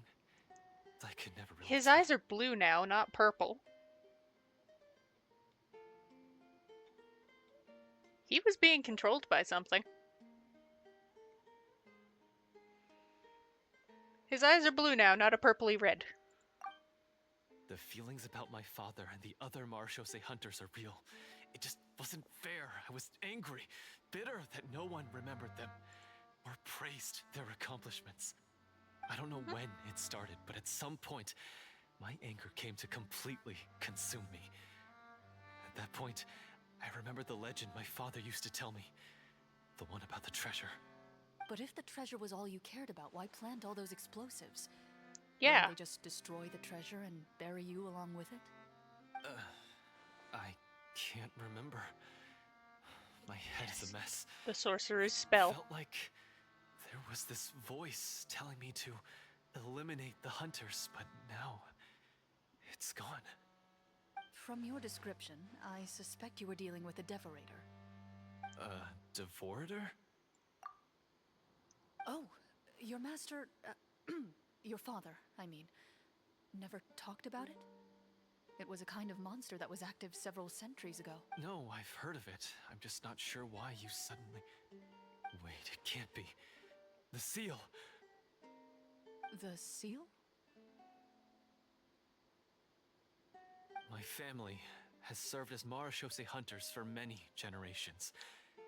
But the title and swordsmanship weren't the only things passed down over our line. There was a seal as well. My father instructed me to always watch over that seal and maintain it regularly.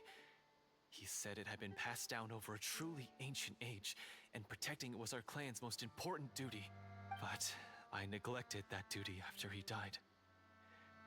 I finally decided to come down and check on it one day. You neglected the duty. And The that's seal when my broke. It memories was become holding a fuzzy. Devorator. Devorator took you over to try and destroy the rest of the The Marechaussee. Devorator would be a formidable adversary for any mortal being, even ones as capable as the Hunters. If you lacked the power to completely destroy it, you could easily fall prey to its influence and corruption. In light of this, some Marechaussee hunters chose to seal the Devorator away, in the hopes that a permanent solution would come with the passage of time. I heard it has the power to amplify the obsessions and desires in people's hearts, to the point where they overtake you entirely. It would seem I'm not just lacking in skill with a blade, but in mental fortitude as well. And yet, you were able to retrieve 3 of the 4 keys. If I remember correctly, each was entrusted to a Well, he would have had respected and one. capable hunter. How did you manage it? He probably would have had one just off the top from being from a line of hunters. One of them belonged to my father. Hey. The second I stole from a different hunter. And the third was one that I snatched while the person was on the way home from the tavern. I nearly died in that alley. But facing off against Clorinde would have been a little too much for you, huh? I know just how strong you are. It's as clear as day to everyone in Fontaine. I observed you from dusk to dawn, but could never find any opportunity to sneak up on you. I never even saw you drink a single glass of liquor. She probably, much like Risley, prefers tea. The only way I could think to obtain that last key was to lure you here using your hobby, and then... Oh, I get it now. That monster, it wanted to bury you here alongside the treasure. I won't comment on anything else, but the script was good. Well, I did pour my heart and soul into it. The stories my father used to tell me about the glory of the heroic Marechaussee hunters and how they came to be forgotten. It's more than just a story. Huh? You're proud to be a hunter. You're still holding onto that part of yourself, no matter how small. Yeah, see? I have done so many despicable things. I have nothing to be proud of. You wrote a good story. Then explain the purpose of the evil sorcerer in your story. Yeah! That's the Devorator! Isn't he the true antagonist? The one who sought nothing but his own gain, and used the people as pawns to attain it? In your heart of hearts, he was the one you truly wanted to defeat. But I've already tainted my sword. I no longer have any right to... Wake up, Florian. Remember how you introduced yourself earlier. Do you really think the hunters acted out of a desire for honor and glory? Or to be loved and acknowledged by the people? What did your father teach you about our order? You do not wield your sword for yourself, but to protect those you serve. There's nothing special about a blade. It's the intentions of the wielder that matter above all else. You tell him. Do you still not understand? Even after seeing the treasure for yourself?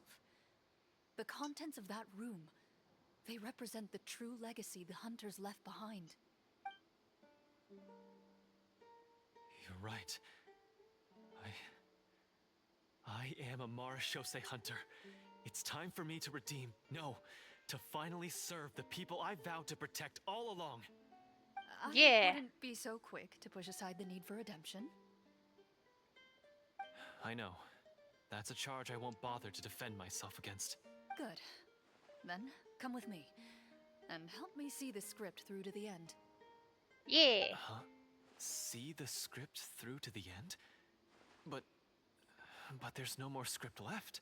It's a magical thing called improv. Never finished it, huh? No, I mean, I wrote the script with the sole purpose of luring you all here. there was no reason to write beyond this point. Then we'll just have to keep writing it. The evil sorcerer still needs to be defeated. Improv! You mean the Devorator? Are you saying I have to make up the rest of the script as we go along? Is that really so hard? You've already written most of it. Surely you can write an ending where the hunters win and justice prevails. I'll be there to help you too. You aren't afraid your party will fall into danger? Well, the party can handle I it. know what my friends are capable of, and they're all quite skilled. Besides, I need their help. Then, are you going to tell them the truth about all this? I don't intend to spoil the fun. Sometimes, protecting dreams and fantasies is more important than exposing the truth. Don't you think?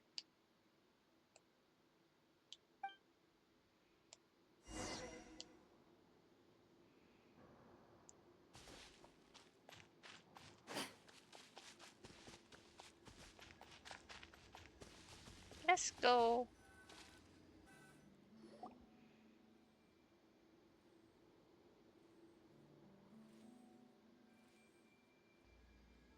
They're back! Oh no, that's weapons. They're just That's cool. arranged in a way that looks like a person. Ahem! My fellow Mara Show... Yeah, you're... After crossing swords with you and witnessing your courage in battle, I've rediscovered my true self and regained my pride as a Mara Shosei hunter. Oh, do I smell a redemption arc? You do, Farina. I was brainwashed by the evil sorcerer. He asked me to lure you here so he could bury you in this cave. That little... Wait, you're saying all of that wasn't you, but the evil sorcerer? It was. That's right. He's adept at manipulating the hearts and minds of the people. I fell under his influence because I did not possess a strong enough sense of will. Huh. And how are you going to prove that you're a changed man? We're not going to fall for the same trap twice. To be perfectly honest, I only came to my senses after seeing the treasure. It reminded me of my father's past teachings. The treasure was actually... The names of all the Mara Shosei hunters from ages past and their weapons? Wait, you already know? Of course. Don't underestimate a veteran role player's exploration skills. Oh, wait, I mean, Mara Shosei hunter Navia's exploration skills. We just finished reading through the content of the stone tablet. That tablet recorded the lives of some fascinating people. For example, this Mara Shosei hunter called Est. She inherited the responsibilities of the Golden Hunter and passed judgment on many people. But in private, she had a very easygoing personality. Her favorite pastime was singing and dancing with her friends, and she was said to have a beautiful voice. So, she was just like you. Oh, you really think so? Well, when you put it that way, I suppose I also have a few things in common with this Walter. Working as an executioner, he supposedly used a countless number of tricks to confound his enemies in battle. Oh, if only I could have seen the feats of magic he pulled off back then. Their lives were all so exciting. You could write so many cool books about their accomplishments. How could they have all been forgotten? They weren't doing it for the fame. Because they chose to be. To hunt monsters that only appear in the shadows, you must also operate in the dark. To be a Mara Shosei hunter is to willingly give up on wealth and fame. Then this stone tablet must have been left behind by their companions. That's right. Few Mara Shosei hunters ever revealed their identity to the public. They always protected the city from the shadows. The only time they spoke of their accomplishments would be at night, when they gathered with their fellow hunters in front of the bonfire to share stories of the monsters slain by their hand. Oh, that's so cool. This tablet was created not so that the hunters would be remembered by the people, but so that they would be remembered by each other. No wonder this place was so well hidden. You regard the stone tablet in solemn silence. The names of your comrades etched onto its surface serve as a reminder that you are never truly alone. The tablet proves that, although a hunter walks a shrouded path, it is not a solitary one. There will always be those who walk beside you, a fact that remains as true today as in ages long past.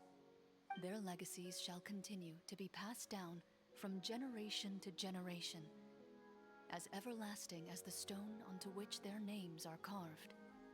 Father, you once told me that I should seek out the treasure if I ever became lost. So this is what you wanted me to find.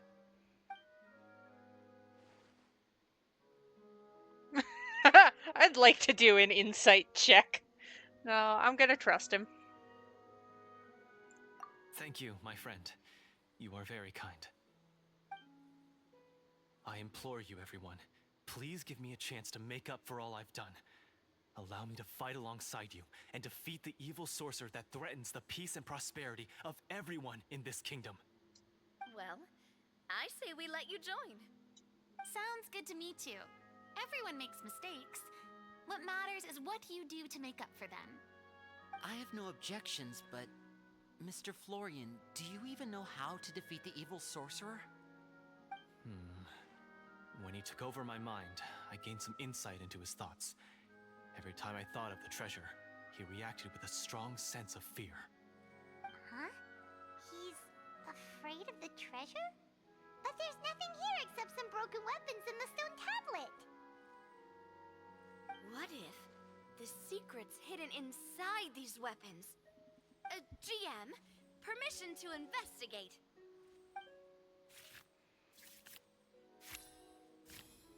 Very nicely done, Navia. At first glance, the weapons appear absolutely ordinary. But as you observe them, you notice a faint energy emanating from within. These blades have slain countless monsters. Though it's been a long time since they were used in battle, their edges remain sharp, as if they're simply waiting for the next worthy hunter to carry on their legacy. So basically, take these with us, right? I'll take this weapon, since it used to belong to Est.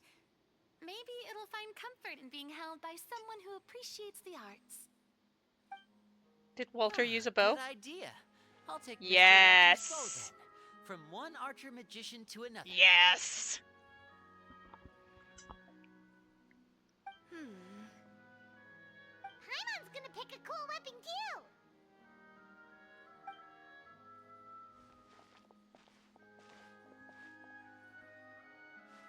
As you grip your weapons, you can almost feel the will of past hunters coursing through your being. It's a feeling of courage, determination, a silent vow passed down from generation to generation that says, eradicate the monsters, no matter the cost. This is cool. Mr. Florian, do you know where to find the evil sorcerer? I was able to see his surroundings when our minds were connected. I believe he's currently hiding out at the church in the kingdom. We must be extremely careful. He's spent so long living among monsters that he's now taken the form of one. He will not be easily defeated. Then why don't we explore some more and try to find some higher level gear? We don't want to just fight him and lose, right? Oh, no, we have to strike now.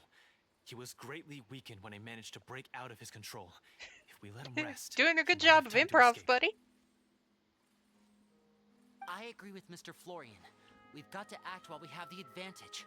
Don't forget, the people of the capital are counting on us. Yeah, now that we've got a plan, there's no point in waiting. The longer this drags on, the worse it will be for everybody. Yes, that's what's called... Taking the initiative. Yes, that's exactly right. Alright, you've persuaded Paimon. Mr. Florian, please lead the way. Of course. Follow me. Let's go. He had to set up so many scenes today. And now he has to join in for this last part. I really don't envy his job.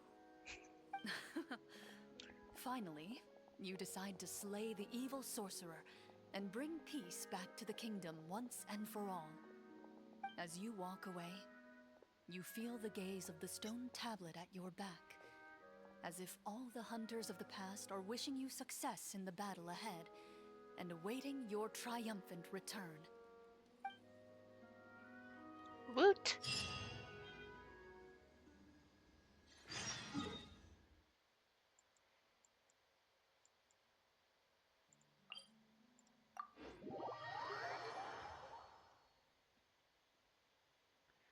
Alright.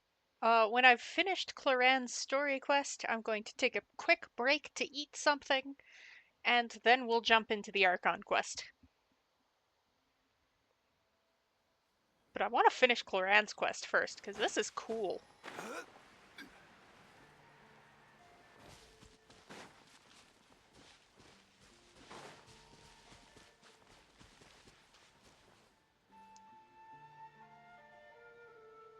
Finally, you arrive at the church Florian described.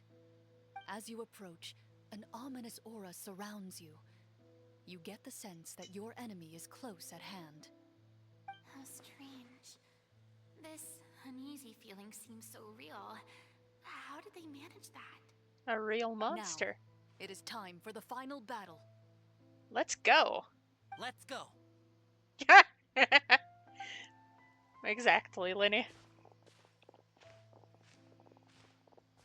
Florian, wait. What's wrong?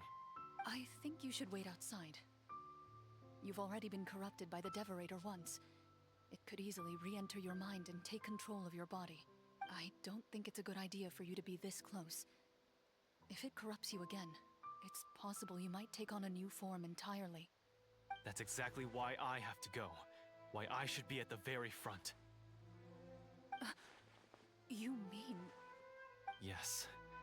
I intend to lure it into my body. That's too risky. If things get out of hand, I might have to kill you. Do you understand how dangerous this is? I understand, but if I do this, you'll have a clear and visible target. The Devorator will have a hard time passing up a chance to enter a body it knows how to control. You won't have to worry about any of your friends being taken over. He is a You're not like Marechaussee me, hunter. Miss Clorinde. You're a just and powerful Marechaussee hunter. The monster broke free due to my error. It's only right that I shoulder the responsibility for its destruction. This is... something that I have to do. Consider it a duel to restore my honor. My only request is that you give it your all.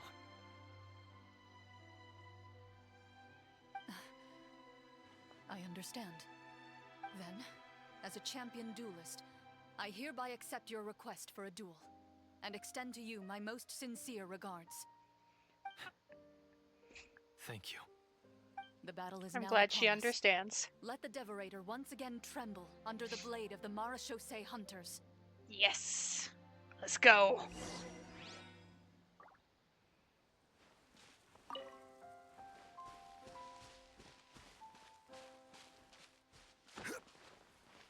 Enter the church in the capital.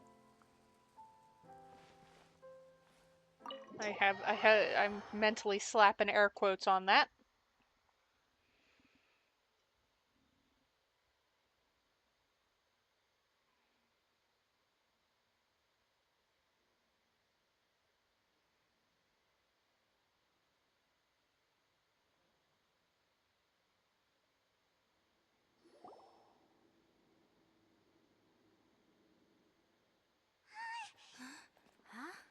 Ooh, cutscene. Ooh. Ooh. Ooh.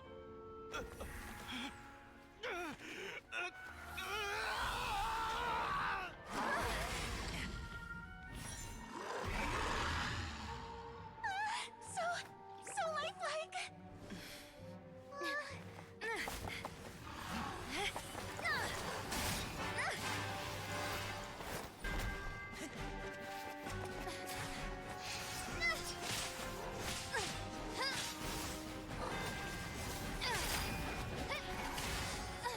Nice.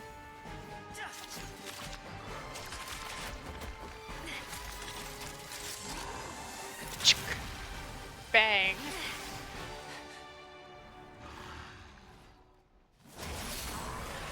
Why is nothing working? This foe is not invincible. You hold the treasure. The power to defeat it in your own 2 hands. The treasure? You mean... The Let's names. go. It's the Marashose Hunters' names. How are we supposed to... You forget, Paimon? There's still one skill we saved until the very end. Summon! Hunters fight not for fame, but to aid the people whenever they are summoned. Walter the Marashose Hunter, master of 1,000 tricks, executioner of the Phantom Hunters, I call for aid! Est, the Marashose Hunter, inheritor of Cassiodor's will, judge of the Shadow Hunters. Answer my call! Let's go. Petronia, protector of justice and order. The hunter I respect the most. Thank you for saving my friend, the best one I'll ever know. Please, lend us your strength. Yeah. Let's go. We have come to answer your summons.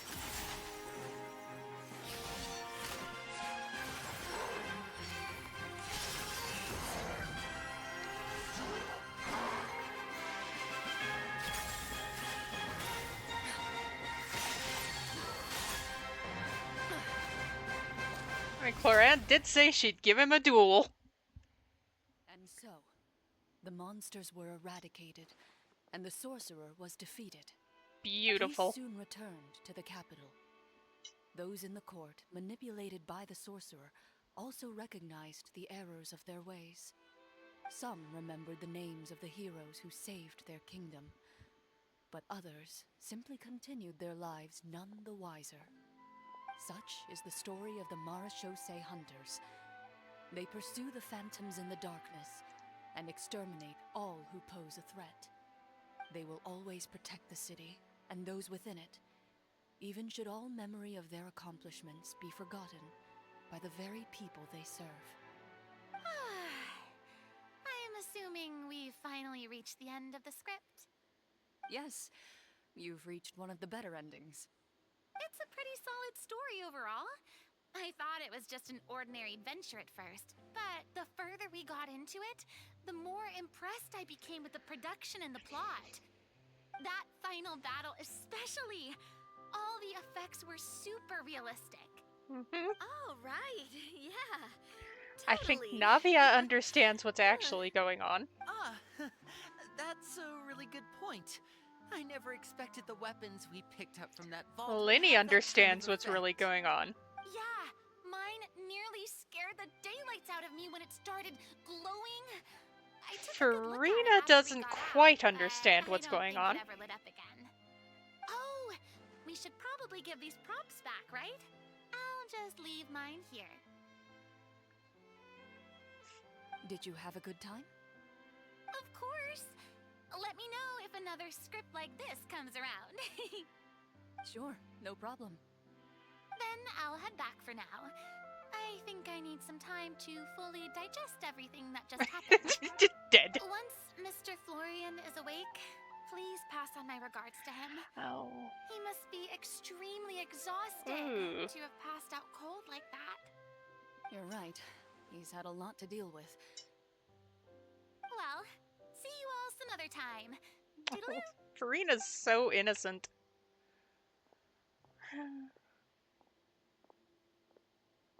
Okay, so, can I ask now? I think it should be fine, yeah. What in the world was going on back there? So you saw through all of that? You did very well, though. That time in the cave when you told us to close our eyes, it'd be weirder if we didn't notice anything. I was dying of curiosity the entire time. I mean, you did a pretty bang-up job of pretending nothing had gone wrong. Farina actually looked like she thought all of it was planned. Guess none of us wanted to be the one to break the illusion. What are you all talking about? Paimon is like Farina. I am going to put my traveler in the same shoes as me, of knowing that it was kind of not roleplay anymore. Oh, wait. Don't tell me Paimon never... Oh, this is all my fault. It's not too late to cover your ears. Here, Paimon. I'll do it for you. Bit late for that, don't you think? You're saying everything that happened back there wasn't actually part of the script? No. It's probably more accurate to say this was never a real scripted story to begin with. What? So loud. Oh, he's okay, thank goodness. Hey, you! Get up right now and explain yourself! Paimon! No shaking, please! Oh, my head. Man just got possessed, give him a chance. Did Paimon just hear that right? You guys made up that whole last part on the spot? Improv. It's not nice to lie to people, but Paimon's got to admit, that was a really good story, Florian. Oh, and nice improvisation, Clorinde! It's a shame I don't have like anything that can do the hands thing, because you would have seen jazz hands. Yeah, it was like watching a magician improvise a spectacular magic trick after forgetting an important prop. Speaking If from Paimon knew experience. something was wrong with that box, she would have floated straight in the opposite direction. Everything was under control. As if you've ever described a situation as being out of control. I'm pretty sure any situation you consider to be easy to handle would scare a reasonable person half to death. Guess I'm just used to it. You must run into a lot of unexpected situations then. That explains why you're so good at coming up with things on the spot. As for you, Florian... I know there's no excuse for what I did. I'll turn myself into the guards at once, confess my crimes, and accept any punishment that comes my way. I would say you've already suffered more than enough. What? You may have been blinded by fame and fortune in the beginning, but your actions during the final battle had proven you to be a true Marechaussee hunter. Exactly. You'll be far more used to the city above ground than below. Your job as a hunter is more important. But... Of course, you'll still need to take the keys and pay a personal visit to the 2 hunters you wronged. Prepare to accept any terms they give you as well. Yes, of course. As far as I'm concerned, though, your showing in the duel was enough to prove your honor. Then I'll do exactly as you said. I'll go return those 2 keys right now. Thank you so much, everyone. I'll do my best to prove myself worthy of the second chance you've given me. I swear this on my name and honor as a Marechaussee hunter. Until we meet again, everyone.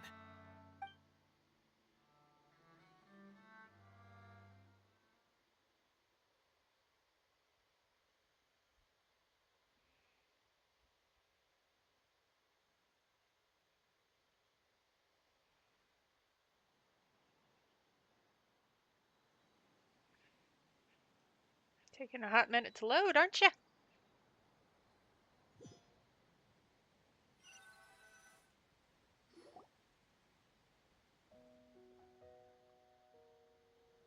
Speaking of Marechaussee hunters, what should we do about the treasure in that cave? Leave it be. Yeah. Are you sure? We could show it to people, make it so that the hunters are remembered. Don't you want that? Hunter doesn't do No. it for the fame. Every name on that tablet made the same choice. All hunters know what the path entails. I am no exception. My identity as a Marechaussee hunter is not something I need people to remember. I wish only to be recognized as a champion duelist. Nothing more. That's certainly very different from the path of a magician. Still, I admire your decision. Wait, I just remembered something. If there were no special effects involved, why did our weapons begin to glow during the battle? That's because the Marachose hunters of ages past would often imbue their weapons with special enchantments to suppress the monsters. Whenever a monster was nearby, their weapons would start to glow. Oh, so that's why they had an effect on that guy near the end. I really thought the summons were doing all the work. Well, I'm sure the summons were a part of it too. Oh? How so?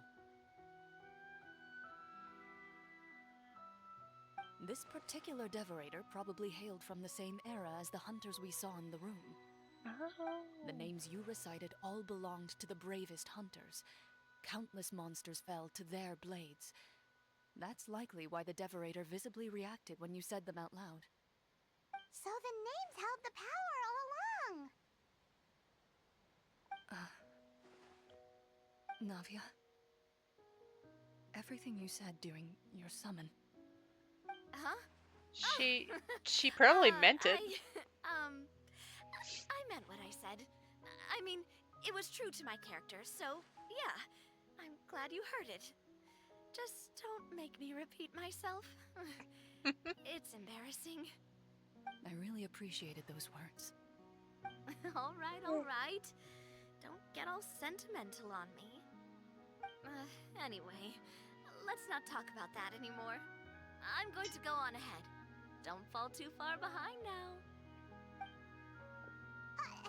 She ran off! I should probably head back as well. This story was truly incredible. I might have to spend the whole night telling my siblings all about it. Goodbye. Yeah. Traveler, should your name and deeds be forgotten, what do you think the significance of your journey will be?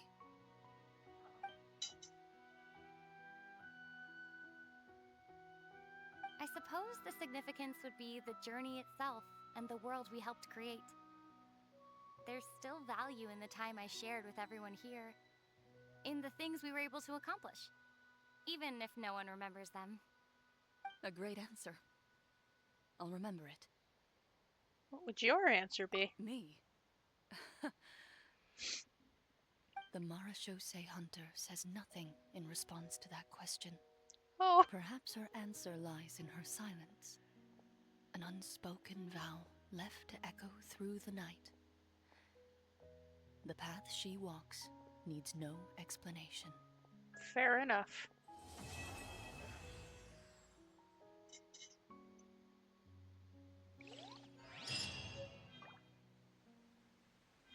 Yeah. Sorry, I gotta look at this.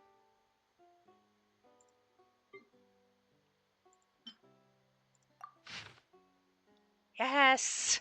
I get to keep the little portraits!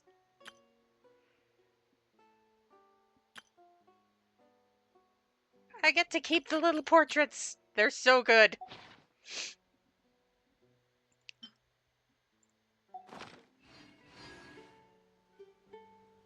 Alright.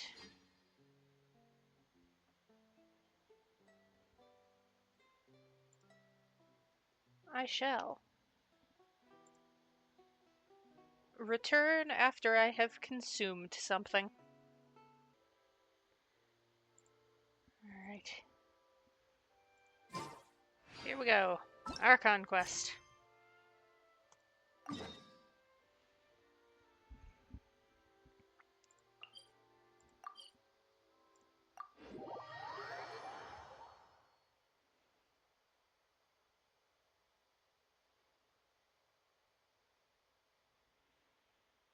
Woo!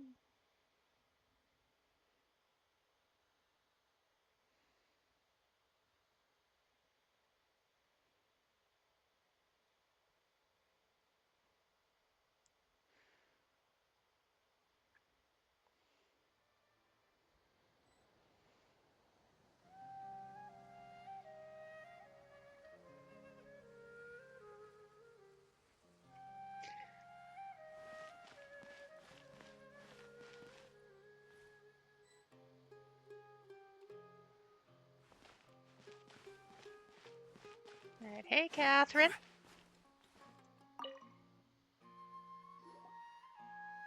Perfect. It's you two. I have a commission here that has your names written all over it. In fact, I'd even go so far as to say you're the only ones for the job. The only ones for the job? Huh. If our help is really that important, it's probably some Archon class commission, right? We're happy to take this on. Which Archon do you need us to deal with? The Adventurers Guild doesn't employ that kind of classification system. In fact, this commission is also probably not nearly as intimidating as what you're expecting. All it asks us to do is to find a missing person.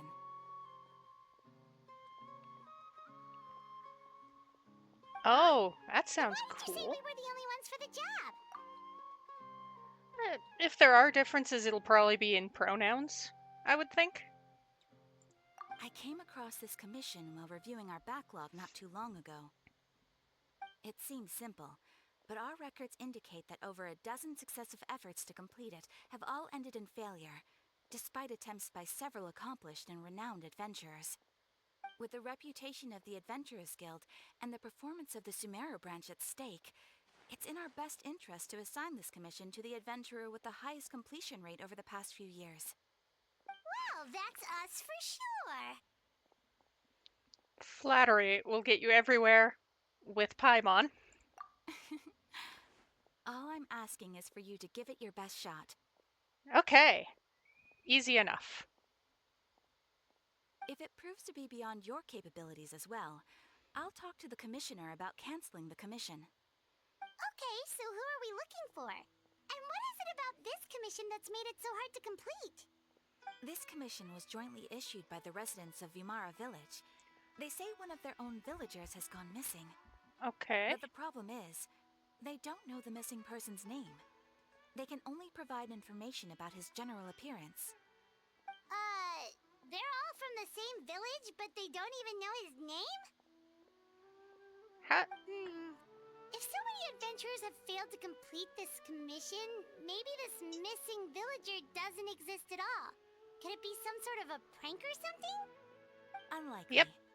Several villagers came by to issue the commission, and judging by their appearance and tone of voice, they seemed incredibly sincere.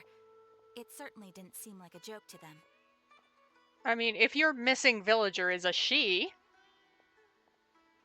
Besides, putting up a commission requires a processing fee. There Well, aren't many upsides we don't to a have the prank that description costs of the more to missing carry person out. yet, so... In any case, it would probably be best to go to Vimara Village and ask around first. The Adventurers Guild does have some information on hand, but I would say anything you can learn directly from the villagers would be far more reliable. The best way to avoid misdirection is to go to the source. All right then, Darn let's straight. go. Paimon's starting to get really curious about this whole thing.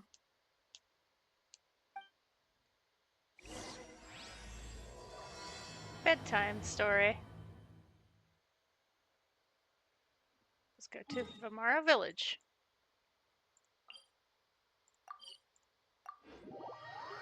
Woo!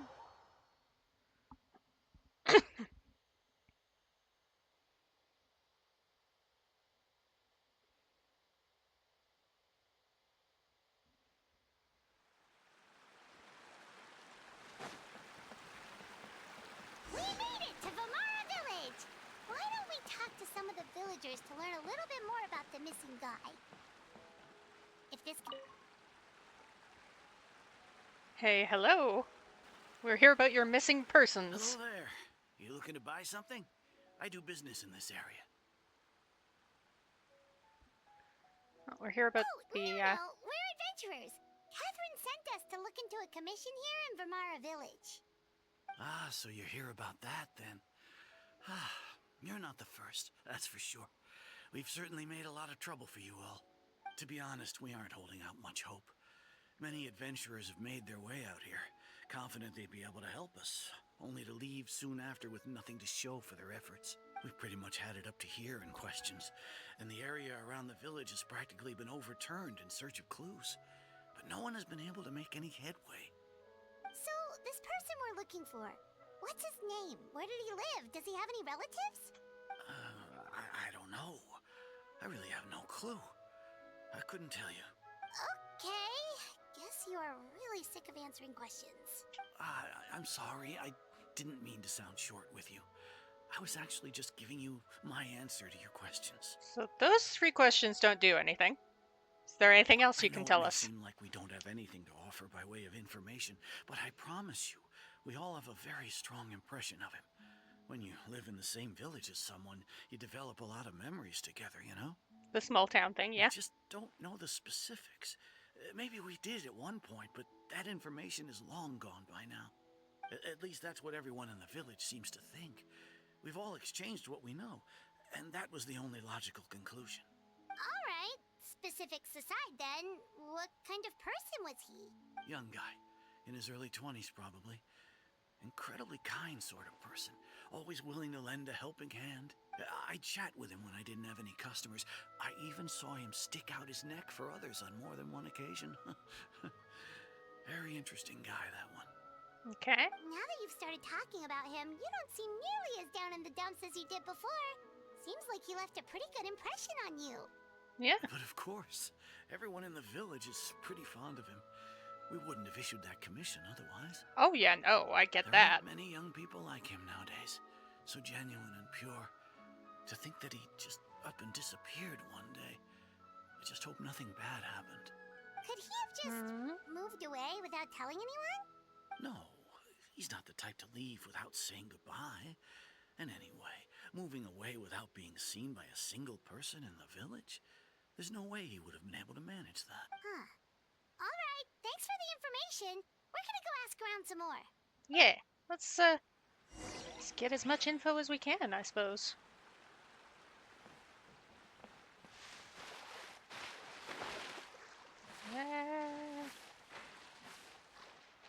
All right. Hello, sir. Is that guests I hear? Hi, Grandpa Amadea. We're here to help you look for the guy that's gone missing. Ah, so that's what brings you to these parts. Coming all this way for our sake. That's so very kind of you. With your help, I trust that young man's case is in good hands. Could you tell us a bit about him? Of course. I'm happy to help any way I can. With my failing eyesight, I'm afraid I can't offer much about his appearance. But I do remember hearing the sound of his voice. Not recently, of course. Oh yeah, That he's missing. loss has left me feeling quite empty. I don't think his parents are still living in the village. But somehow he never seemed lonely. In fact, he was usually the one offering companionship to others. Well, that's nice of him. He would often take time to visit the elderly or play with the orphans in the village. Aw, that's cute.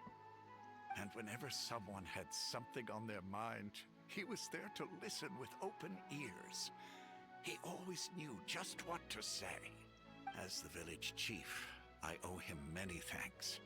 Helping villagers navigate difficult moments in their lives should have been one of my responsibilities.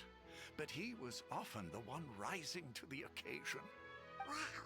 He seems like such a nice and gentle person. No wonder his disappearance affected you all so much. But, you wouldn't happen to know any details about his name, address, or family situation, right? I'm ashamed to admit it, but I just can't remember.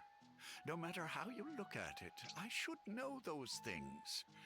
But for some reason, no matter how hard I try to remember, the information just doesn't come. Perhaps my age really has caught up with me this time. It's okay. There's no need to force yourself to try and remember. We'll figure something out.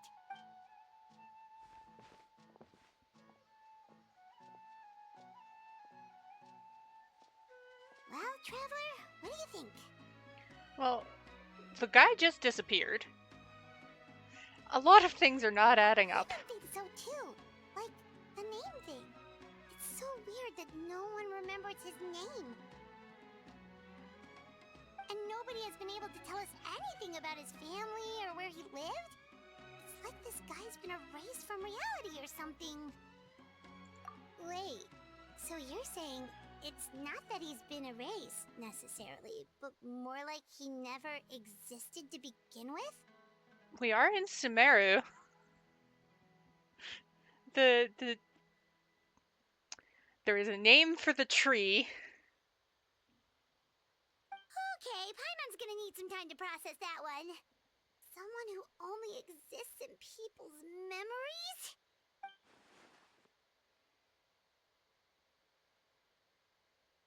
Like what happened with Greater Lord Rukkhadevata, but the opposite. Irminsul, thank you. He hasn't been wiped from Irminsul, he's been added. You two are the adventurers who just arrived, right? You're here for the Vamara Village Commission? Yep, sure are.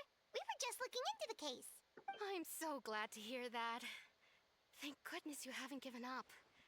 I've been so worried the Adventurers Guild might cancel our commission. My name is Atosa, by the way. I grew up here in Vamara Village. Anyway, I just wanted to say, please keep searching for a missing villager. I'm begging you. You have to find him. We will try our best. No need to worry. We'll give it our best shot. So, were you close to the missing villager? Are there any leads you can give us? I'm not sure this counts as a lead, but follow me. There's a place I'd like to show you.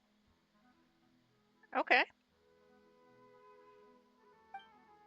Does this place have hints? Are there hints?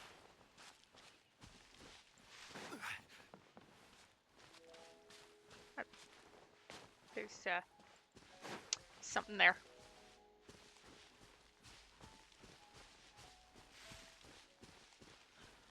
I thought that Sumpter Beast was a house. It is not.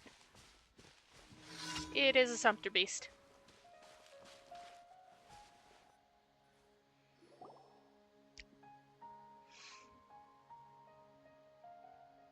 Is this the place? Under this tree? Yep. I know it doesn't look like much, but this place is very meaningful to me. It's so full of memories. We used to always sit together under this tree and talk. Sometimes we would look up at the clouds in the sky, or stop to feel the wind against our skin.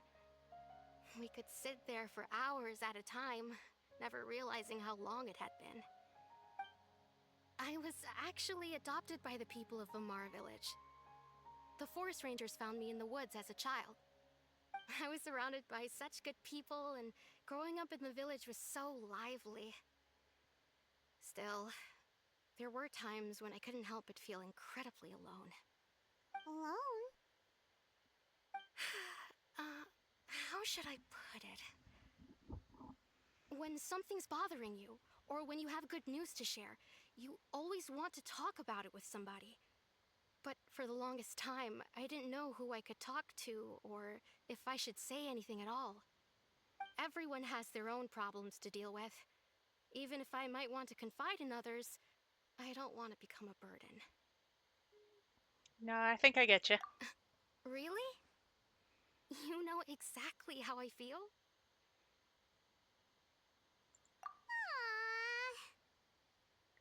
Wow, that sounds really nice. You're quite lucky. When it comes to our missing villager, well, I guess you could say that to me. He felt like both a family member I could rely on and a friend who could really understand me. No matter what came my way, I knew I could always talk to him. He was so thoughtful and pure, and patient too. Whenever I talked to him, he would always seem so interested, as if the things I was describing were just as important to him as they were to me. Ever since he disappeared, there's been so much I wanted to tell him. No, none of those things matters now. I just really want to see him again. Wow, you two must have been really close. Did he ever tell you anything about himself? He mostly just talked about interesting things he saw around the village. He'd share a lot of his own wild ideas as well. Oh, right! I did ask him about his parents once. but all he said was, they're not here anymore. I didn't know whether that meant they had left the village or passed away, and I didn't want to pry. Still not much to go off of. Yeah, this is very scant. Look at me. Talking your ear off and still nothing to show for it. I'm sorry I wasn't more help. Oh, don't The last put time yourself I talked down. this much in one go was when we were still together. Come to think of it, every time we talked, it always seemed to be around dusk, just like right now. Time always passed by really slowly. Even when it felt like we'd been talking for hours, the sun would still be at the same position in the sky. Well, time always seems to pass slower when you're relaxed, right? What's wrong, Traveler? It was always the same time of day, and time never seemed to pass. This is not a regular missing persons case. What Atosa just told us about time could be the key. Oh, hey, hilichurls. Hi. Hey, look at those hilichurls over there. Doesn't it seem like they're acting a little strange?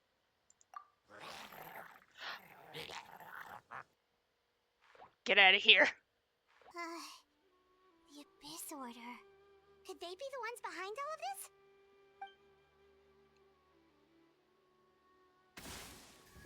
Oh, hi. Uh-oh, we've been spotted! Quick, get ready to fight!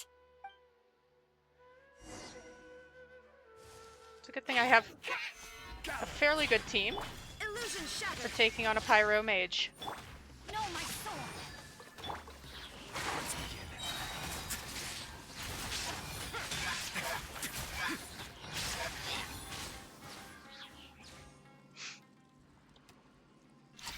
Oh, shit!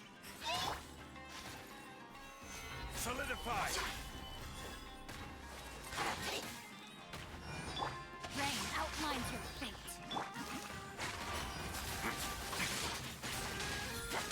This one.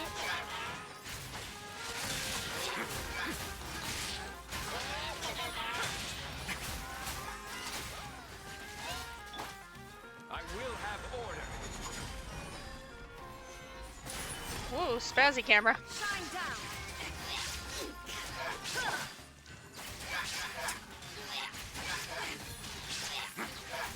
We're having a great time. Stuck on the rock. Oh boy. Once you get him out of the balls. And from the top rope!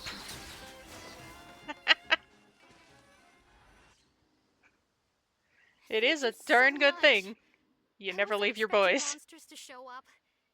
If you hadn't been here, I'm not sure what I would have done. It was no trouble. But at least the Electro dealt with the cryo shields. So, that looks like something I haven't done. Alright, note that for later. Question we should be asking now is, what is the Abyss Order doing here? Now that I think about it, the hilichurls around Vimara village have been a lot more active lately. They seem agitated and would often attack anything in sight. Chief Amadea doesn't allow the children to play in the area around the village anymore. Maybe the Abyss Order really is involved. Well, we should head back and check out the situation in Vimara village just in case. If the Abyss Order is plotting something that could spell trouble for the villagers. You are correct, Paimon. It's gonna jump me straight back to the village, so I can't even mark the thing on my map. Wait a second. The person... It's Dainsleif! Hi, Dainsleif!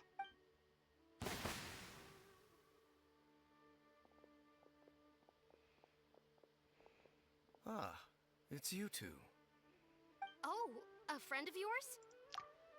I almost said it's everyone's favorite Conrian, but it is not everyone's favorite Conrian. I know for a fact your favorite Conrian, Dark, is Kaya. Well, I'll leave you all to it then. I should head back to the village and check up on Chief Amadea and the others anyway. Well, see you later. Yep, see you later, Atosa!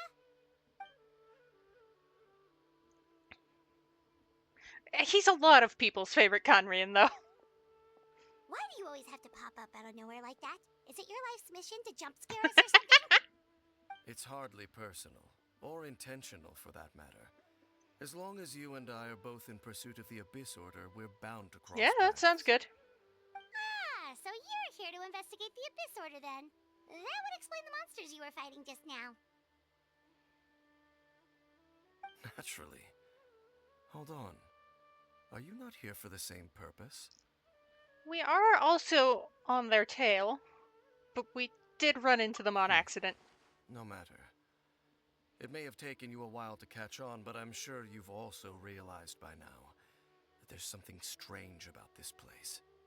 The Abyss Order is most certainly planning something in this area. Or worse, their plan could already be in motion. So you think the Abyss Order is behind the hilly trail activity in the area? As things stand, I highly doubt that is their primary motive. I would imagine the increased hilly trail activity is merely a byproduct of whatever it is they're really trying to accomplish. Still, the hilly trail activity is causing a lot of problems for the people here. We should stick around for a while and protect the village, don't you think? The best way to protect them is by figuring out what the Abyss Order is truly planning. That is how we prevent further tragedy. Let's see what more we can find out. And after that, you owe us so many answers, my did. And you shall have them. I never intended to hide anything from you. Don't worry. There should be ample time to talk. You never intended to, but you dance around and euphemize so much, and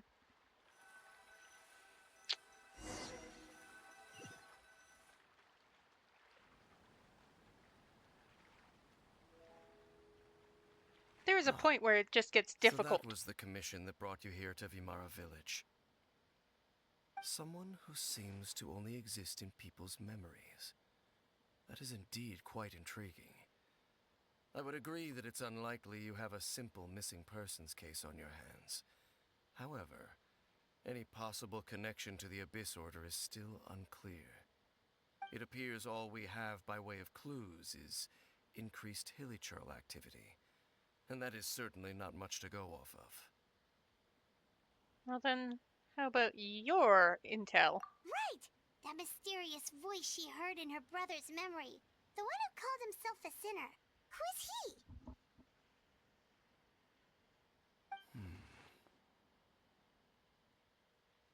Traveler, let me ask you this. Do you believe your sibling to have betrayed you?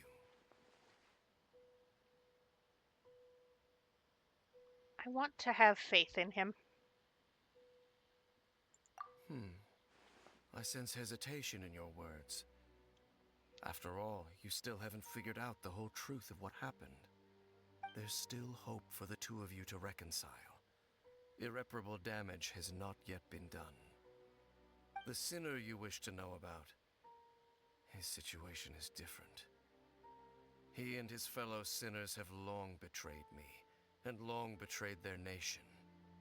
His name is Vedderfolnir, the Visionary. Yes, I am grabbing screenshots. So. I'm loath to admit it, but he is also my kin. Okay, never mind. I am not going on auto mode, just so I can... Your brother?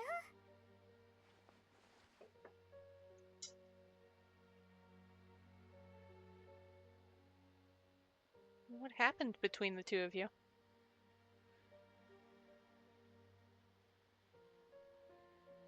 Are you cool with asking what really happened in Conrio when you do the quest, then?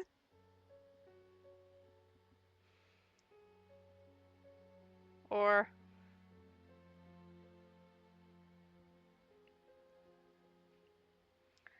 At least you know what to ask during your quest. The 5 sinners of Conria. Alright. Screenshot. The wise Roptatir. The visionary Vedderfolnir, Gold, Rhindaughter, the Foul, Sertologi, and Rehir of Solnari, Rerir. We heard those names fairly recently in Fontaine.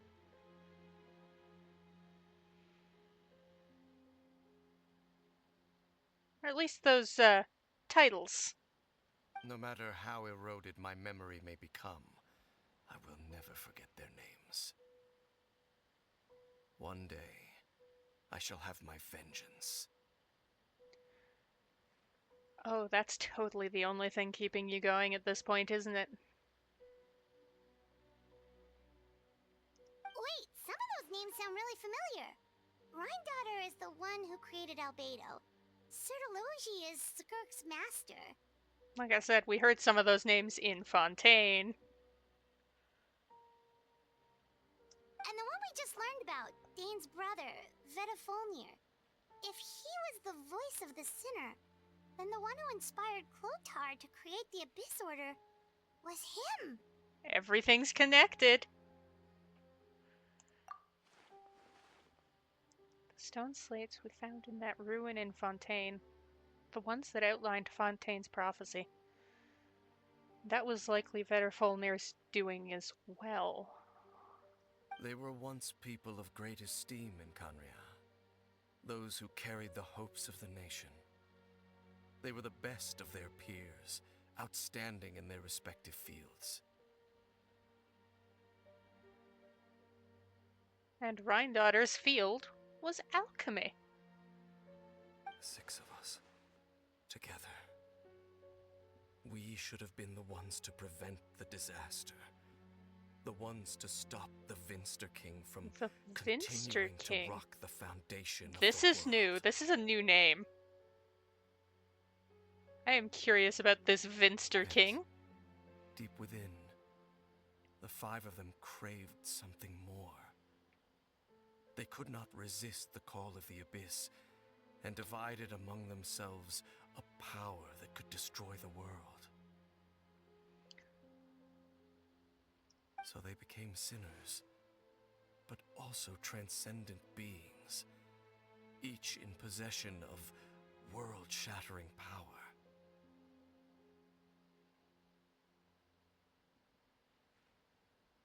And when the cataclysm occurred, not one of them stood up in defense of their nation.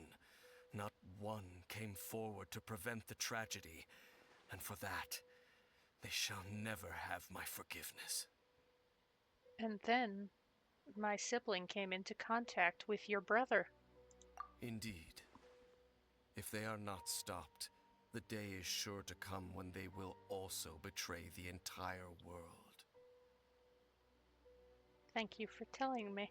Of course. As I said, I never intended to hide anything from you. Yeah, but you kinda... Even if you didn't intend to, you kinda did. So, Dane, what have you been looking into all this time? I've continued to investigate the questions surrounding the Loom of Fate. It's been quite some time since the initial operation was launched.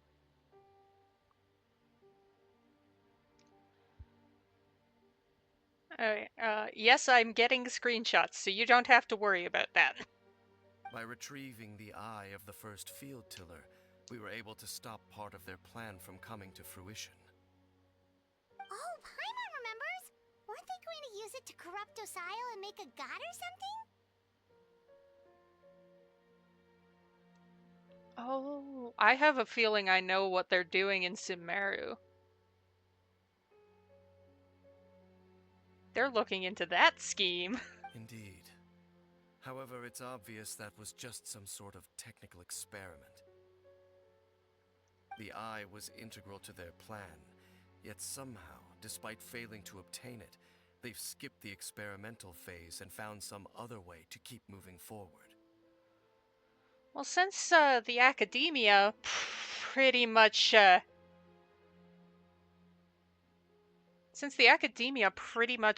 almost made a god themselves, that would explain why they're in Sumeru. they're looking into that. There are many signs pointing to that effect.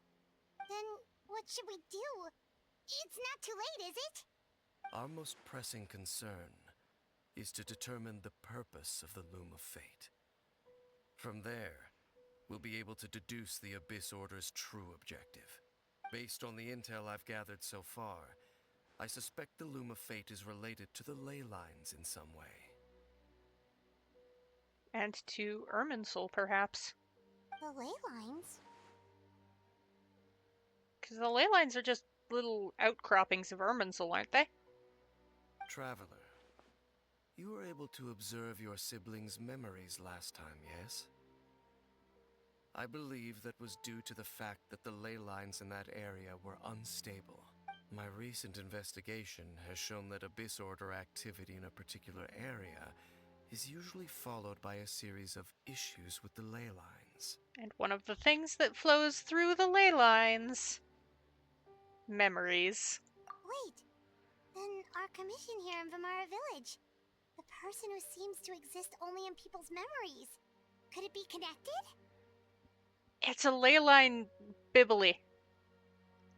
Don't ask me what a bibli is. I'm trying to think of an actual word, but... memories, ley lines, loom of fate, the missing person that doesn't seem to exist. What's the connection between all this? It's certainly possible.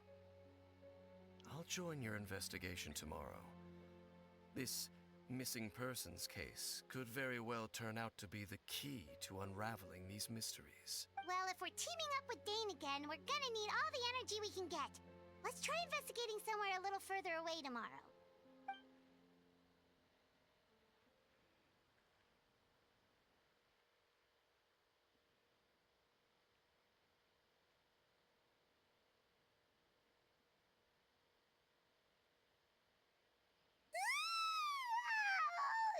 Tired. Paimon used way too much brain juice yesterday. It's all Dane's fault saying all that complicated stuff. Oh, Paimon.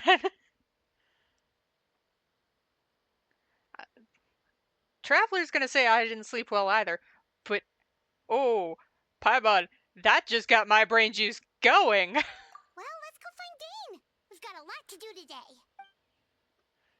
As you said a little earlier, Dark, the lore! Insert MatPat voice. I am intrigued. Give it to me. Give me the lore.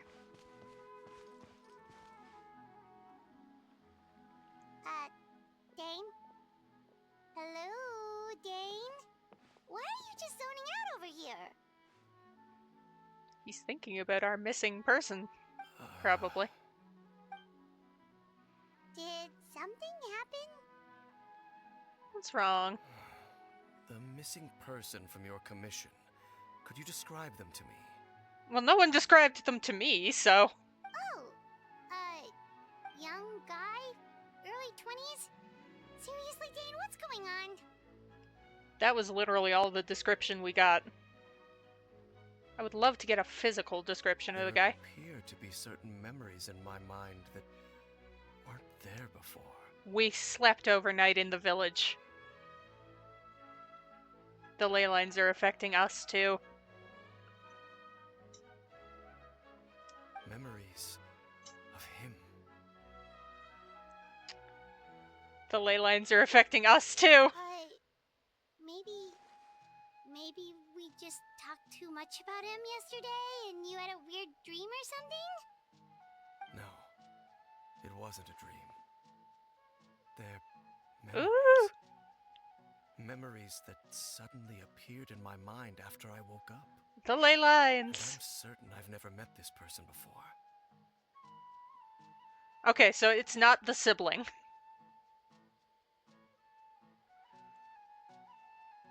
Because if Dane hasn't met them... I remember handing him the eye of the first field tiller. Huh? That's a problem. Okay, so this missing person definitely has something to do with the Abyss Order then. Indeed.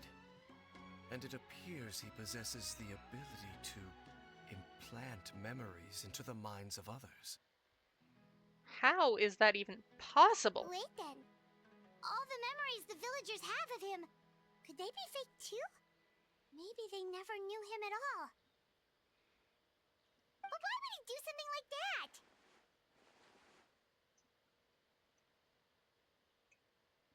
Because he wanted to draw me in?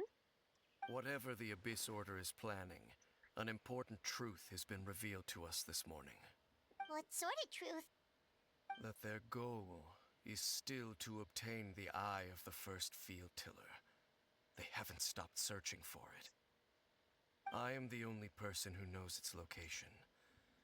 Perhaps implanting that particular memory was an attempt to interfere with my mind in some way.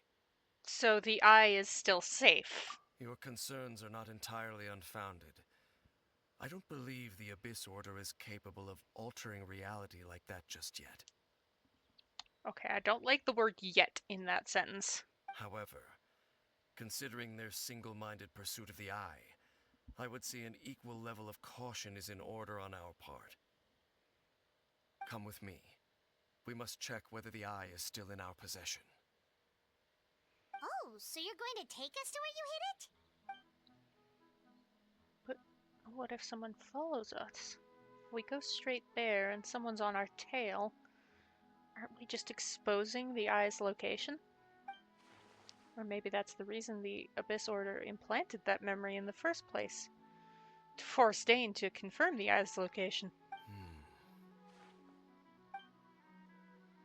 Given what I know of him, though, I'm sure Dane has already thought of that possibility.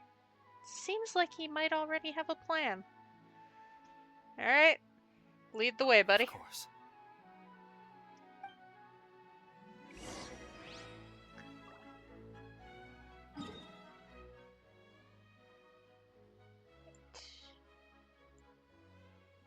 Oh, he hit it near the chasm, huh? That's a good distance away from Mondstadt, so I suppose... Where we acquired the thing. So I suppose it would be a good idea. Get some distance between the original location and the hiding place.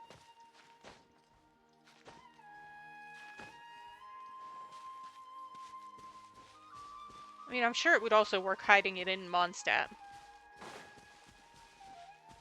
But given that they were probably going to be turning Mondstadt upside down. So you hid it way out here? Not an easy place to discover, that's for sure. Well, let's go check to see if it's safe. Traveler, wait. Oh dear. This is...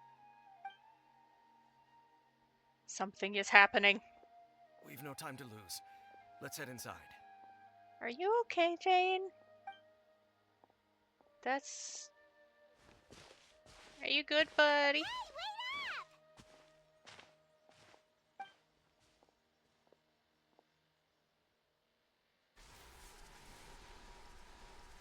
wait up! Ooh. Okay. Yeah, that thing we got it like 2 years ago.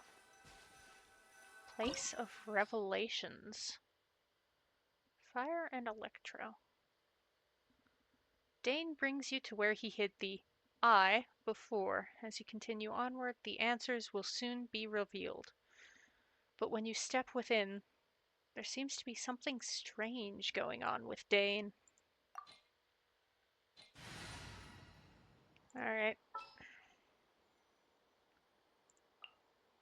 Ready for trial. Searching out for Yenfei and why not Kazuha? Sounds good to me.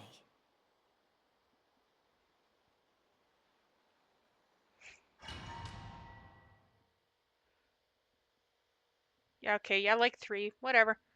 Years ago. from the first interlude.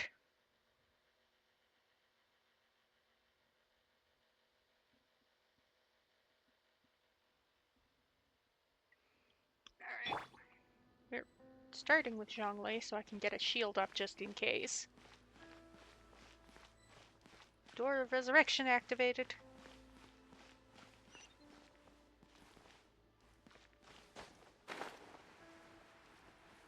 Oh, it looks like there might be some primordial sea in here. Or at the very least, some fog.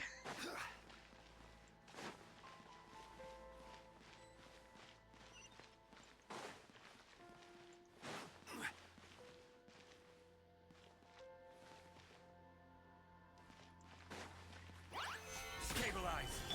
Illusion shattered.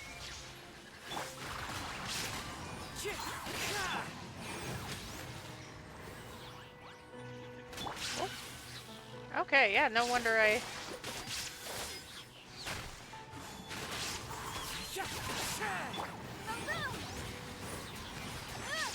Brought Kazuha. It appears the mechanisms here have changed over time. You can access the upper floor through the side door. Perhaps you should try reactivating the mechanism over there. Oh, the mechanism's changing is probably not a good thing.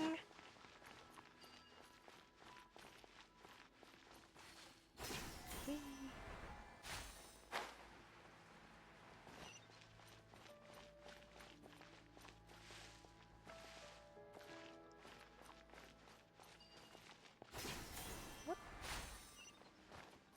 Is that just a bottomless pit? Okay, no, that's a shelf. Ooh, a chest.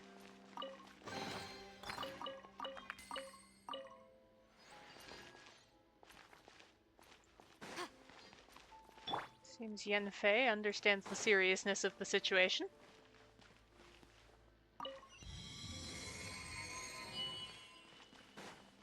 Oh, hey, look, a field tiller. Or a ruin guard, depending on what you wanna... Hi. Hey, buddy.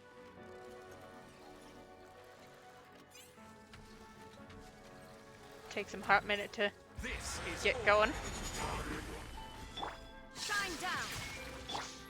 Into the wind. Fallen leaves, adorn my night. Incinerate!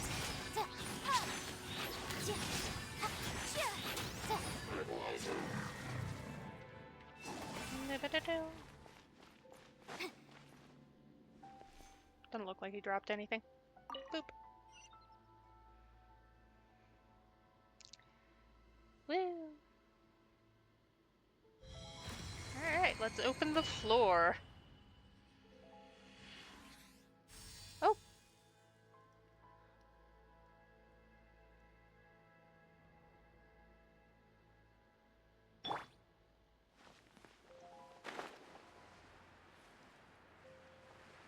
Oh, do we have to realign the light? Make sure all the runes are pointing in the direction indicated by the light.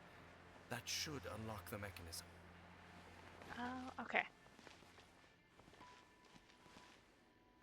Here. Oh. Okay.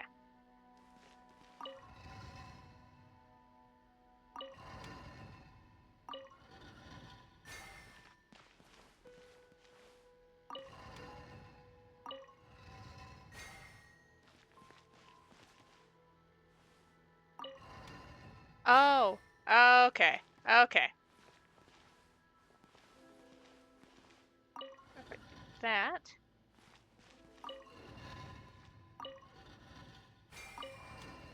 I'll do that.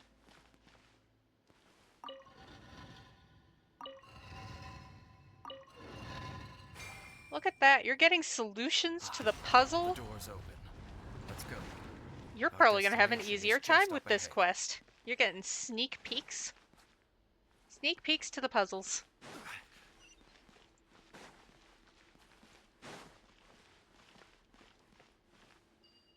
Schwip.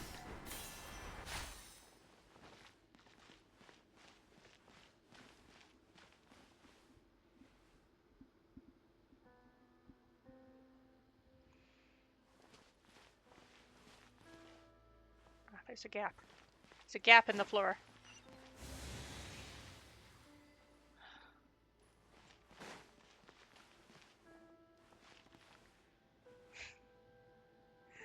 Ah, you're getting sneak peeks to the puzzles from different games.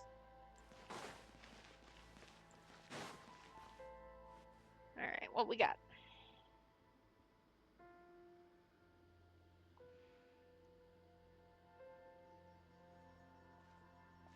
The statue. Looks like we can't go any further.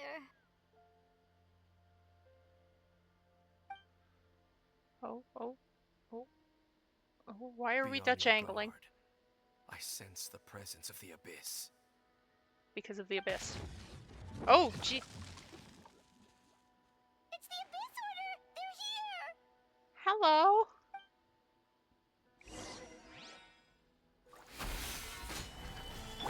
Illusion shattered.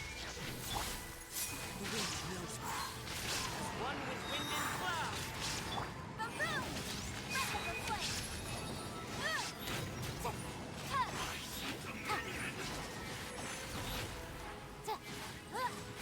Incinerate! Alright, we're getting our shield back. Come on. Shine down.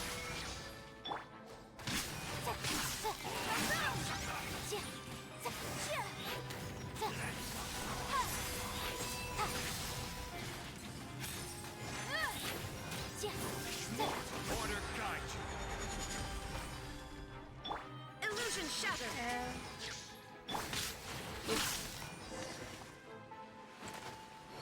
Alright, let's talk to Dane. Just as I suspected. The false memories were a trap. The Abyss Order just wanted to follow us here. Now that they're in the vicinity, we should have a chance to see. You okay? Buddy? Dane? What's wrong? Can you feel that? There's been a disturbance in the ley lines. It must be the work of the Abyss. Wow, you must be really sensitive to that sort of thing. Paimon doesn't feel it. You too. Do as I say. Use that mechanism over there and leave this place. Will you be okay? The Abyss Order is putting something in motion. If you return to Vimara Village, I suspect you might finally have the opportunity to locate the missing villager. Just think of it as a way to divide and conquer. Okay.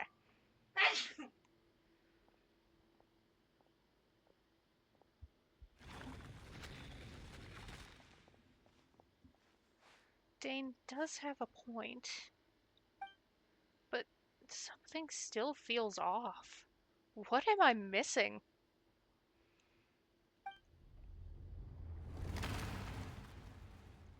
Probably something to do with the fact that neither Paimon or I felt anything.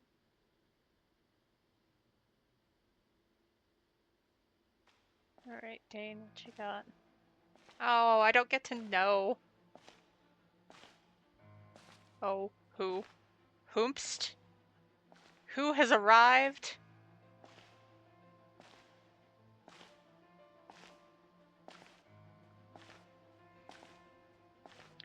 Is it his brother?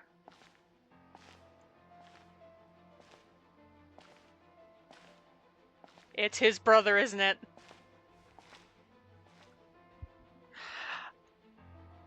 It's my brother! I knew going along with your trap would be the only way to meet with you face to face.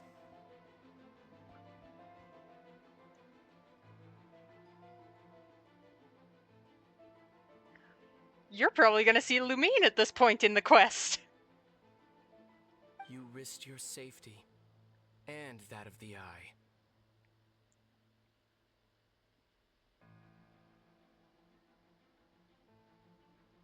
That's quite the gamble, Dainsleif.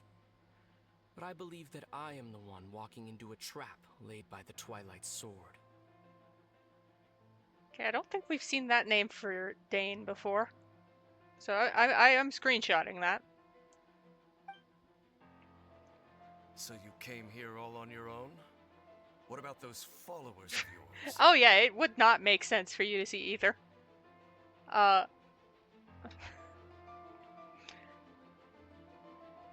given that you're playing Ether and Lumine is your Abyss twin. When the Twilight Sword is prepared for battle, any army I could send would only be marching to their doom. Better that I face you alone. I know you must have a lot to say. But if it's a conversation you want, you'll have to defeat me first. Ah, okay, yeah, my memory is shot for some things. Because I think that was before we were getting lore screenshots. Aw, man. I wanted a chance to play as Dane. But I suppose that wouldn't make sense.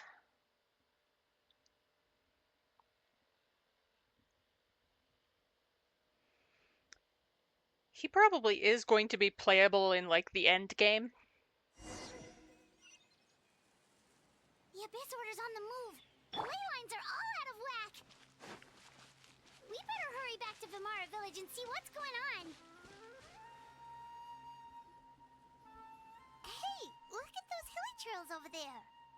They seem strangely calm. Weren't they acting super agitated just a little while ago? Why are they so calm all of a sudden? They got snacks.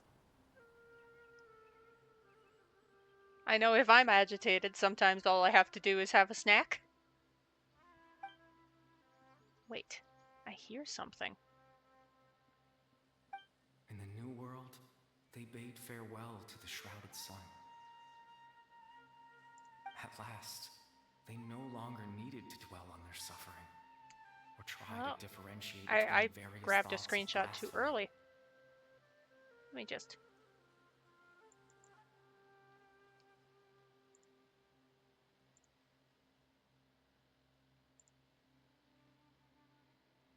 Such was the price they paid, and thus their souls became cleansed and pure.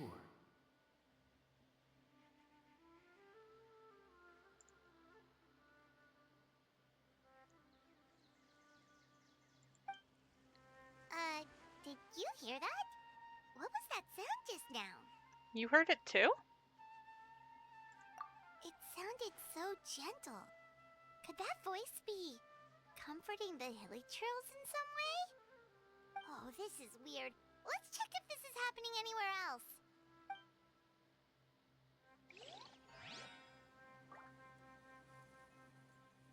These butterflies feel very relevant.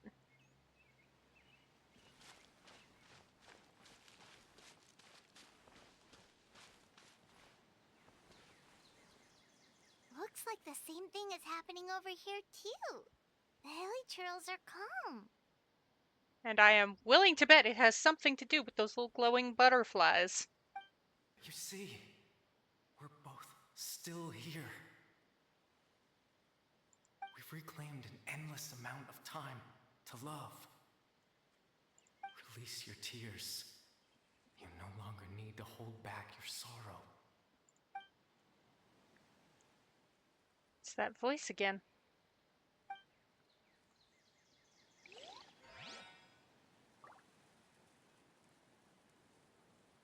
It's like, look, they make a little path. They lead you to the next spot. Over there. It looks like they're sleeping. It's the butterflies. In the end, he whispered softly, "Sleep well, Father. Sleep well, my beloved people."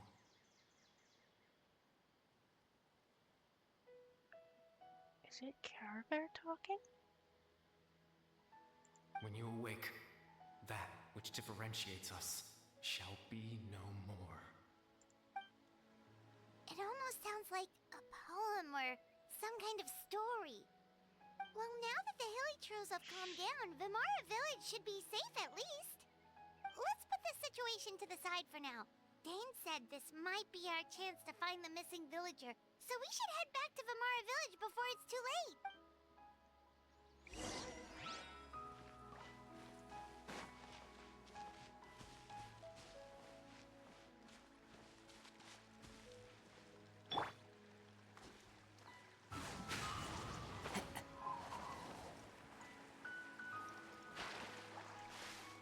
almost made it.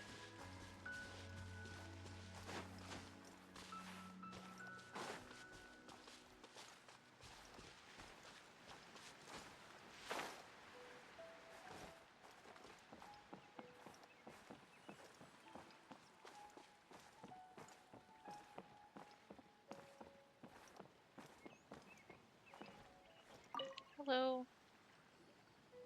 Grandpa Medea, is everyone alright? The Abyss Order seems to be up to something nearby. The Abyss Order? This is the first I'm hearing of it. Thank you for your concern, but as far as I'm aware, it's been business as usual here in the village. So you mean there's not a missing persons? Well, that's good to hear. Oh, also, you didn't happen to come across any clues about the missing villager while we were gone, did you? He's gonna have no idea about that, is he? Someone's gone missing, Ha you say? ha ha! Who would that be? Mm-hmm. Huh? Things just got more complicated. You know, Boy, oh the boy. guy from Amara Village. The one you've been looking for all this time. You posted a commission with the Sumeru Adventurers Guild. That's kind of the whole reason we're here, actually. Your missing persons commission. I do apologize, you two. I hope I'm not worrying you too much. I'm sure it's just my age making me forgetful again. At least right now, I can't seem to recall whatever it is you're referring to.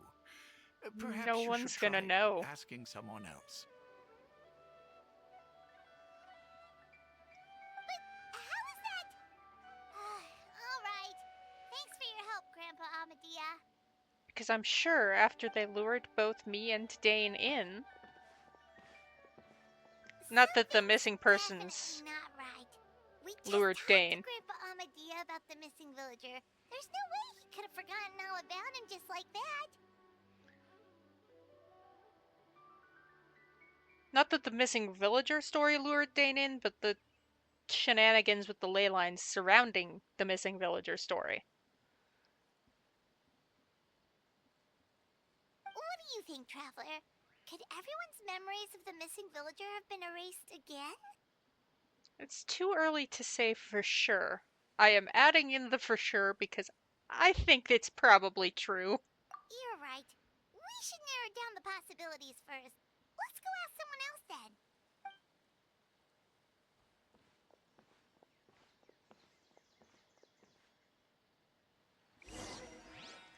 Alright.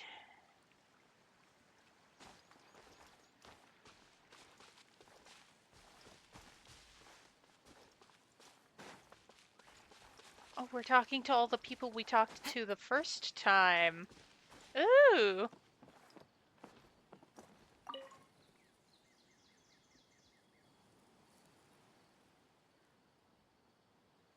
Someone's gone missing? Who?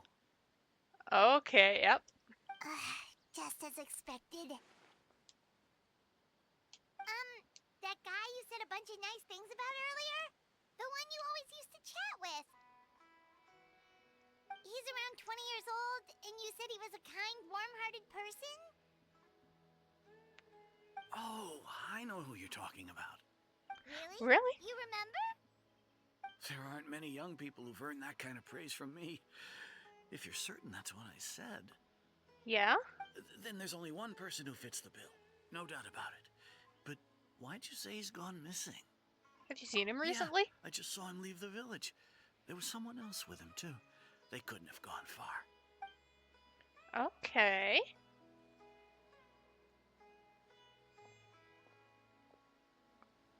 So our missing person may in fact be the Abyss twin. Bayram seems to remember him. And apparently he just saw him?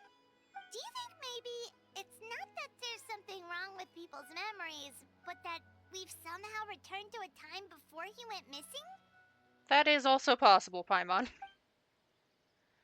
I doubt returning to the past would be that simple. Given everything Dane mentioned about disturbances with the ley lines, I'd say it's far more likely this is related to memories in some way.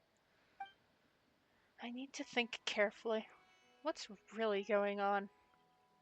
Ooh, we get a thinky bubbles.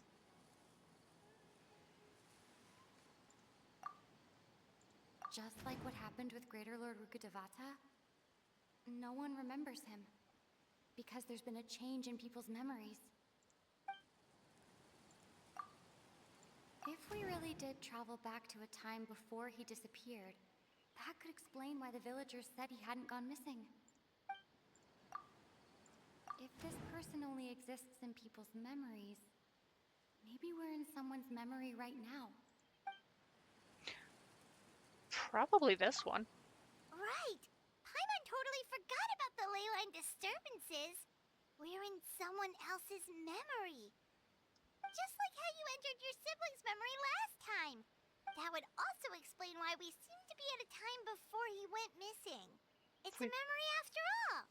If we really are in someone's memory, then this is our chance to find him. Right. If he's someone who only exists in people's memories, then we're finally on the same turf. But didn't Bayron just say that he saw him leave the village with someone? Where should we go look for him? Who knows how long this ley line disturbance is gonna last? We might not have that much time, and we don't even know whose memory this is. Let's go through what we know so far. That'll help us narrow things down. We pretty much figured out that the missing villager has the ability to Implant memories into the minds of others. Right! That! Could we try to figure out more about him using what we know of his ability? Like, does it maybe leave a trace that would somehow give him away? Time of day. He's probably out by that tree.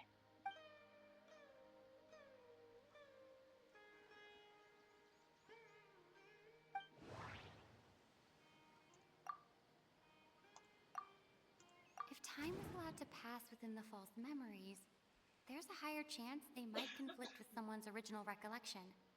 That would make it much harder to avoid suspicion. No wonder! All this time and the sky hasn't changed a bit! That must mean time isn't passing! Because of the... That's the tell of the fake memories! The implanted memories are basically taking place outside of the regular 24 hours of the day. If the memories included the regular passage of time, it would be easy for people to tell that something was off. Like there could be overlap or something. People might start to wonder why they remember doing two different things at the same time of day.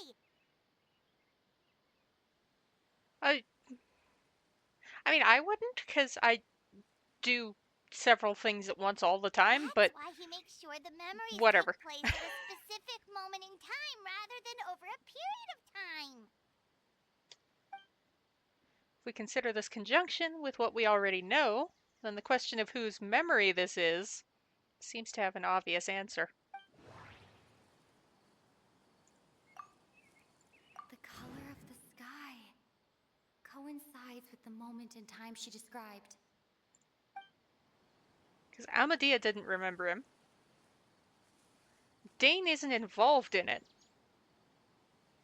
But she described always talking with this person at sunset. Oh, right! That's exactly what Atosa described! Come to think of it, every time we talked, it always seemed to be around dusk. Just Hey. like right now. Time always passed by really slowly. Even when it felt like we'd been talking for hours, the sun would still be at the same position in the sky.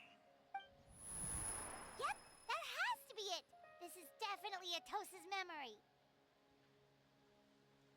To the tree! That's where they'll be. And Paimon probably speaks as a neurotypical because a chunk of the developers are neurotypical. At least a good chunk. I say there are probably some game developers out there who are ADHD because they're like, how about we make a game where you can go squirreling off in random directions?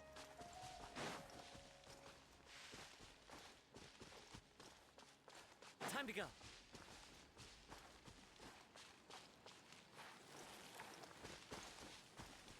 It's our mystery man. So, you see, Granny Jahiet was a mercenary when she was younger. She just talks like that out of habit. She's not trying to scare the children on purpose. Oh, there I go again. Always talking about my own things. Do you maybe have anything you want to share? It's okay if you don't. You could also just talk about what you think of me? Oh, yeah. Oh, I think you're an incredibly strong and thoughtful young woman.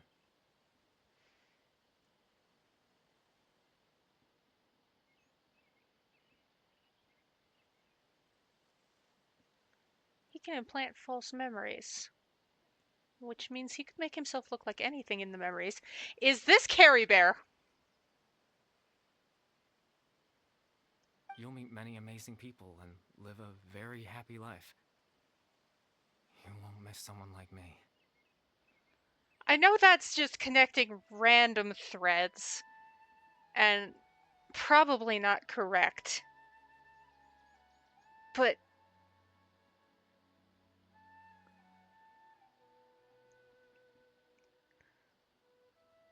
the fact that he looks at least somewhat like Kaya, his father is Kaya's ancestor. Like, I'm connecting a lot of disparate threads, and I'm probably wrong. Huh? Are those your friends over there? Yes, totally. The scarf! It is Carrie Bear. It is. It totally is. 100%. The scarf. Hey, Carrie Bear! We finally found him, but why does he look kind of familiar? I'm probably jumping so many sharks with my thoughts. Oh, right. This version of Atosa hasn't met us yet. That's true, it is more like Friends? puzzle pieces. I guess you could say that. It must have taken them a lot of effort to find me. So, I should see what they need. I'm sorry, Atosa. We'll have to continue this conversation another time. Another time, huh? Yeah, okay. I'll head back to the village then. Talk to you some other time. Please tell me I'm right.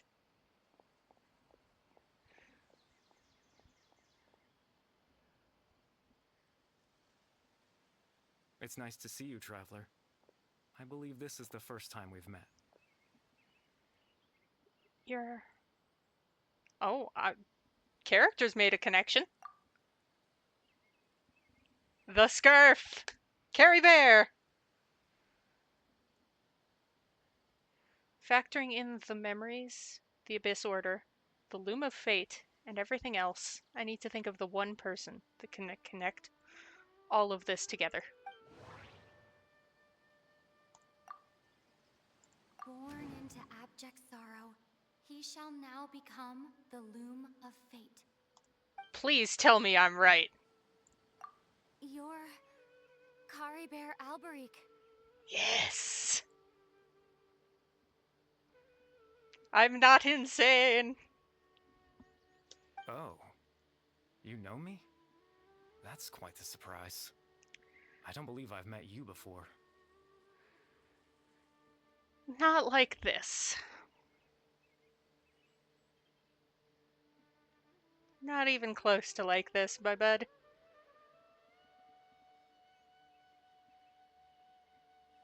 Oh, I see. It was the memory, wasn't it? Your sibling's memory.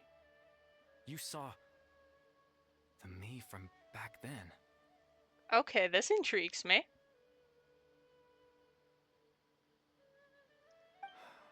This is Atosa's memory. I came here to say goodbye to her. But I suppose I'll just leave her a message instead. Come, let's find somewhere else to talk.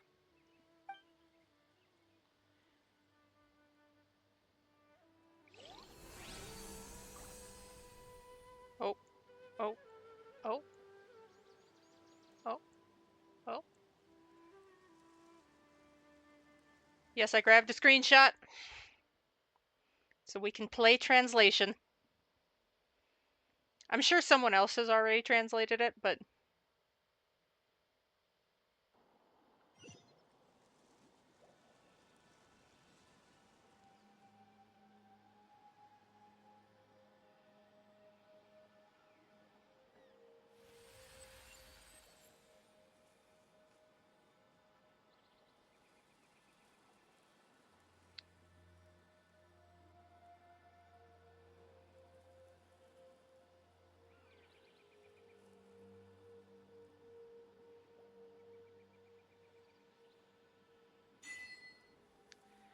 Ooh, the proof of existence.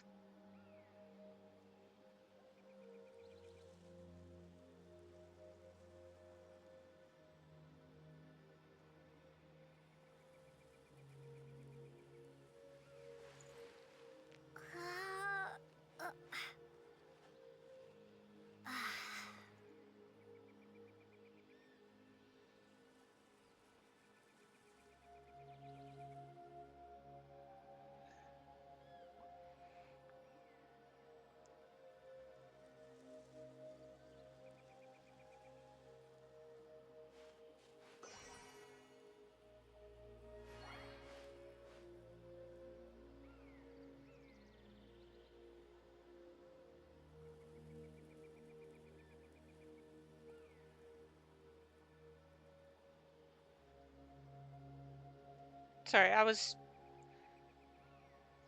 trying to check if you were crazy. I was looking at the voice actor. I couldn't find anything. Ooh, shimmery. Hey, Care Bear. Howdy do.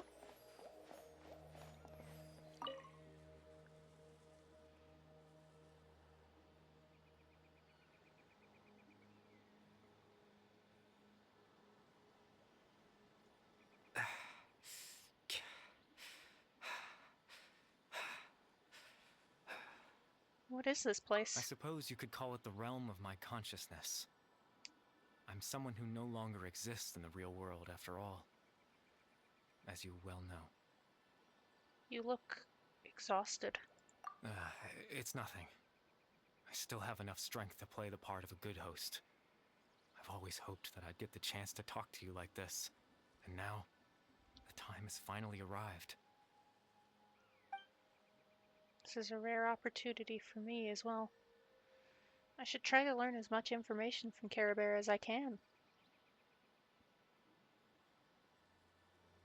What is the Loom of Fate? Extreme sorrow and pain. Hope and regret coursing through your veins. And a degree of abyssal power that defies comprehension. Father told me that once I possessed all those elements, I would become the Loom of Fate.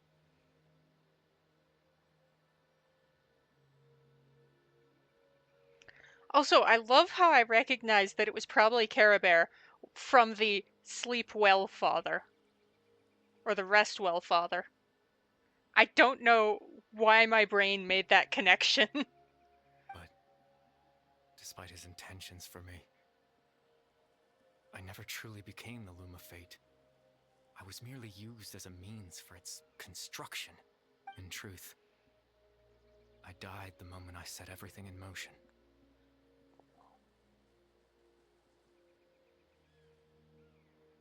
The person you see before you now is nothing but a remnant of consciousness left over within the Loom of Fate.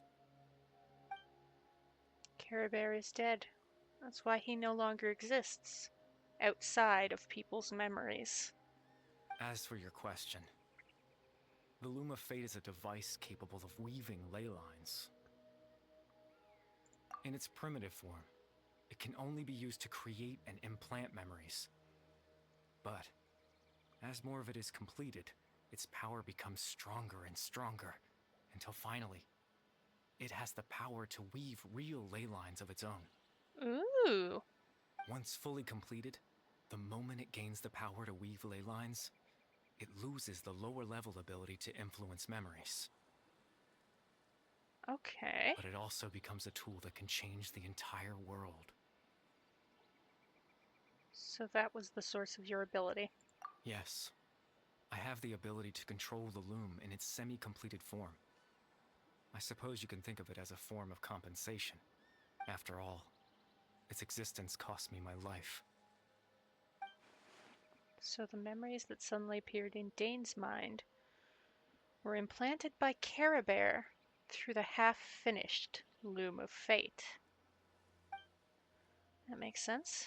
I'm still lost as to why he went so far as to introduce himself to all the residents of Vamara Village.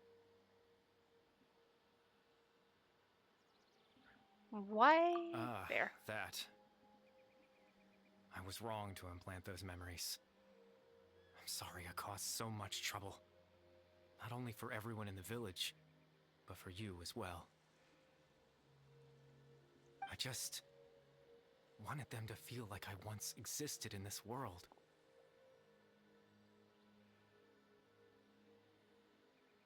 As if I had a chance at life. Oh yeah, you died when you were a real small kid, huh? I forget that sometimes. It's easier to forget he died as like a kid when you're looking at him like this. So that's why. I would have never guessed. I would have! He didn't get to live! But is there any kind of meaning to this? Does only existing in people's memories really count as living? I know what you must be thinking. Why would I do something so meaningless? But I just couldn't accept it. I had to know what it would be like if I had my own life. What kind of person I would be. What other people would think of me. Chief Amadia, Baram, Granny Jahiyat, Atosa.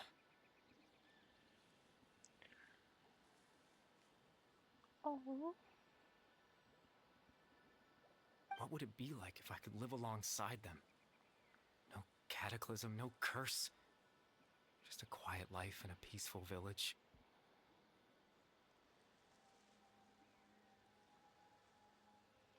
I was curious, so I selfishly tried to have my own life.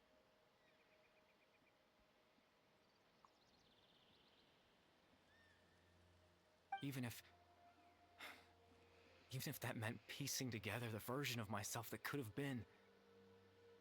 One memory at a time. I know it sounds stupid. After all, my life ended a long time ago.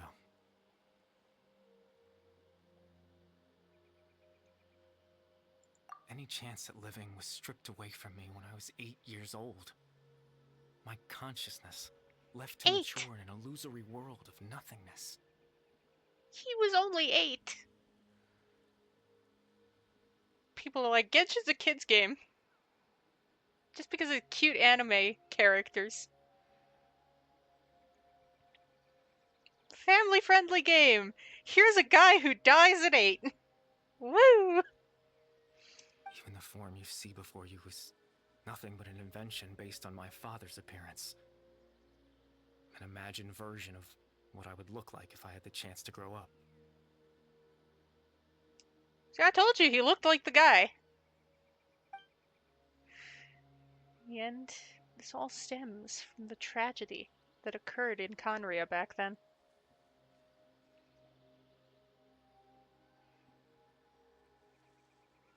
You know, everyone's looking for you. I know. But there's nothing I can do to make them find me. It's rated PG, but some of the stuff is really dark. If I could exist in the real world, I would return without a second thought and surprise them with the suddenness of it all. But, well, that's not possible for me. So I understand it.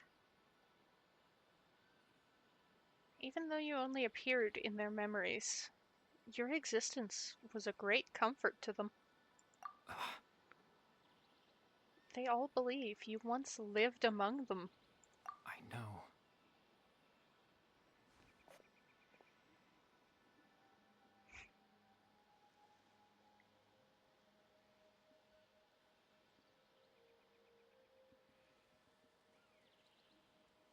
Now that I've found you, let's continue this conversation some other time.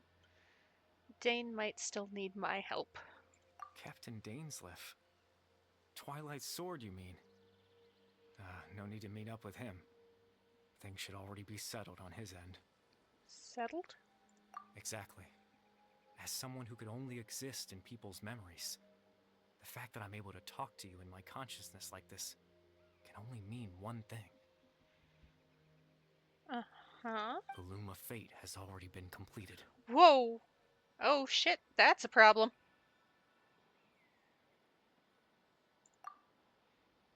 The Loom of Fate is already complete? It means the Eye of the first field tiller, must have fallen into the hands of the Abyss. Could something have happened to Dane? Oh boy. Oh dear. No need to worry about Captain Dainsleif. He's absolutely fine. The only reason he lost the eye was because I happened to guess exactly what he was planning. Oh, Care Bear's working with the Abyss. Vaguely, somewhat, kind of. Captain Dainsleif has had the eye inside his body this whole time, hasn't he? I wouldn't know.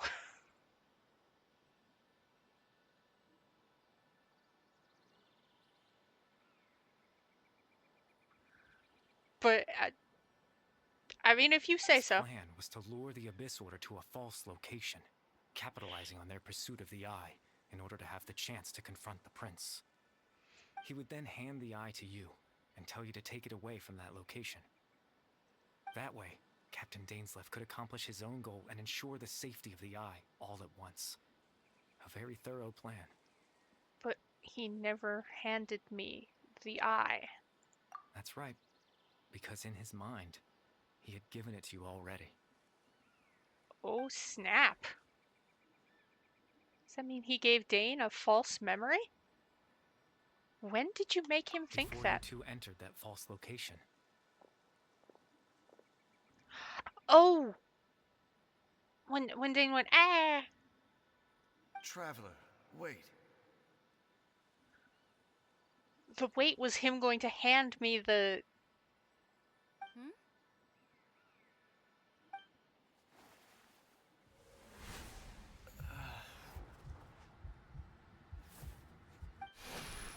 We've no time to lose. Let's head inside. And in character, I was like, well, what was he going to tell me?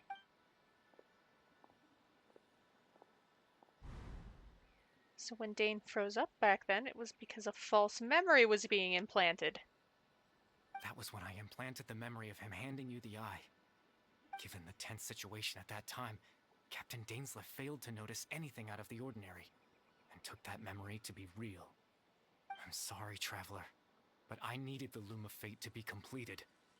And to do that, we had to retrieve the eye. Why did you need it to be completed?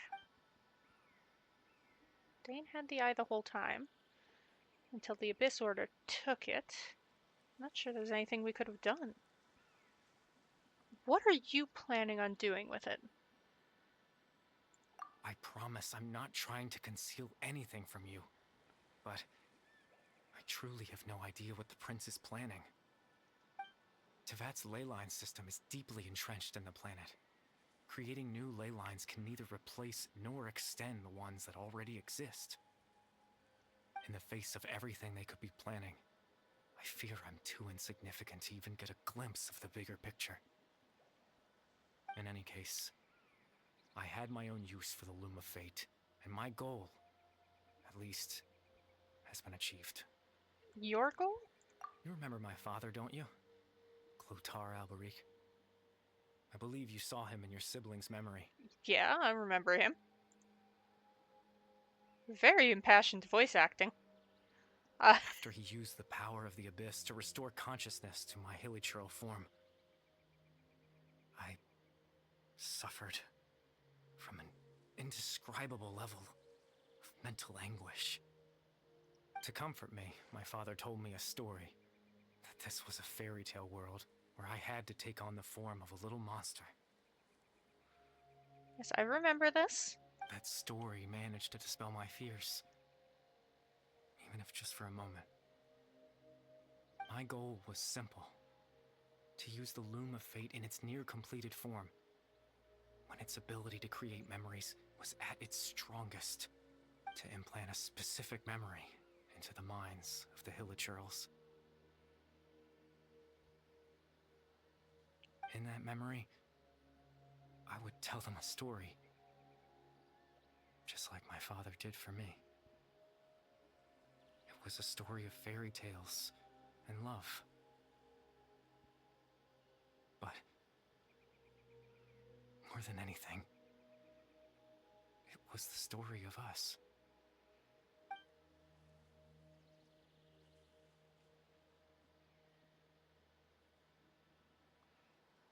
So the thing that caused the hilichurls to calm down back then was Care Bear's story. That was his goal. That was the only thing he wanted. He had a device as powerful as the Loom of Fate at his disposal, and all he wanted to do was offer hilichurls a moment of comfort and peace. I can't change the world. Not when I lost the very right to exist within it. Implanting those memories, that was the most worthwhile thing I could offer. It was very meaningful indeed. All that's left of my existence is a wisp of residual consciousness tied to the Loom of Fate. In truth, that trace of my consciousness should have dissipated long ago. My goal was the one thing that allowed me to hold on all this time. But now, the bedtime story is finished. And it's finally time to rest.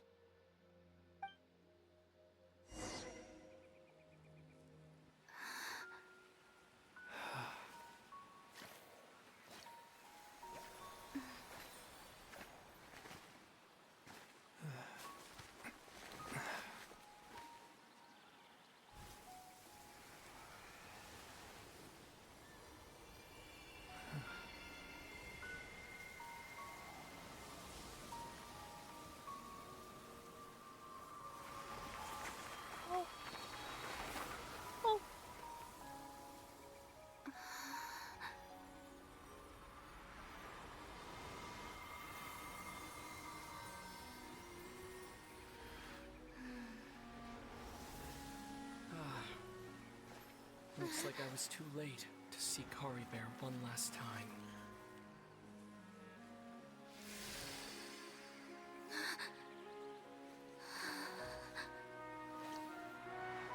Ooh.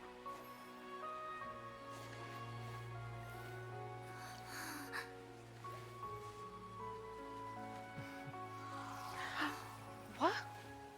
Kari Bear's consciousness is gone, and this space will soon disappear along with it. Neither of us belongs here. That's why we're not tangible. Were that not the case, I'd love to hug you too.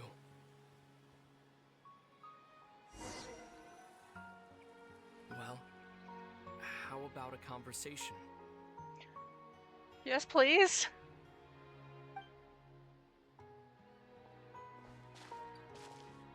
Under the tree, in the twilight hours. A chance to just stop and talk like this is certainly not easy to come by. Wouldn't you agree? I almost can't believe it's real. That battle earlier was tough. The one against Dane, I mean. I didn't expect that after everything, he would still hesitate to raise his sword against me.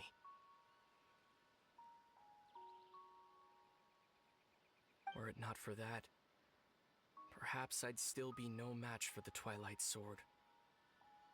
Even after 500 years. So what are you going to do with the Loom of Fate? The Loom of Fate, huh? I still haven't found a way to utilize it to its full potential. But there's still time. Before the heavenly principles awaken. Ooh! Ooh, we're getting a heavenly principles drop!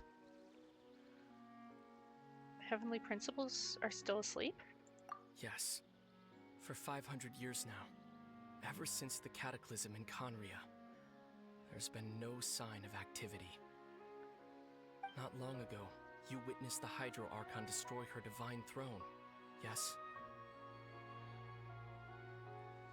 Such a flagrant disregard for the rules, and still Celestia took no action. I suppose that's proof enough of the Heavenly Principles situation. Which does indicate that if Nahida went through with her threat of breaking one of the Gnosis, nothing would have happened. However, the Heavenly Principles will awaken. We just don't know when that will be, or what might trigger it. You really hate the Heavenly Principles, don't you? I'm fairly sure the Heavenly Principles is what separated us. You could say that. Just look at Kari Bear. He was so pure and single-minded. The space we now find ourselves is a perfect representation of who he was. Quiet and peaceful. Even as a hilly churl, seeing the terrible sight within the mirror wasn't enough to taint his spirit. He brought comfort to the people of this world, even though he was denied the very right to be a part of it. So ask yourself this.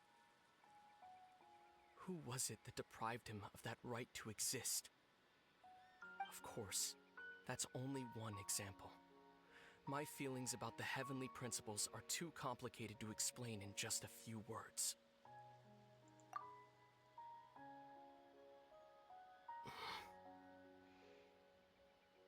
Lumine?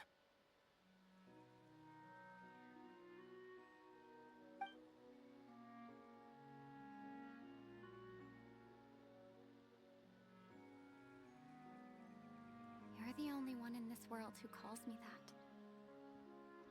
Oh! Oh, and it took... Oh, I love that it takes the player name off. I love that. That's amazing. It's fucking stellar. There's so much I wanted to ask you. But for some reason, I'm not interested in asking those questions right now. I think this scene will probably be one of the most different between our two games. There's just one thing I have to ask. Just One considering. thing I could never understand. Why can't we continue our journey together?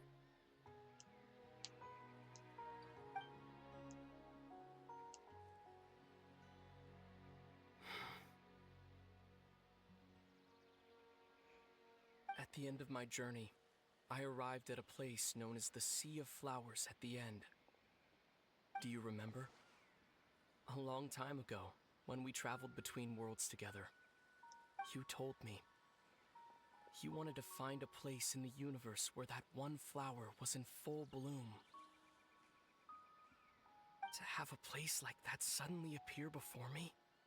Well, would you think of that as a coincidence? You mean? I miss you too, Lumine.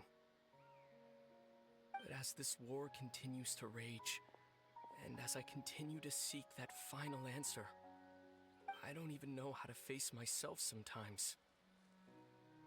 Let alone my own sister.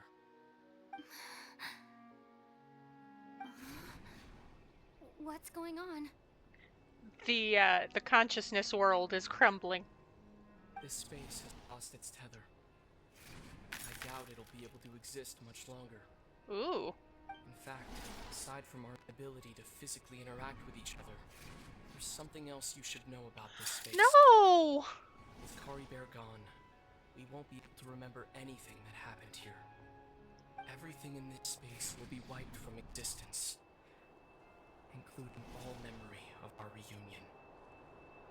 Oh no! You're only telling me this now?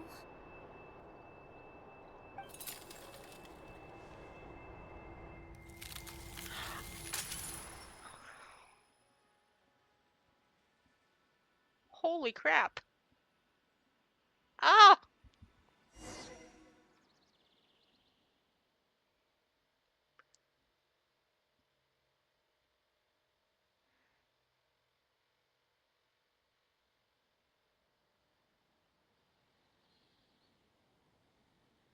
Ah!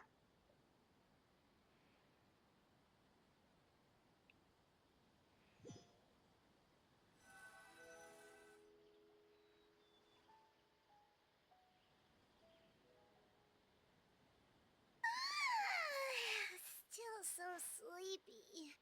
Paimon's head feels all fuzzy. Oh, Paimon woke up a little earlier than you, so Paimon will fill you in. The villagers said that they saw us sleeping near the village yesterday. They couldn't wake us up no matter how hard they tried, so they decided to just bring us back here. Oh, and Dane came by just now. It looked like he was injured. He didn't say anything, though. Just made sure that you were all right and left. Kinda seemed like he had a lot on his mind, but that's Dane for ya. He never changes. Good old Dane. Let's think for a second. We were in that memory, and we saw that guy you called Kari Bear. He was the missing villager that we've been trying to find, right? And after that, Paimon doesn't remember what happened. Kari Bear and I talked for a while. Wait, really? What a score! Guess our commission is complete. The missing villager, person who only existed in people's memories? Kari Bear all along. But now that he's gone, I'm not sure how to explain things to the villagers. Well, what happened after that? I can't seem to remember. Maybe I'm just tired. I feel like something else happened, but why can't I remember? Not sure why, but it almost feels like I lost something. Ah, there you are. Sleep well? Bayram, you sure seem happy. Did something good happen? Something good? Huh. Wasn't anything good or bad, I'd say. It's just that, well, the village organized another search party yesterday. It didn't feel right to leave all the searching to the adventurers. So there we were, searching away, when suddenly this one guy said it all came back to him. According to him, one day around dusk, he was passing by this one tree outside the village, and he saw our missing villager. There he was, sleeping under that tree all by himself. His parents came a little later to wake him up, and they all left together. It looked like quite a happy family, apparently. And after that, well, we all started to feel like that really is what happened. Kind of strange that we forgot all about it for so long. Oh yeah, strange. So that's how Kari Bear said his goodbyes. The last memory he gave them. Oh, and we also remembered his name, Kari Bear. Now, that's not a name you hear every day. Would have been helpful if we remembered it sooner. Oh, would have been terribly helpful. Make sure you remember it this time. Well, I hope he's happy wherever he is. And we're all relieved now that we know what happened. Seems like everyone thinks Kari Bear left the village. That's probably for the best. At least they have some sort of explanation now. Kari Bear is gone, the Loom of Fate is complete, and no one else will try to change the villagers' memories. Paimon wonders how Atos is doing. Maybe we should go check on her. If she hasn't remembered like everyone else, we can tell her what happened. Paimon didn't see her in the village just now, so she's probably at the tree. Come on, let's go talk to her.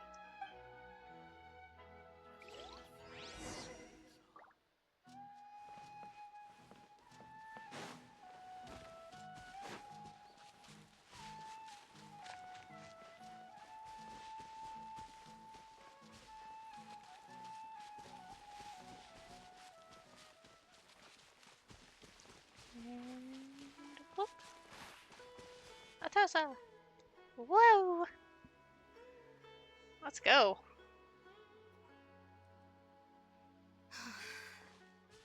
Hey, Atosa, how's it going? Oh, it's you two.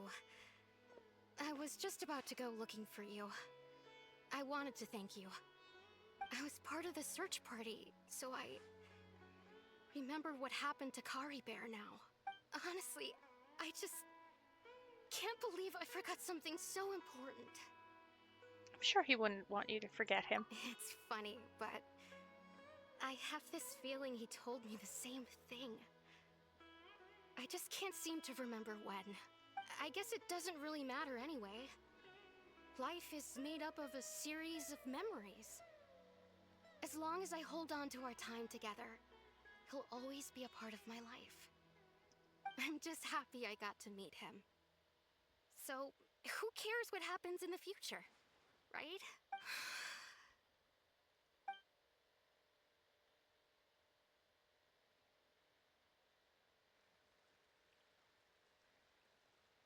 Okay, I'll admit.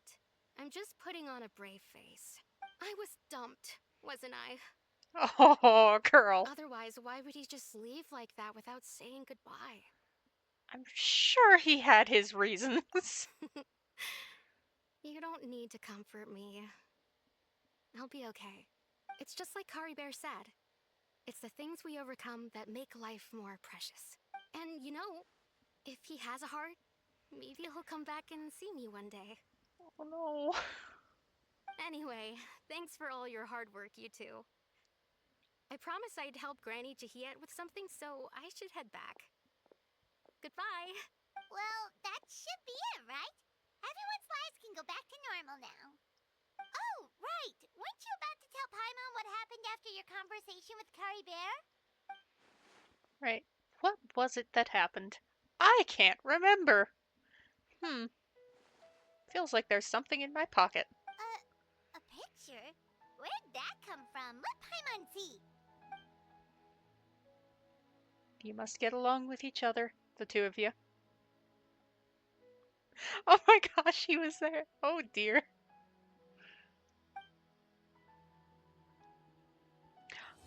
The kid's in the tree. That was in the mindscape.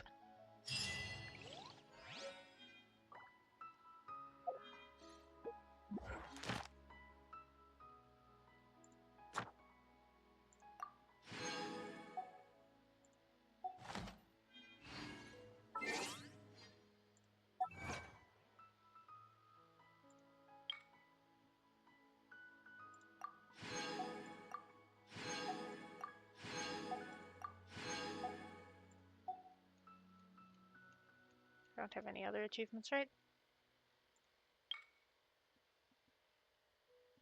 Oh. Where's this Imaginarium Theater? What's that? Anyway.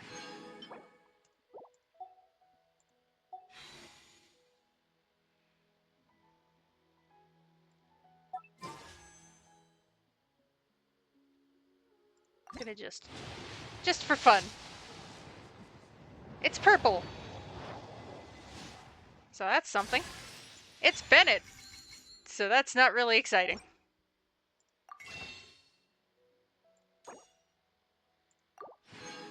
Look at that. I decided to do one wish to wrap up the stream, and I got a wish in exchange. So...